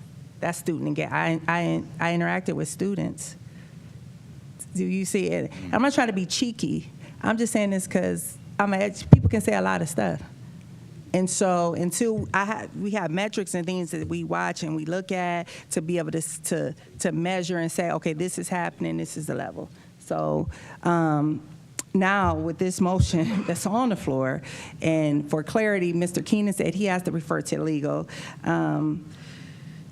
Member Hall said she wanted to amend the motion because she didn't want to vote the motion down to see, so that we're clear on exactly what we're discussing. So if she's gonna make that amendment to a motion, it has to go around to see what's the board's pleasure with that, or if the board is moving forward with this. Mr. Alexander. I was going to say, can we just pull it off and table it until we get that information and get that stuff written in there, and then come back? Would that be okay, or do we need to have it put in now? I don't know. Because we didn't talk about this a good time. Is it a time constraint on this, Mr. Keenan? Yeah. Because we were talking about not belaboring it for book though. So is it a time constraint where we need to have this done today? The time constraint will be the longer the contract is delayed in being approved, the less likely that work will be completed before the football season starts for the 25-26 school year. So that probably won't work. Yes, Member Autry. Thank you, Madam President. Can we consider making a motion that an addendum is brought back to us with these things that we are seeking, so that the work can move forward with the expectation that an addendum is brought back to us, or the clarification around what the language in the contract is? So approve it with the contingency of having the addendum brought back to the board with these items, that the approval is contingent on that, because then we can receive it. How does that work? That's another motion, a different amendment. Yes, Member Hall. It makes sense. I mean, I'm fine with an amendment, but my only concern is we can go back to them with an amendment, but we already have a contract signed. You're trying to amend the contract, right, to ask these questions. Will you allow students to participate and have conversation? Will you? They could say no, but we already got a contract signed. They'll do the work. So just because we amend it doesn't mean that they have to say, the people that we hire has to say yes to it. Okay, my understanding was before we signed the contract, this amendment, it was in lieu of the signing of the contract that they have to agree to because it's already a contract that we have, right? Yes, it is a current contract that was worked on with our legal counsel for construction and the firm that is being presented here. Right, and it's here to be approved by us. Correct. And so now when we say amendment, before we approve it, we're saying with the amended items within this contract, that's the contingency of this being approved. Listen, I trust our team. So if you're going to go back and do an amendment, then let's do that. But what I will be disappointed in is if we come back and say they didn't want to do it, or we tried to have the conversation. So I'm fine with approving it if we have your word that you'll go back and talk to that firm about not talking to them, but telling them this is what we need to do. because there's going to be more work down the line. I assume this firm would want to apply for more jobs down the line. So we go back and we stand firm on having communication with our students on what this press box will look like, what the concession stand will look like, and how we can engage our students and let them assist with this project. So I trust you. So we'll just go for it. I'm not speaking for the firm, but they've been very deliberate in saying, yes, we already do work with students in the district, and we want to continue that and make sure that's part of it. And that's the most affirmation I can give at this time. Okay, that's fine. We have talked at this at length, so I'm going to end the discussion with this, but I will just bring that I think that this is an item that we should be table until we meet in 2 weeks, so that we can really unpack it the way that we needed to ensure that what we expect is going to happen is going to happen. So. I make a motion that we table this until we get the language that we want to be in the contract. So moved. Okay, it's been moved by Vice President Alexander and second by Member Sykes. Now, y'all, we didn't have a lot of discussion. Any discussion? Seeing and hearing none, roll call vote, please. Dr. Molnar. Yes. Mrs. Sykes. Yes. Pastor Harrison. Yes. Miss Autry. No. No. Okay. Miss Jackson. Yes. Miss Hall. Yes. And Mr. Alexander. Yes. Motion carries 6-1.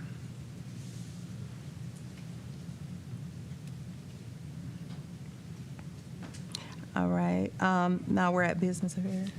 We still have to finish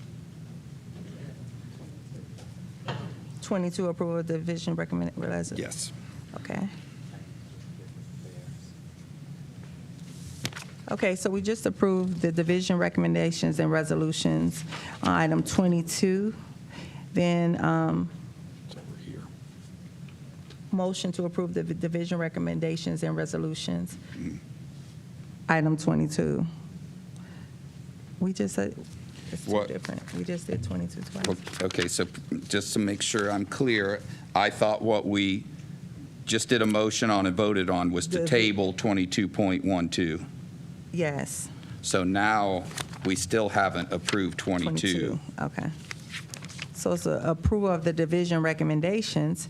However, because we amended the recommendations from just 22 point, so we just need to remove. Yeah, so that's correct. That's right. So we already moved all of 22 out. Correct. No, that was 21. We still have to do 22. We should be doing 22, and we were moving. With the removing right, 22.12. Yeah. Correct. Right, 22.12 is the exception. Okay. Is there a motion to approval of the division of recommendations with the removal of 22.12? So moved. It's been moved by Member Hall. Is there a second? Second. It's been second. Any discussion? Seeing and hearing now, roll call vote, please. Dr. Thompson. Dr. Molnar. Yes. Mrs. Sykes. Yes. Mr. Alexander. Yes. Miss Autry. Yes. Miss Hall. Yes. Reverend Harrison. Yes. Miss Jackson. Yes. Motion carries 7-0. Next is the business affairs recommendation. Dr. Robinson. Thank you, President Jackson. I wish to recommend the approval of the business affairs recommendations in category 23. Is there a motion to approve the business affairs recommendation in category 23? I move to approve the business affairs recommendations. Second. It's been moved by Member Autry and properly second by Member Hall. Any discussion? Yes. Member Harrison. I just have a question on 2320, the Southeast Security. Is that a new system we're putting in? Which one? 2320. Southeast Security. It's a Southeast Security, a badge system? I'll let Mr. Keenan elaborate on it, but this is sort of something that was started before I got here. And the system is outdated, and so we really need to make a decision on that. That's how you get in and out of buildings and all that, but I'll let Mr. Keenan. I just wanted to know if we were updating the system or if it's a new system. You're saying we're updating, okay. It's that's sort of an up, yes, sir. But I'll let Mr. Keenan elaborate. Do you require any more information? No, thank you. Okay. That was a wise question, Thanks. Mr. Keenan. All right, thank you. Member Autry.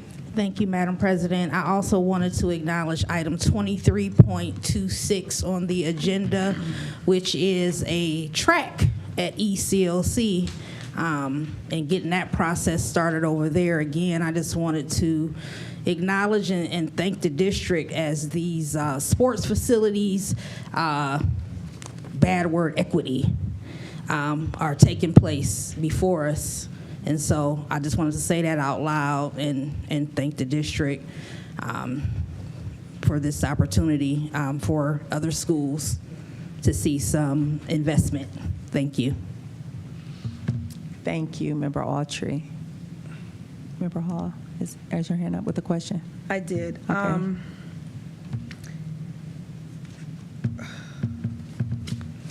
Okay, I'm sorry. What is it, 2320, where Mr. Harrison had talked about, and that was also part of 2213, where we accepted the resolution for the money from the Attorney General to pay for the Southeast security. And with that Southeast security, I know that by reading this, we talked about, well, we didn't talk about it. It talked about updating the system for teachers, for their badges and so forth, what we need. And I know I had made mention, especially also when I ran, I had talked about far as like security for our students to, if we could incorporate like badges for our students. And that could be another form of security where they could even tap in to show that they're in the building as attendants. And this can be a conversation for a committee, which I brought up before, but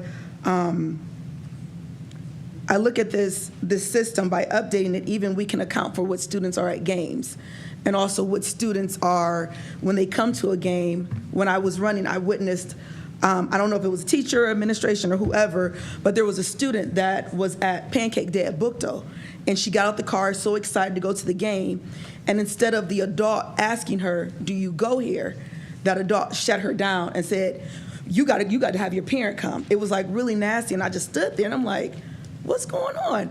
And the little girl was like, well, she wouldn't let her speak. She was like, you can't come, your parent has to come. So the little girl walks to the car with her head down. Another administrator is like, no, she goes here.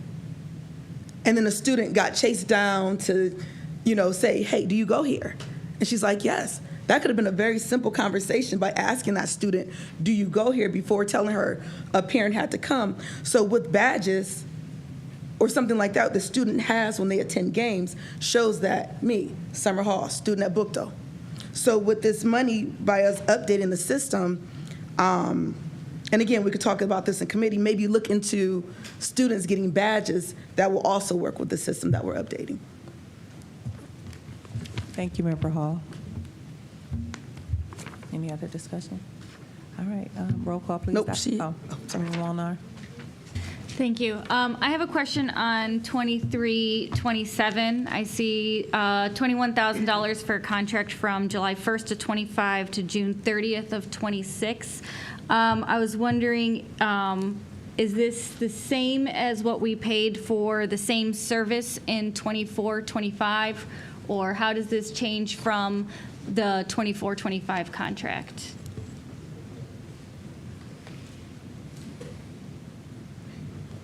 Yes, it's the same or less. It depends on the number of phones that you actually assign. So it will not incur additional cost over what we had last year. Okay, thank you. Mm-hmm. Thank you, Ms. Falk and Member Molnar and Hall. Any other, Member Hall?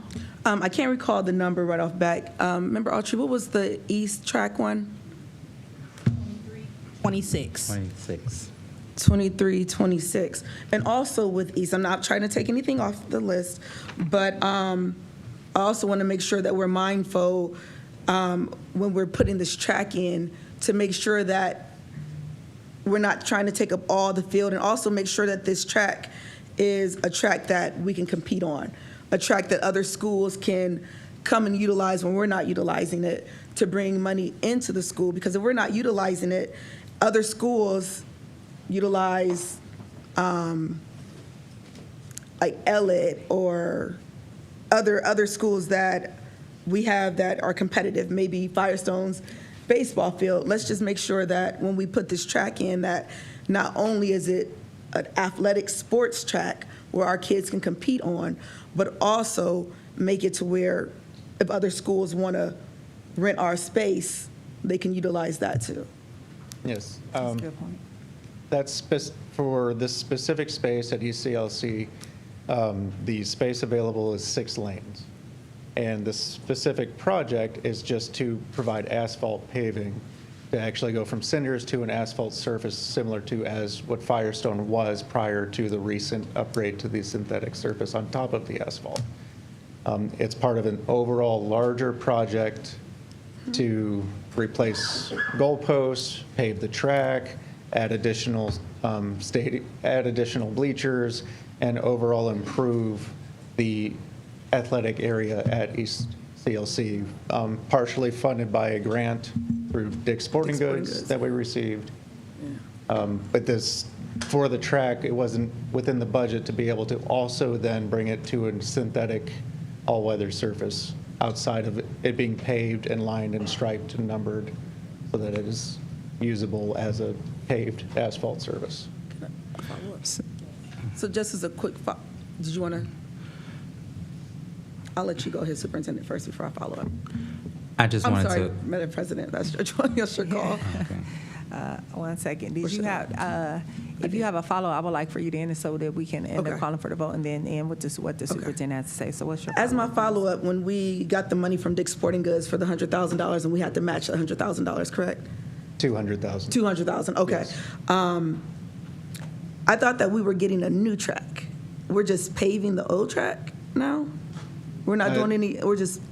I'm sorry if there may have been some misunderstanding. The current track where it is the only space on that whole campus that could have a track on it. So it's taking it from a cinder track and paving it, striping it, lining it.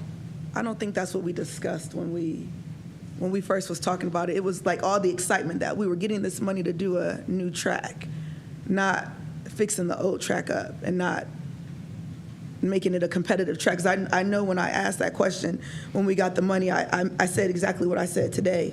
Mm-hmm. Then that we want to make this a competitive track.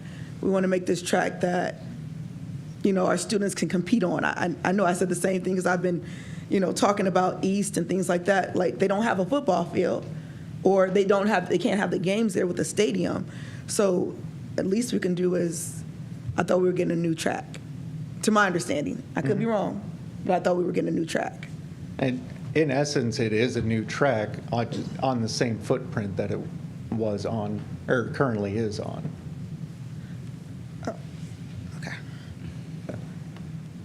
Superintendent? But the goal to your question is to budget for, and I don't know the technical names, but to make it a competition track. So that's what we're putting into the new budget. So we want to redo it? I'm sorry. No, you're not redoing it. It's whatever they did to the track at Elliott so that it is a competition track, there's an overlay. And I don't know the technical names to all of that, but that's what we will be looking to budget for, to make East the same track the same way, so that it does become a competition track. With this money? Not with this. We have to budget for that extra piece. So when we do as we're doing the budget for the next year, we would add that in so that we can do the overlay. But what we're getting is a track. It can be used. they can run track. It's just not a competition type track. What I'm saying is that we will be budgeting for that so that it does become a competition track. But what we're going to have will be, kids can use it and run on it to do practice and PE and those things. But to make it a competition is what we would need to budget for the following year. And just to be clear, in order, so when we're having discussion, board members, it's two questions and then maybe a follow-up so we can move the meeting along, because our meetings become belabored because we get in-depth discussions per board member about these topics. So I just want to reiterate that I did send an email weeks ago to the board that we wanted to make our meetings a little bit more conducive with this. So lastly, with this item, as far as this track at East, Member Hall. Okay, I'm sorry. Just trying to understand it, and bless you. So later on, we're going to budget more money to redo something that we're putting money into now. Well, you're not redoing it. You're adding the overlay, the stuff that goes on top I of what you're... understand that, but what they just said was we're going to budget to make it a competitive track later. So with the money that we currently have, why aren't we using the money that we have and then add some into it to make it all the way right? Or maybe I'm just not understanding. I don't know. I think what... Okay. Dr. Thompson had said he could add clarity, so I was acknowledging Dr. Thompson. I was waiting for you to finish. Think of a competitive track as a two-phase plan. You put the blacktop down, and then you put a rubbery synthetic surface over top of it. But I think we'd have to double check, but I'm pretty certain that the other challenge with making that a competitive OHSAA track for a track meet has to be 8 lanes. And I don't think there's space there for 8 lanes, is my understanding. So you'd have to check into that. I won't say that for certain, but I think that's why they're blacktopping at 6 lanes and not 8, because there's not space for There isn't physical space to do 8 lanes. There is? There is not. That's what I thought, yeah. So you could never be a competitive track, no matter what you did. Not a state-approved track for a track meet. Harrison. Yeah, this did come through the committee, and we talked about it, and the space was an issue, and so what we were discussing was this would be the foundation, and that would be an upgrade. Okay, so Correct. we would do it in 2 parts, but it wasn't, we didn't have enough space for 8 lanes, but this would be like the foundation, and then they would upgrade it once funds was available. So that's the only what Ms. Member Hall was referencing about the understanding of a new track for clarity. All right. Roll call vote, please. Dr. Thompson. We're on item 23. Mrs. Sykes. Mr. Alexander? Yes. Miss Autry? Yes. Miss Hall? Yeah. Yes, sorry. Reverend Harrison? Yes. Miss Jackson? Yes. Dr. Molinar? Yes. Motion carries 7-0.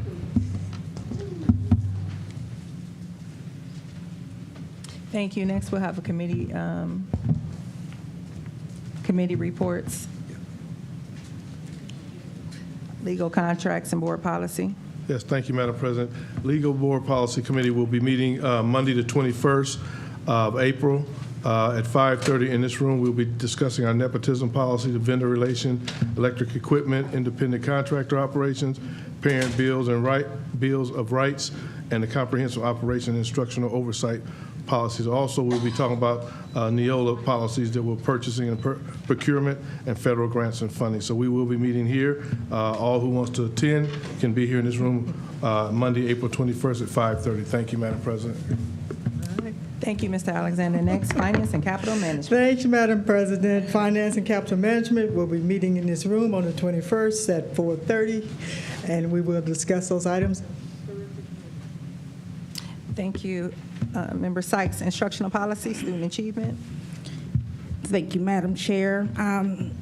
This past Monday, April 7th, the Instructional Policy Committee met where we received a presentation from Adam Motter, our social studies curriculum specialist. And he discussed with us the new social studies curriculum for K through 3, which is actually just outside the boardroom that I encourage everybody to take a look at. It looks really exciting. And then also I just wanted to thank the staff that was involved with the approval process. I understand it's quite rigorous, takes a lot of time and effort, and so thank you to those staff members who participated in that. Also, we heard about a textbook adoption for AP European History pathway at Firestone that's needed, and so the committee chose Pearson. The Western Heritage since 1300, 12th edition. This adoption is directly aligned with the AP test and has significant support for the students in that pathway at Firestone. Also, we received a recruitment overview from Larry Johnson. One of the things I had asked for is a report around Teach for America and other staffing things, because we talk about this exceptional curriculum that we have, but if our buildings are consistently having 15 to 20 subs, how can that exceptionalism really be maximized? So unfortunately, they were not able to connect with Teach for America just yet, so that'll be coming back to the instructional policy. But we did hear about our existing recruitment efforts, including some collaboration initiatives and relationships, the Cleveland Area Multicultural Educators Recruitment Association, otherwise known as CAMRA, university partnerships, the Harrington Scholarship. Also, they touched upon our job fair participation, and I do understand that maybe 6 months after graduation, we'll be reaching out to graduates to see where they're at, and potentially, because that's that magic moment where they realize, oh my gosh, life is real. I've graduated, what can I do? So we talked about possibly having job fairs for those scholars. Also talked about our Grow Our Own program, which is a state initiative, offers up to $7,500 per year for 4 years to support aspiring teachers. They have to commit to teaching in the home district here for 4 years. As it relates to us, applicants can be long-term subs, secretary, security, et cetera, already working in our district. So I'm encouraging anyone who has thoughts, who has just that knack with students, who are not necessarily teachers at the present, to consider any of these programs. We did get a nice big phone book size pack of data around our attendance and absenteeisms by staff at our buildings. And unfortunately, those numbers are never where we want to see them. I know one of the questions that Mr. Johnson asked us is, what do we need to know before we do anything? So I'm just asking my colleagues to send questions around that particular topic. One of the things that I noticed that was bothersome to me, and Member Hall, please chime in, but as I looked at this data, I noticed the fill rates of our substitutes. And at some of our schools, I see those fill rates. I think we had the month of March. Some of those fill rates were 100% in some schools, multiple days of the week. But then there were other schools that only had 100% fill rate for one day out the whole month. And we have to figure out why that is and how can we remedy that. And so I'm looking forward to further conversations about how we can address our staffing. Again, this is another long-term issue that I was advocating for long before I got on this board, and we have to eventually do something different to get something different. And so, Member Hall, if you have anything to add. Yes, 1 second. I also want at this time to take a moment of personal privilege. I need to use the restroom, so Vice President Alexander will preside over the meeting from this point. Member Hall, you've been recognized. Thank you, Madam President. I will just state, well, Mrs. Ebright, Marcy Ebright, stated that an alumni program would be good by having someone do a check-in with our graduates, making sure that they are employed or in school or enlisted if need be. So having someone, create this program will make it a lot easier to make sure that our alumni, our graduates, are on the right path versus just graduating and saying they want to go to college, but then they don't have the money to go to college, so now they're sitting at home. So I think that would be something great if we could start that up one day, sooner than later. That's why I said jocks, have some of those students work on that.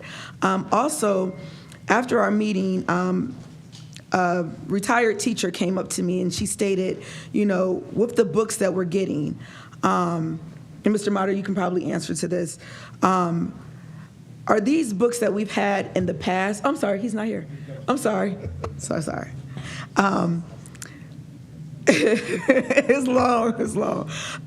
But the books that we're adopting now, are these similar to books that we had in the past, and that those books didn't work in the past, but we're just reintroducing them again? So when Mr. Motter, we can have that conversation. I'm curious about that because a previous teacher had asked about that. So that's it. Any further discussion? If not, we'll move to the Equity Committee. Okay. Hello again. So with the Equity Committee, Larry Johnson came and spoke about building recruitment, building relationships with institutions such as Stark State, creating a program to increase the number of paraprofessionals moving into education. So that's our current paraprofessionals that we might have that may want to be teachers. We start a program or, again, a relationship with a university to work with these paraprofessionals to become teachers. Also, Dr. Chapman spoke about the advisory council and the work-based learning session with the big picture learning, and also working with the Guys and Gals Community Partnership. I think we have this in our agenda to vote on, the big picture, which is a free program with our Guys and Gals. And I just want to shout out to Jerome Moss with Guys and Gals. Graduate of Firestone High School, created Guys and Gals to give back to the community. So we have a APS graduate that is still here doing the work for our community, his community, and he also sees a need for our kids, so he does the Hoop for Coop, which was last Saturday, just as a skill set, health and wellness, teaching our kids about just themselves and being an athlete and what that is. Being an athlete doesn't mean you just good at that sport. You have to be good in school. You have to also be good at, listening. Being an athlete listening is one of the big issues too. So just a shout out to Jerome Moss for all that you're doing for our community and for our kids. Thank you. Thank you, Member Hall. We now are at, yes. I need to go back to business affairs. I'm sorry. This is long and I'm way past my bedtime. I need to abstain from 23.17 in business affairs. Okay. Thank you. Thank you. Can you note the abstention of Mr. 23.7. Mm-hmm.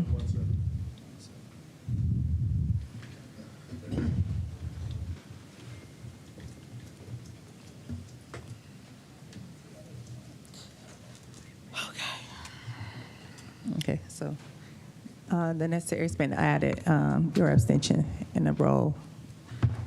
Edited. We're now at unfinished business on the agenda. It's a motion to approve the memorandum of understanding between Akron Board of Education and the City of Akron for the Department of Police officers in selected schools.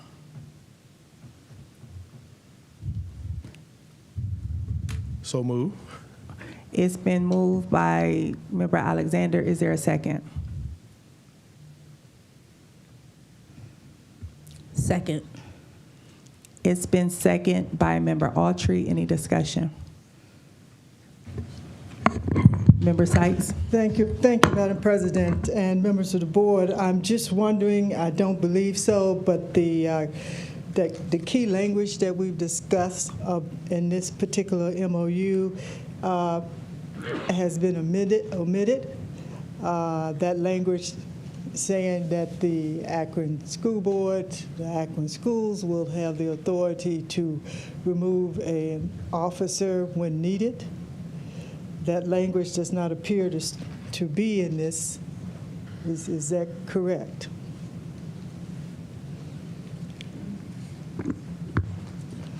The language, I believe, still indicates that the only way an officer can be removed is if we contact the chief of police, and that language is still in here. Okay, well, I would have to be against this piece of. Superintendent. Yes, ma'am, Ms. Sykes. Given where we are with this school year, because this contract ends June 30th, and we understand that there was some other language that also was in there in terms of the superintendent being able to move these people around, and then the board just trying to compromise to work to get this completed for just this time here, because it starts from January. It's already started. It would end June 30th. Now, if it is the pleasure of the board, going into a different contract, then that's something that we could then have time to really address and massage. I've spoken with the mayor about it, so he is aware. He shared some things as well, but in terms of us just being able to get through this year here and be able to close out this year, we wouldn't have that in the contract. Right, that's my clarification. That's what I wanted to be clear on. So that means that language has been omitted. That means that between now and when this contract ends, that if something should happen at a school where we have a police officer and we feel that our student has not been treated fairly, that we cannot ask that officer to remove themselves from our school, but we will have to contact the chief of police and ask that chief of police to remove that officer. Yeah, Now, the mayor thinks. Now, let me just say, having been on Akron City Council, I know the Akron City Council would never approve this, would never support this, saying that we did not, over at Akron City Council, have the authority to ask an individual to leave one of our buildings if we were Akron City Council. But I think that the students need to feel that we support them, and if we feel that something has happened, that we need time to investigate that. We need time to see if that student has been treated properly. And if so, we need that officer to be removed. And we need a Akron board employee, the superintendent, i.e. the principal, someone to be able to say, we need you to remove yourself from this situation until we can check this out. So for that reason, there's no way I can support this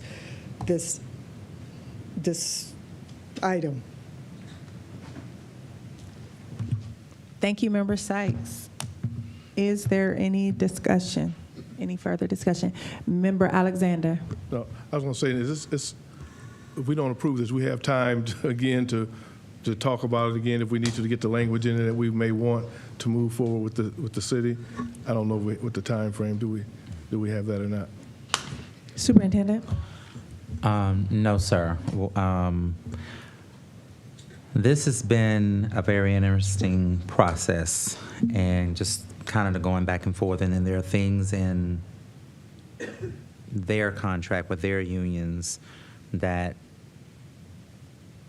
I'm not sure why it's just now surfacing, but there are some things that were not in, that did not coincide with their contract. So, and this was one of those particular nuances that Mrs. Sykes was referring to. I clearly understand, because I too would not have the leverage of moving or removing them. But I also know that if we didn't do this, even though we don't have a long period of time left before school ends, but we wouldn't be able to continue to maintain them in the building.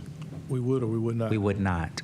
So we don't So approve I this, just and they're was- not going to service our school buildings? Well, that could be a possibility. I just didn't want. I do understand the language piece, and I do agree with it. I was just looking at the fact that we need, as school is coming to a close this year, we have activities. I guess I could, but I'm not the board, but I'm just speaking from, I don't like it, but I know that there's not a lot that I can really do about that piece because it is something that has to do with their contract. So just for us to be able to close out the year, which would be at the end of May, the contract went in June 30th, but of course we don't really have school during that time other than summer schools and those activities. So I guess I was looking at it from that perspective. I'm not necessarily that I like it, but I guess I'm just looking at the bigger picture. Now, when it comes to if the board's pleasure is for us to go into a new contract with them, then that would be something that we would have to really have some conversation around, and I'm not sure that it would, how that would go. But I was just looking at for this to get us to close the school year out. Is there any other discussion before we call for the vote? Member Molinar, excuse me. Thank you, Madam President. I just want to say our board often gets criticized for being divided, but this was an issue that I was under the impression that we were unified on, we agreed on. We wanted to support our students and tell our students that we support them, and that if there is someone in our building that we don't want in our building, we will take them out of our building. I thought our board was unified in believing that we should not give up control over if someone is in our buildings. And this item is in unfinished business because it was removed from the agenda at our last meeting. And placing this item back on the agenda without that critical piece being honored and without an explanation of the alternatives that have been explored immediately, things that can be done now. To me, it feels like just yet another instance of the board's direction not being heard or followed. I must vote no on this item.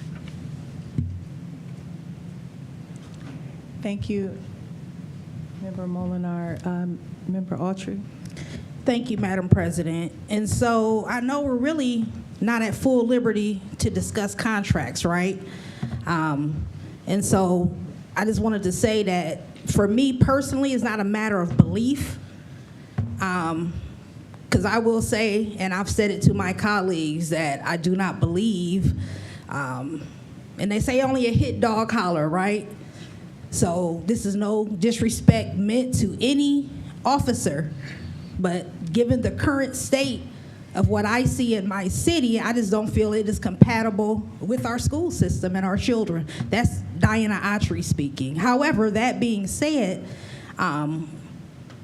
there is a need to have this in our buildings.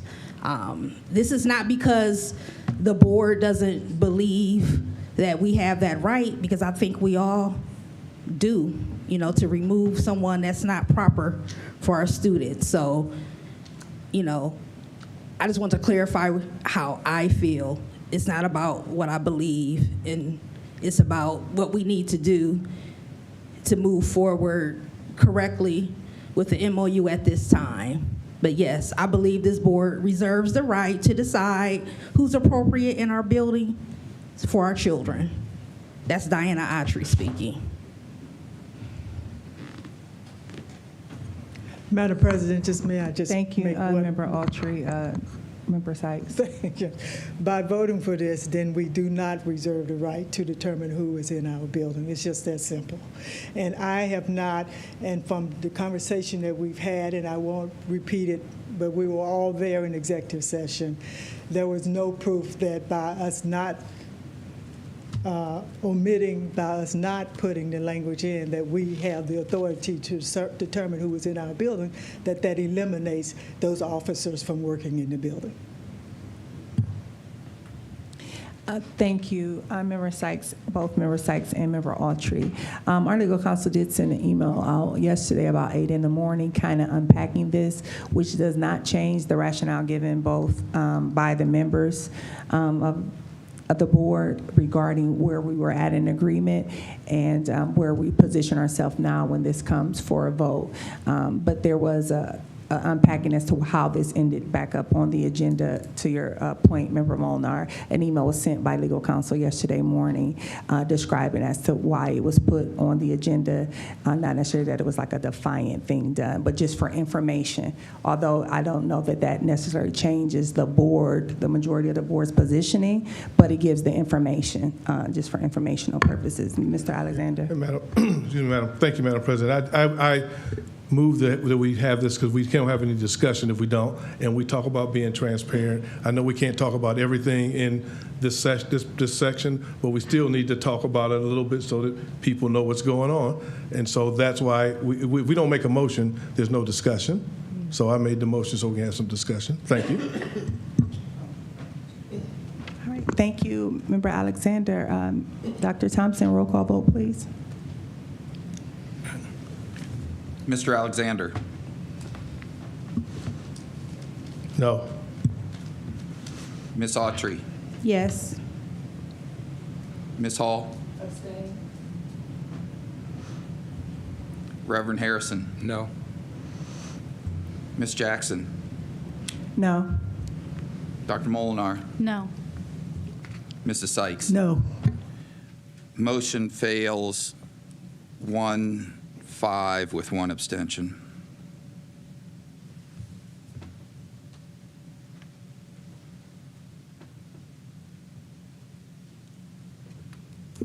Next agenda item is agenda item 25.2, motion to repeal board policy 2260.04, equity policy.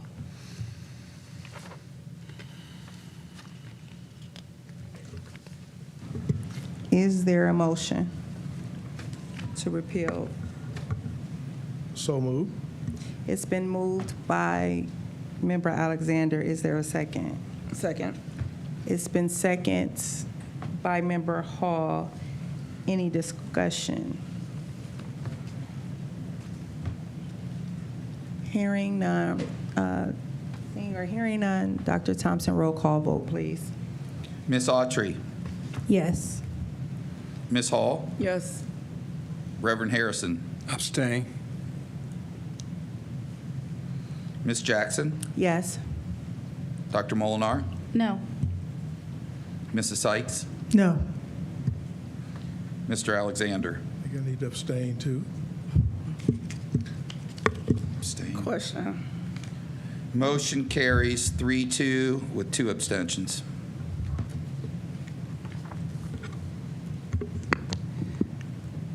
Next on the agenda, we have motion 25.3, motion to repeal board policy 2260.05, working definition of DEI and excellence in education. Is there a motion to repeal board policy 2260.05?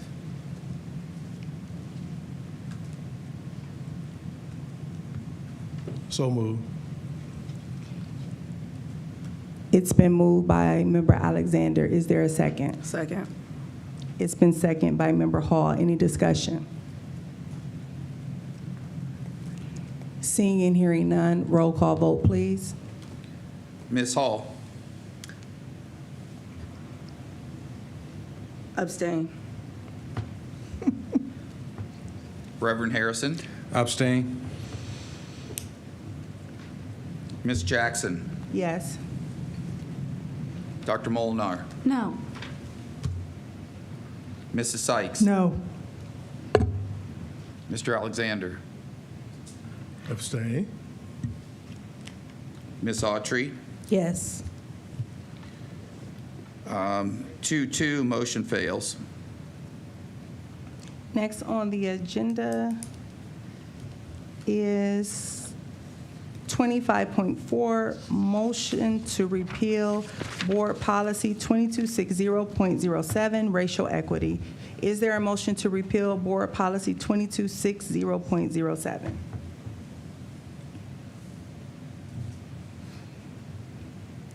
So moved.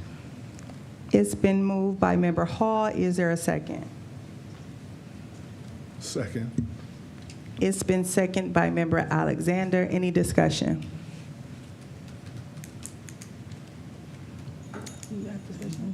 Member Autry. Thank you, Madam President. I just wanted to share in regards to this in particular, because I was actually here when this policy was being created. And so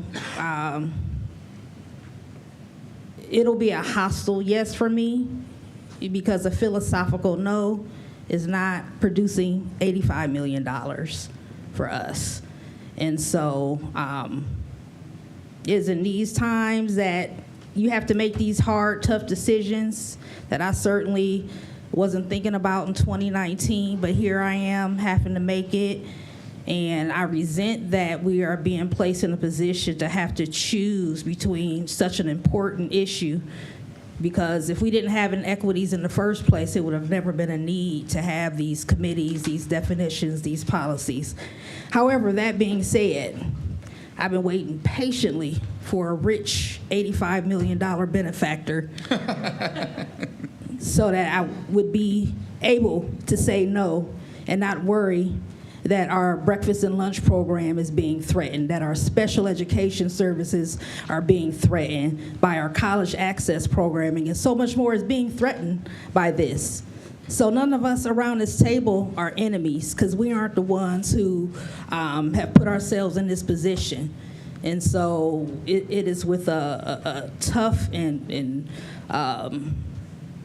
sad heart that I will support this so that our district can continue to run with the $85 million in funds that we need. Thank you. Thank you, Member Autry. Is there any other discussion? Seeing, hearing none, roll call vote, please. Reverend Harrison. Abstain. Ms. Jackson. Yes. Dr. Molinar. No. Mrs. Sykes. No. Mr. Alexander. Abstain. Ms. Autry. Yes. Ms. Hall. Yes. But I'm saying yes to this, and I think I need to correct my vote for 25.3.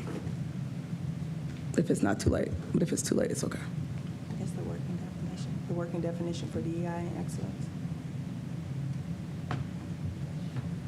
Then that means the motion carries 3-2, meaning it is repealed.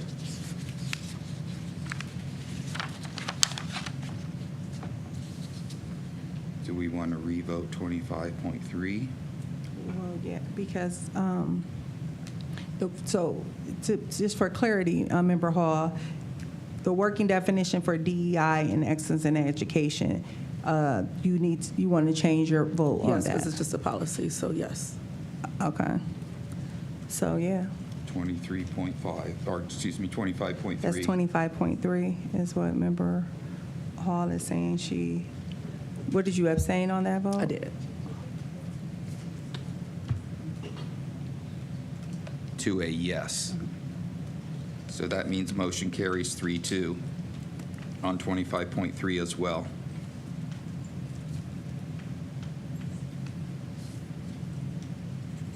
Okay. Now we're to 25.5. 25.5, motion to end the equity committee. Is there a motion to end the equity committee? So moved. It's been moved by Member Hall. Is there a second? Second. Second. It's been seconded by Member Alexander. Any discussion? Member Autry? Thank you, Madam President. I just wanted to also add, so I think this is the original policy from 2017. And so at the time, I know a lot of this has been around race, even though we all know DEI is much more than race, right? But at the time of this policy, this district was not a majority brown and black district, which is another reason that we had a need for these policies. So I would say today that we probably are a majority brown and black students. We're here for all students. All means all. And so without a policy, I just want to state that the work to serve all children is still there for us to do. And so that is my intention as a board member, in light of having to make this most difficult, challenging decision around this, but all means all. And so now we have an opportunity to really mean that moving forward. Thank you. Excuse me. Thank you, Member Autry. Member Hall? I just want to say, just like with the work that Helen Arnold did while fighting for the Board for Equal Opportunities for Children at APS, it wasn't DEI then, but she was still doing the work. I'm not against DEI. I also work in DEI, which we have to get rid of that also. But who are we doing this for? Are we doing it for the children, or are we doing it for the adults? You know, at the end of the day, we still have to make sure that every child has the same opportunity. We can't say, just like what we talked about earlier today, talking about giving an opportunity to book or to be able to build their concession stands, or, and then, I'm sorry, I get so embedded in this, my words don't always come out right, but fair is fair, right is right, wrong is wrong. We have to support our kids on every single level, regardless if it's food. We need to make sure our kids are eating. If we lose $14 million from keeping it, then our kids won't eat. Who's going to supply the food? The teachers already say they've had enough. They can't continue to take out of their pockets to feed our kids. So I feel like we just have to continue to do the work. If we have DEI or if we don't, we got to look after one another. Again, be kind. Isn't that what we talk about? We praise about be kind. Well, we need to be kind to our kids. We need to be kind to our staff. And the ones that have the power to hire, make it make sense. If you see that you're 20 African Americans are applying for a job and you don't hire any of them, but you hire all 20 white, and then that's a problem with you. That's not a problem within the people that are trying to do the work for the kids. So we have to be mindful and make that decision on our own while you're hiring, while you're interacting with our kids, that we're doing the right thing for everybody. Because any of us can fall out today, and you better hope that you treated that person with kindness that's standing right next to you that give you that glass of water. So regardless if DEI is here or DEI is gone, we still need to be one unit, one sound body to support our kids. That's why we're here. That's why I ran for the board. That's why teachers come to work every day. That's why you administrators come and do the work. We just got to think about that and be mindful of that. That's all. Madam President. Thank you, Member Hall. Member Sykes. Thank you, Madam President. Madam President and members of this committee, the Equity Committee worked for hours in coming up with language that we thought would be acceptable, that was not DEI language, that was sent over to the Legal Committee. No action has been taken on that at all. No action, none, has been taken on that. The committee has not met on that. We spent hours on that. Most of you attended the majority of the meetings. So it's not about whether or not we want everyone to be treated properly. Of course we did. No doubt that when you first wrote this legislation, that you wanted everyone. It wasn't whether or not this district was black and brown. It was about treating everyone fairly. Now we have some language coming from the national level and our state house saying you can't use the words DEI. Okay, let's not use the words DEI. But let's not discriminate against individuals either. Our students still have rights. Our teachers still have rights. Our vendors still have rights. And what this committee did was sit down and try to acknowledge that. As a matter of fact, we put those rights within that language. But no action has been taken on that. Of course this is about the kids. You say this is about the kids. Let's show the kids what it means. Let me just say to you, it is not the words DEI. And as I said to this committee when we started looking at this, for my great-grandmother, you know, her word was, call me a Negro. That's respectful to me. Call me a Negro. But my grandmother said, no, call me colored.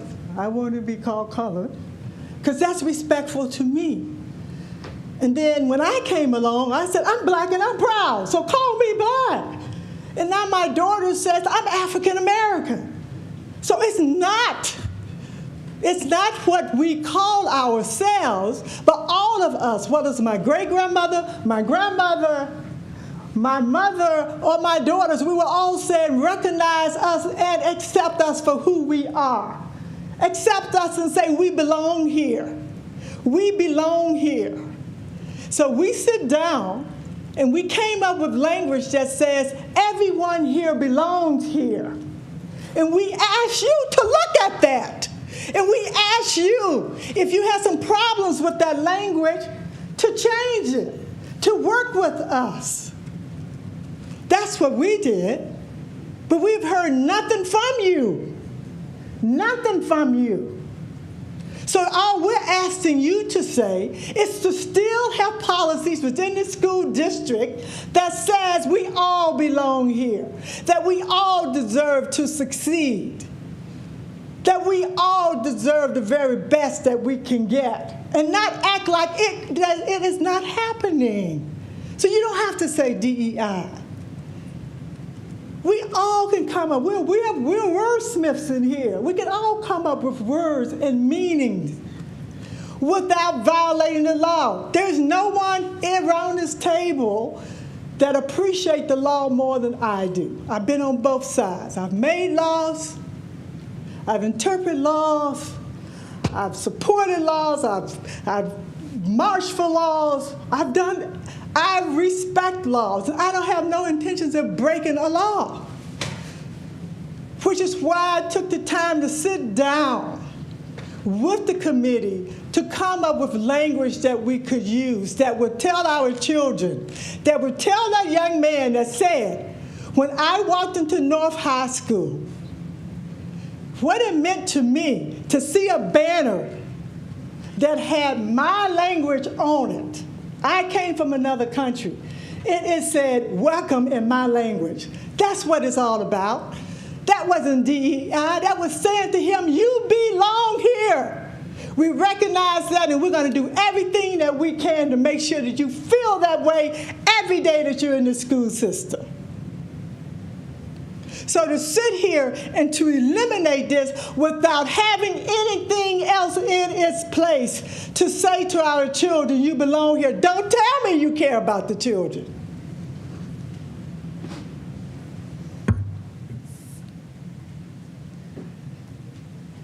Sure, Member Molinar. Thank you, Madam Chair. I will not say it as well as Member Sykes, but I echo everything she said. We spent a very long time crafting an important policy to look at our distribution of resources, to look at fulfilling the achievement gap and ensuring that we are serving our students and Policy 2260.06 is not a replacement DEI policy. The Comprehensive Operations and Institute Oversight Policy we intentionally included in it references to civil rights federal laws that were cited in the Dear Colleague letter to show how we are supporting our students in the exact way that DEI policies were accused of discriminating against students for doing, to show that we are supporting our students and, as Member Sykes said, following the law. We crafted this policy in over 10 hours of meetings, and I know that generally there are 3 readings to a policy. However, since we so publicly and for so long created this policy, and since we are now without any policies to look at the achievement gap of supporting our students with resources, I would like to make a motion to suspend the rules and pass policy 2260.06 as written and as presented to the Legal Policy Committee. Second.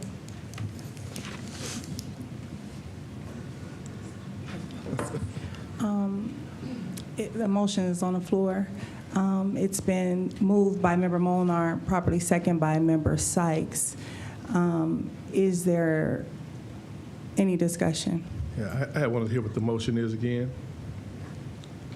The motion is to suspend the rules that usually require 3 readings and pass policy 2260.06 as presented to the Legal Policy Committee.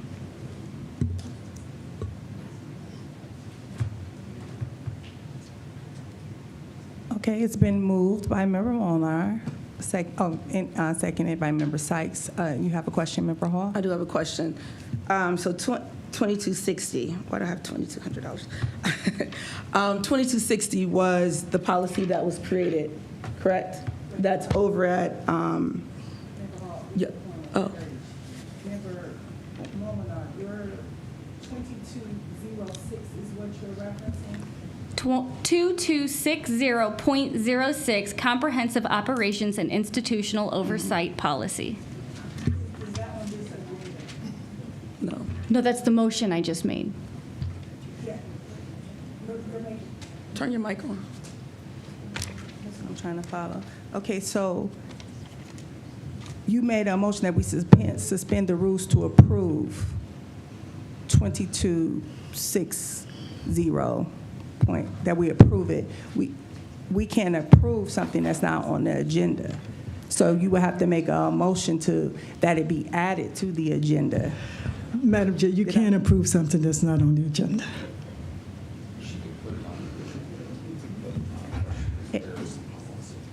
But we don't, it's not on, what I'm saying is not on the agenda. No.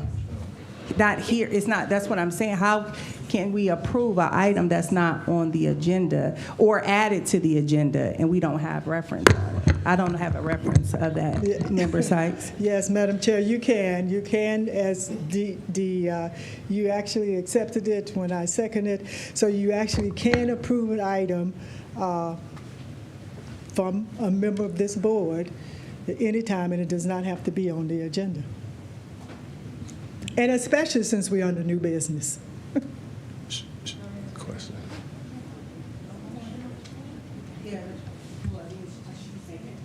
Sorry. It is a motion on the floor for it, but that's why I'm trying to get clarity, which I'm still. So now maybe what you want to do is you want to see a copy of it. You know. One second. So currently, we had a motion already on the floor to end the equity committee. We were in discussion about that motion, and then Member Molinar made an additional motion. before we concluded the business of this motion, to which we went with it. So things were moving, and so that was out of order. So we were out of order with that movement because there's already a motion that's on the floor.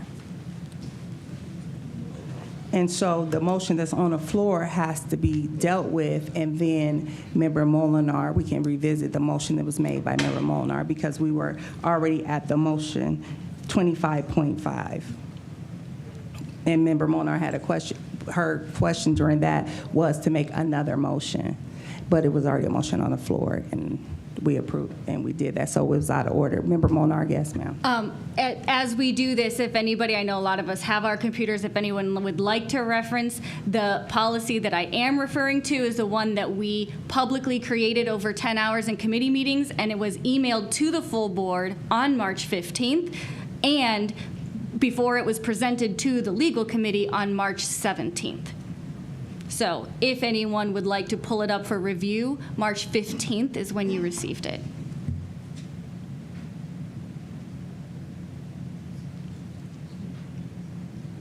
Okay, thank you.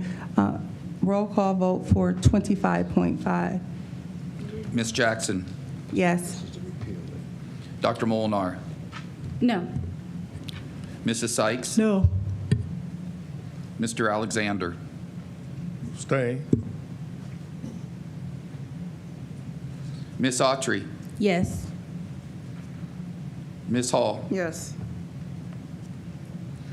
Reverend Harrison. Abstain.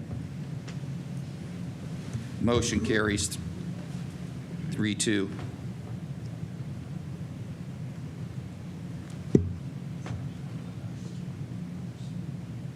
All right, thank you. Now, for the parliamentarian, so Member Molinar made a motion in which I guess she will have to remake the motion. But I still have unreadiness, and I needed reference from Robert's rule that we can add something to agenda that is not, that once a motion is made, that it has to be voted on. Because I looked before I came into the most recent, so I just need reference, because maybe I read something that was inaccurate. But yeah, I'm sorry, Treasurer. Treasurer Steve. Because I'm just going off my notes, Dr. Thompson. And so I just want to be sure. Okay, thank you. Thank you. If the board had the practice of approving the agenda, which we don't do that, and you don't have to do that. Robert's rule does not require that. Oh, okay. And because we don't do that, you can you can add something to the agenda just like you can take something off. Okay, so it's just the motion to add it, and it doesn't have to be voted on. So then it's just added, and then we discuss it and vote on it? That's correct. Okay. Member Molnar, you want to restate your motion? Yes, my motion is to suspend the rules that require 3 readings and approve policy 2260.06, the comprehensive operations and institutional oversight policy. Second. It's been moved by Member Molnar and properly second by Member Sykes. Is there any discussion? Member Alexander. Yes, and now this here probably, it did come to the policy committee and it went to the staff to look at, and it hadn't got back to policy committee, so that is right that it came to policy committee, and that is the procedure that we send these policies to the policy committee, just like we do the finances to the finance committee, all the other stuff to the committees, then it comes back and then we bring it here. If that's the case, then we're circumventing our own procedure in doing that. So, Madam President, that is not the case. 1 second, Member Sykes. I have no problem with recognizing you either. I'm trying to keep in order. Member Sykes. Thank you, Madam President. That is not the case. As a matter of fact, the staff was with us every minute there that we were in there. The staff helped us with the language. The staff was a part of it. As we prepared the language, the staff was actively involved in it, starting with the superintendent, starting with the chief of staff, and members of the DEI office was all there, as well as the public. The public actively participated in this process too. They made recommendations as we went through this because it was a public meeting. Everyone that wanted to participated in this process. During those hours, during those 3 different meetings, everyone participated. The public, the staff, the members of the committee. And then it was sent to your committee. And when it was sent to the committee, which will bring it back to be on the agenda to vote for, and it hasn't got to the agenda yet. So we didn't. So that's my point. Yeah, it's the point. It is the point. Okay. Member Autry, and then Member Harrison, I want to acknowledge you as well. Member Autry. Thank you, Madam President. I just wanted to acknowledge to anyone listening that this is, again, not an easy decision, but it was a decision made after speaking with many people, and the full board did get a legal opinion from our counsel. So I just wanted to say that out loud because this is not something we're just doing or trying to disregard anybody's work. And so I know we don't always like some of the counsel we get because it's not what we necessarily want to hear, but it is what it is. There's a lot of things that aren't necessarily to our liking. And we've had a few examples already with other agenda items, and this is just yet another one. But yes, we did indeed receive legal counsel around this. The full board did. Thank you, Member Autry. Member Harrison. Thank you, Madam President. And I don't want to speak specifically to the policy, but I want to say that we have gotten legal counsel on a few things. And then we got different legal counsel on the same things. So having legal counsel, I guess for me in this space, as I have been on this board, I have received counsel, and then we've received the same counsel or different counsel. But I want to address the committee, suspension of the rules. Suspension of the rules it's not circumventing the committee. Suspension of the rules is a tool that boards use, and we do suspend rules. As with the policies that we updated, Mr. Lickey had some policies that had no material change. Okay, so they didn't require 3 readings, so we suspended the rules to pass the policy. So I just want to be clear, with suspension of the rules, it's not circumventing any committee. It's a tool that exists for the use of a full board vote. Thank you, members.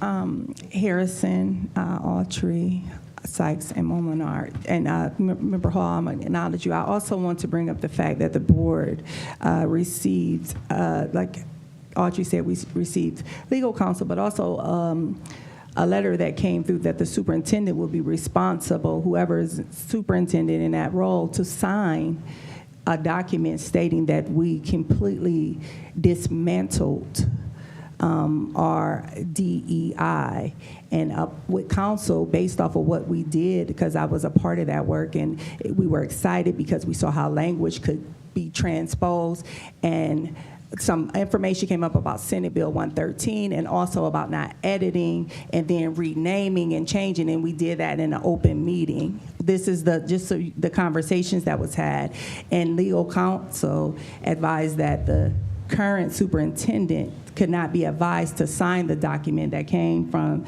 the United States Department of Education regarding the dismantling of it.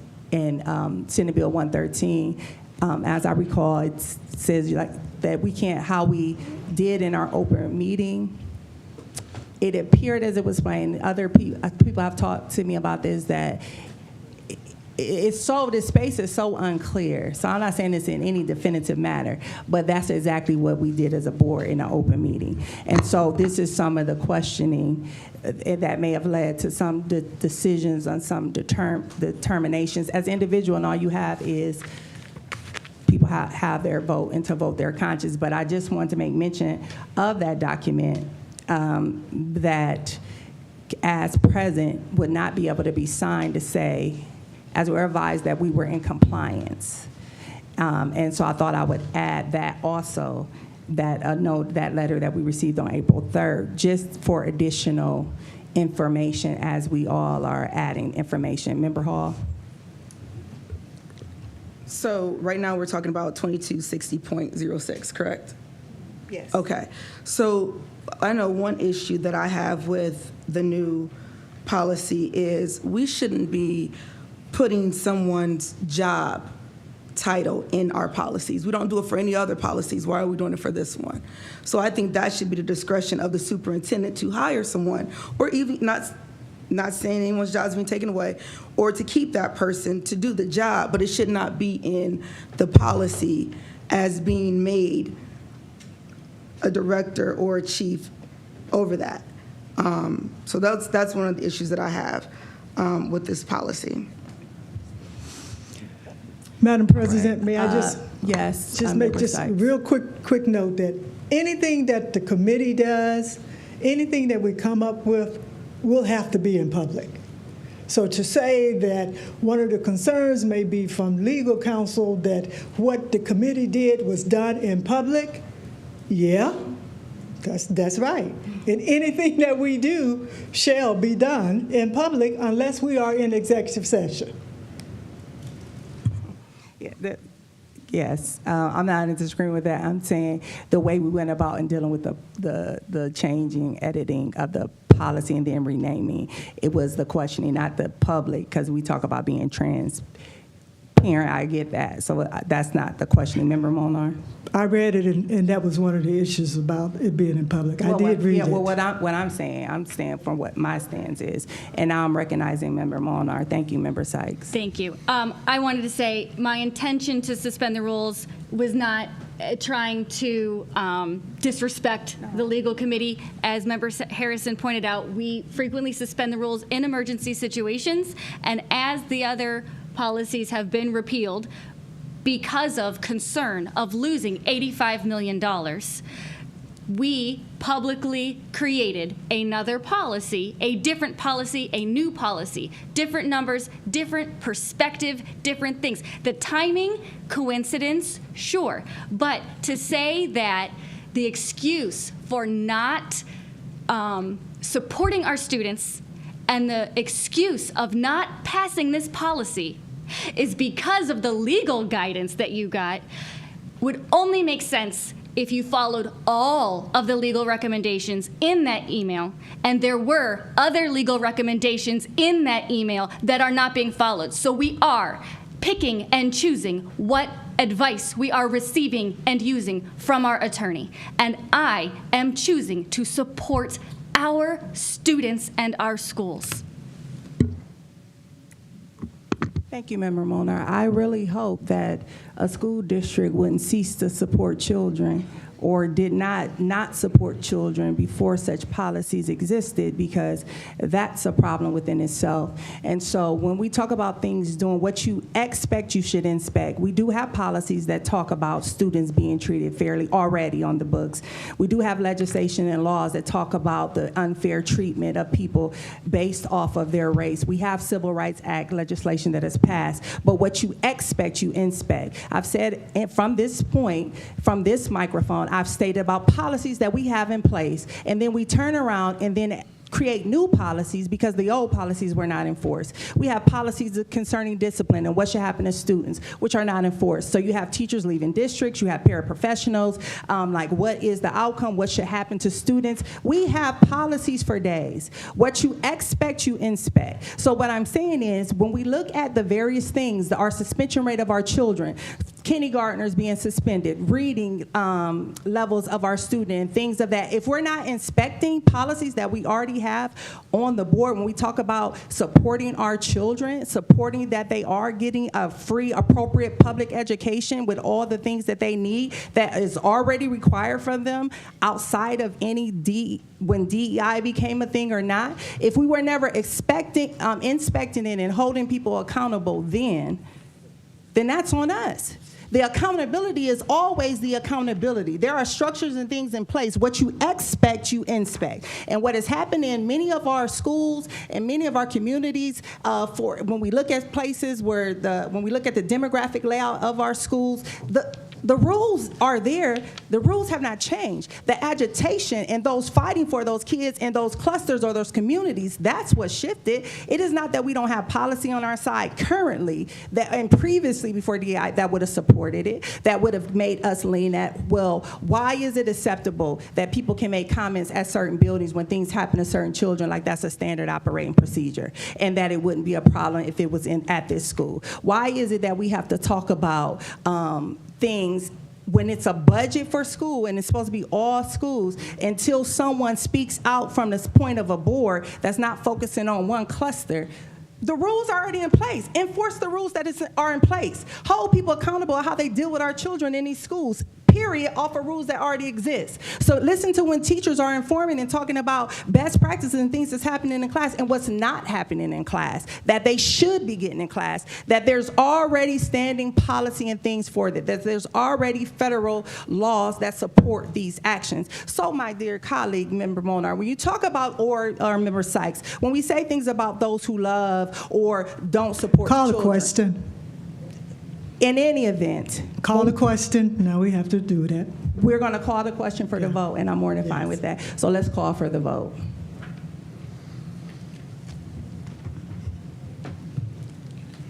Ms. Autry. Conversation. We're on Member Molnar's motion. Yeah, we're approving policy 2260.06. No order, Ms. Vickers in that audience. No. Okay. Oh, your vote is no. Okay. I'm sorry. Whew. Ms. Hall. No. Reverend Harrison. Abstain. Ms. Jackson. No. Mrs. Sykes. Yes. Mr. Alexander. Abstain. Dr. Molnar. Yes.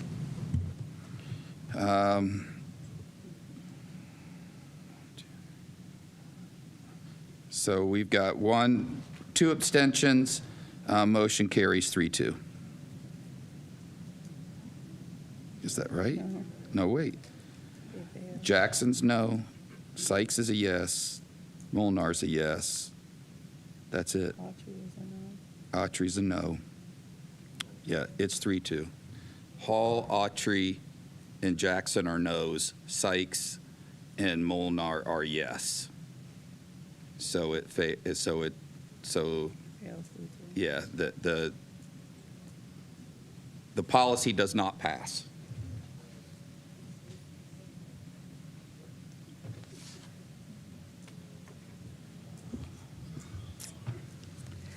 Now we're at the point of new business. Is there any new business? Member Harrison?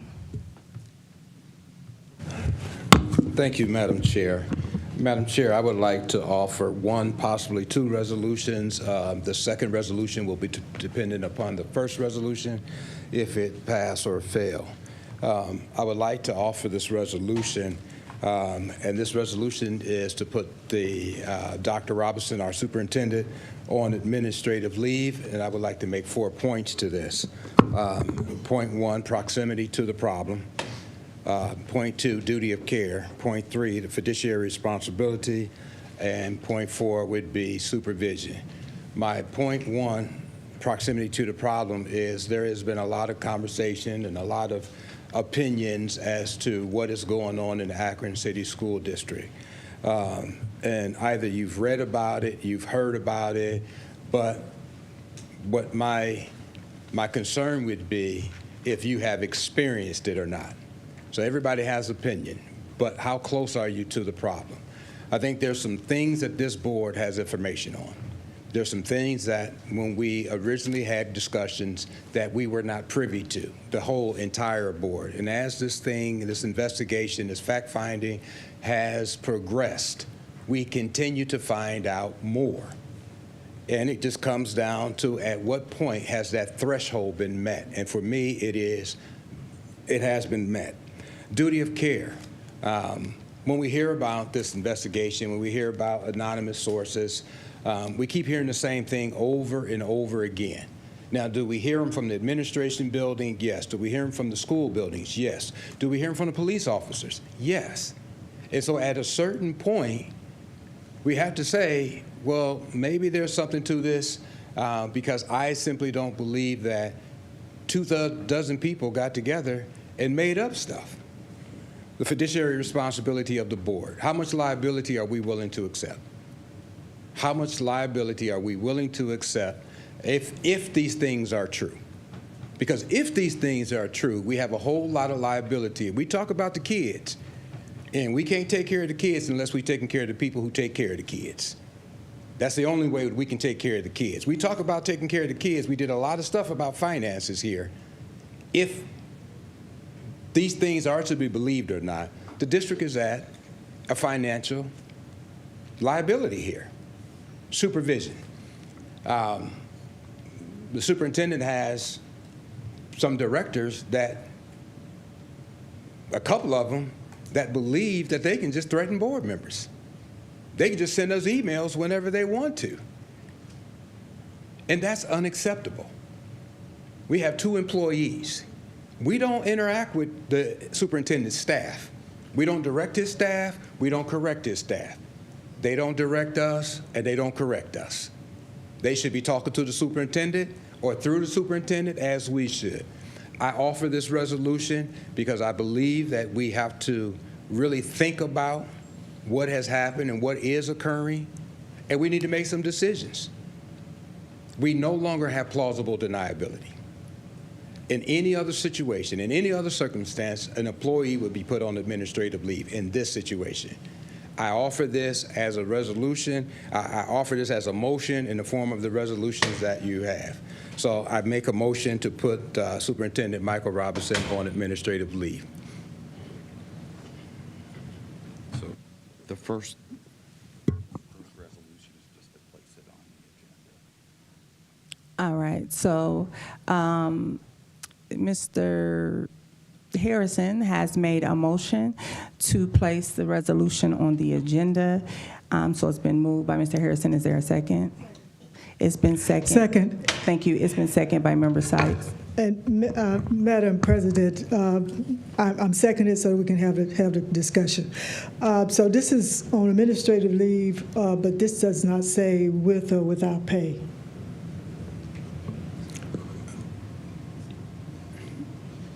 It has to be paid leave, Yeah. or you'd be violating due process. Mm-hmm.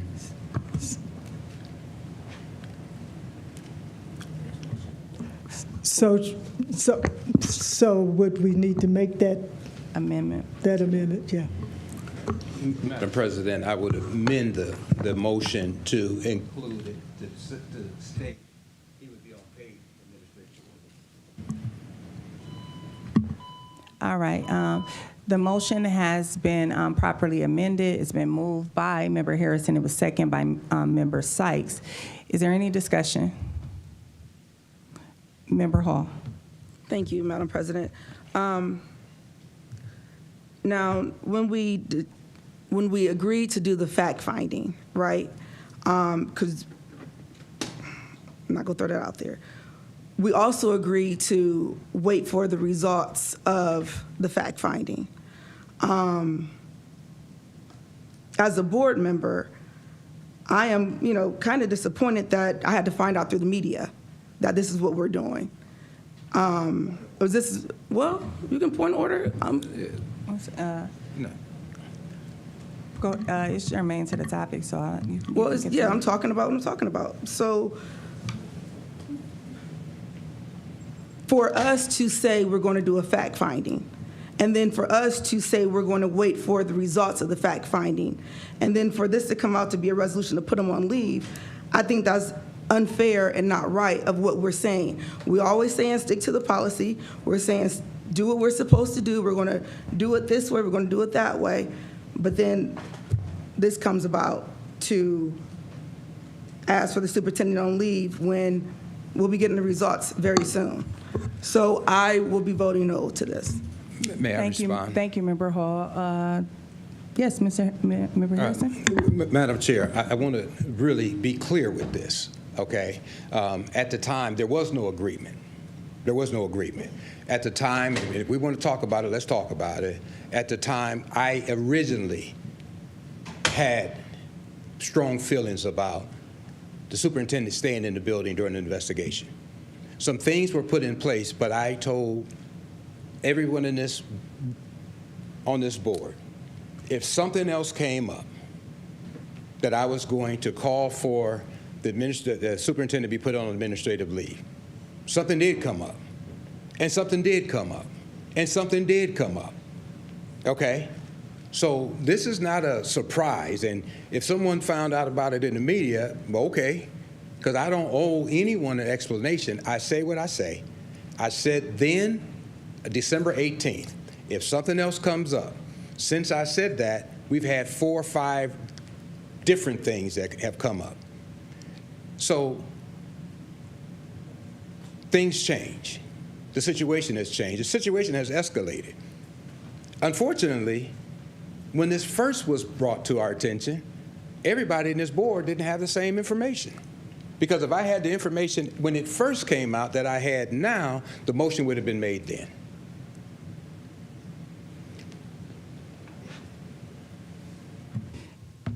Thank you, Member Harrison. Member Alexander? Yes, I didn't have all the information either. I mean, I didn't know what was some of the stuff that was going on. There's all kind of things that are about there, people saying this, people saying on both ends of what's happening. And so you really don't know what is being said out there, who's saying it, what side are they on this side or that side. So, excuse me, so we decided to have the fact finder get in here and get the information and give it to us so we can make a decision. I will wait for the fact finder to bring us the information like we agreed to, and then when it comes, we'll look at it and then we can make some decisions. But I don't think that I won't say yes to this here until I get the information from the fact finder, because the fact finders are the ones who give us information. They're doing the investigation, and they'll get back to us. And it should be here soon, hopefully within this week. Thank you, Madam President. Madam President, for Yes, clarification go ahead. and for the public, is that we do not take a vote in executive session. So we did not vote to do anything in executive session. Let's just be clear on that. You're correct. We do not vote in executive We did not vote in session. executive session to not put the superintendent. Thank you for correcting me. We did not. So let's You're not right. say that. We don't. All We right. don't. We don't vote. Everyone, we do not vote in executive session. I'll let everyone know that. We did not vote in executive session, which means that we did not make an agreement in executive session either. We have already been sued for not handling executive sessions properly, so please, let's not get into that. All right, that's all I'm saying. Thank you. Or is there any other discussion from board members? I think I believe, as I said before, in due process, and I think when something is consistent, that it usually always pans out inconsistently, but it's just you wait for the process. And now we're at the end of the process, and I just find it interesting that this would be the point that we ask for leave when we're at the point where we should be positioned to make some sure action one way or the other, because we know the report is coming out. And so for me, the board is the majority of the board. So when I look at this resolution and it says things such as the board has found it necessary, one board member does not execute any power or authority within themselves to speak on behalf of the board. The board, when you speak on behalf of the board, and when I make any comments, the board, I'm speaking about the majority, because that's what constitutes the board. And so when a resolution is rendered that has not been discussed with the board, that then reference the board, that's my only trepidation, and that there's a name interim in this resolution with the board, without any discussion, when there are multiple discussions that can be had regarding such things. So for that reason, and those two reasons alone, this wouldn't be something that I would support. But I want to be very clear that, as I said before, I support due process, and when we have facts in place, I support the will of the board in regarding our actions that will go forth as a result of that action. Thank you. Madam President, just a point of clarification. Member Harrison had 2 draft resolutions that he was going to potentially propose one at a time, and I think the one that you're referring to is the second one, if the first one had passed. So I just wanted to point of clarification on that. So. I didn't know the sequential order. I thought the first item that he was putting on was to get the resolution on the agenda, which we passed, and then which resolution we were going with.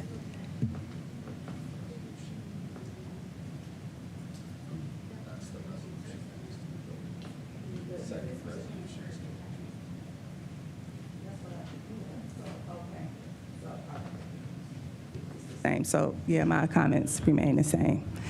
All right. So, Madam President. Yes, ma'am. May I ask, I'm sorry. Yes, Member May I Sykes. move for time on this? I'm sorry, Member Sykes, I didn't hear. Oh. Madam President and members of the board and Member Harrison, I was just asking him if he would, that I would move that we just take time on his resolution. Yeah, I think that would be. Let me just say that. I mean, he has it on the floor. So where are we with this? Member Sykes has, in her discussion, made a comment as far as taking time on the resolution. Not sure. Member Harrison? I think there's some information that it would be reasonable to take time, so I defer to Member Sykes' wisdom, and I take time. I would ask for time. All right. So are you withdrawing this motion at this time? Yes, ma'am. All right, thank you, Member Harrison. The motion to put the superintendent on leave and this resolution to be added to the agenda has been withdrawn.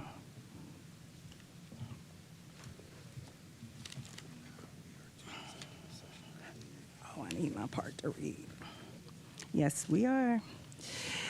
Okay, now we are at the part of executive session. I'm sorry, Member Molinar.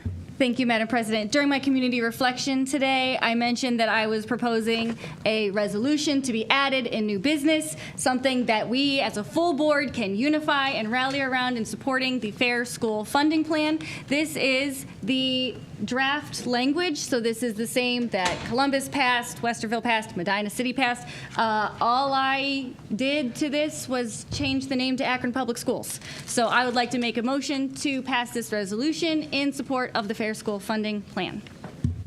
Thank you, Member Molinar. My apologies because you did mention that earlier. So there is a motion on the floor from Member Molinar to accept this fair funding resolution that was positioned to us by a parent and updated by Member Molinar. Is there a second? Second. Okay, it's been moved by Member Molinar and properly second by Member Harrison. Any discussion? Seeing and hearing none, roll call vote, please. Dr. Molnar. Yes. Ms. Jackson. Yes. Reverend Harrison. Yes. Ms. Hall. Yes, ma'am. Ms. Autry. Yes. Mr. Alexander. Yes. Mrs. Sykes. Yes.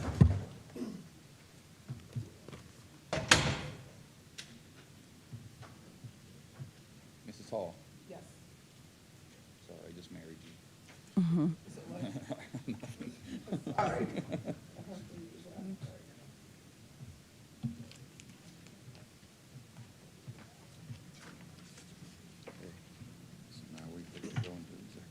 Well, then, did Hall vote?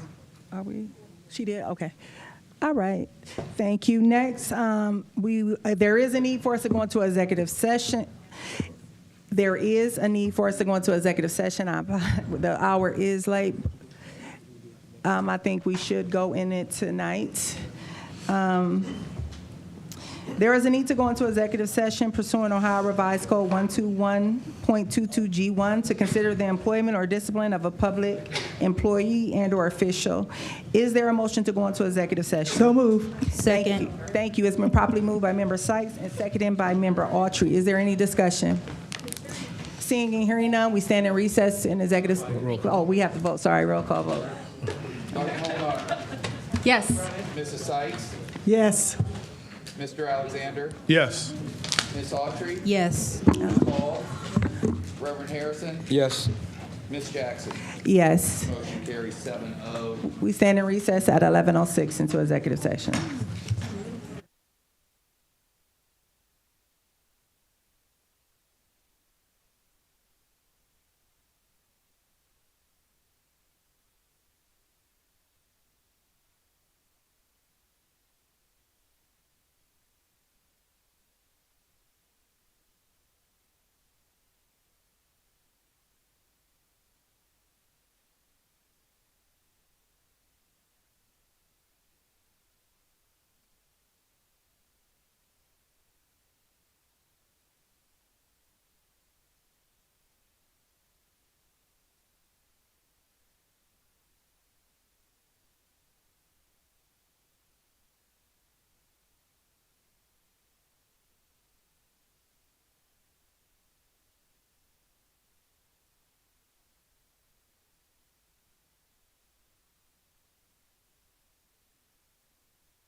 Thank you. We stand back in session at 11:52 p.m.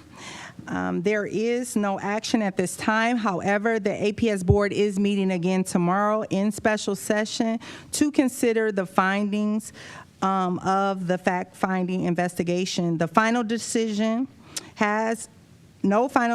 has been made, but the board is expected to consider recommendations on a path ahead during Tuesday's meeting. Our next organizational meeting, official organizational meeting, will be Monday, April 28th. Is there a motion to adjourn? So move. It's been moved by Mr. Alexander. Is there a second? Second. It's been seconded by Member Hall. Any discussion?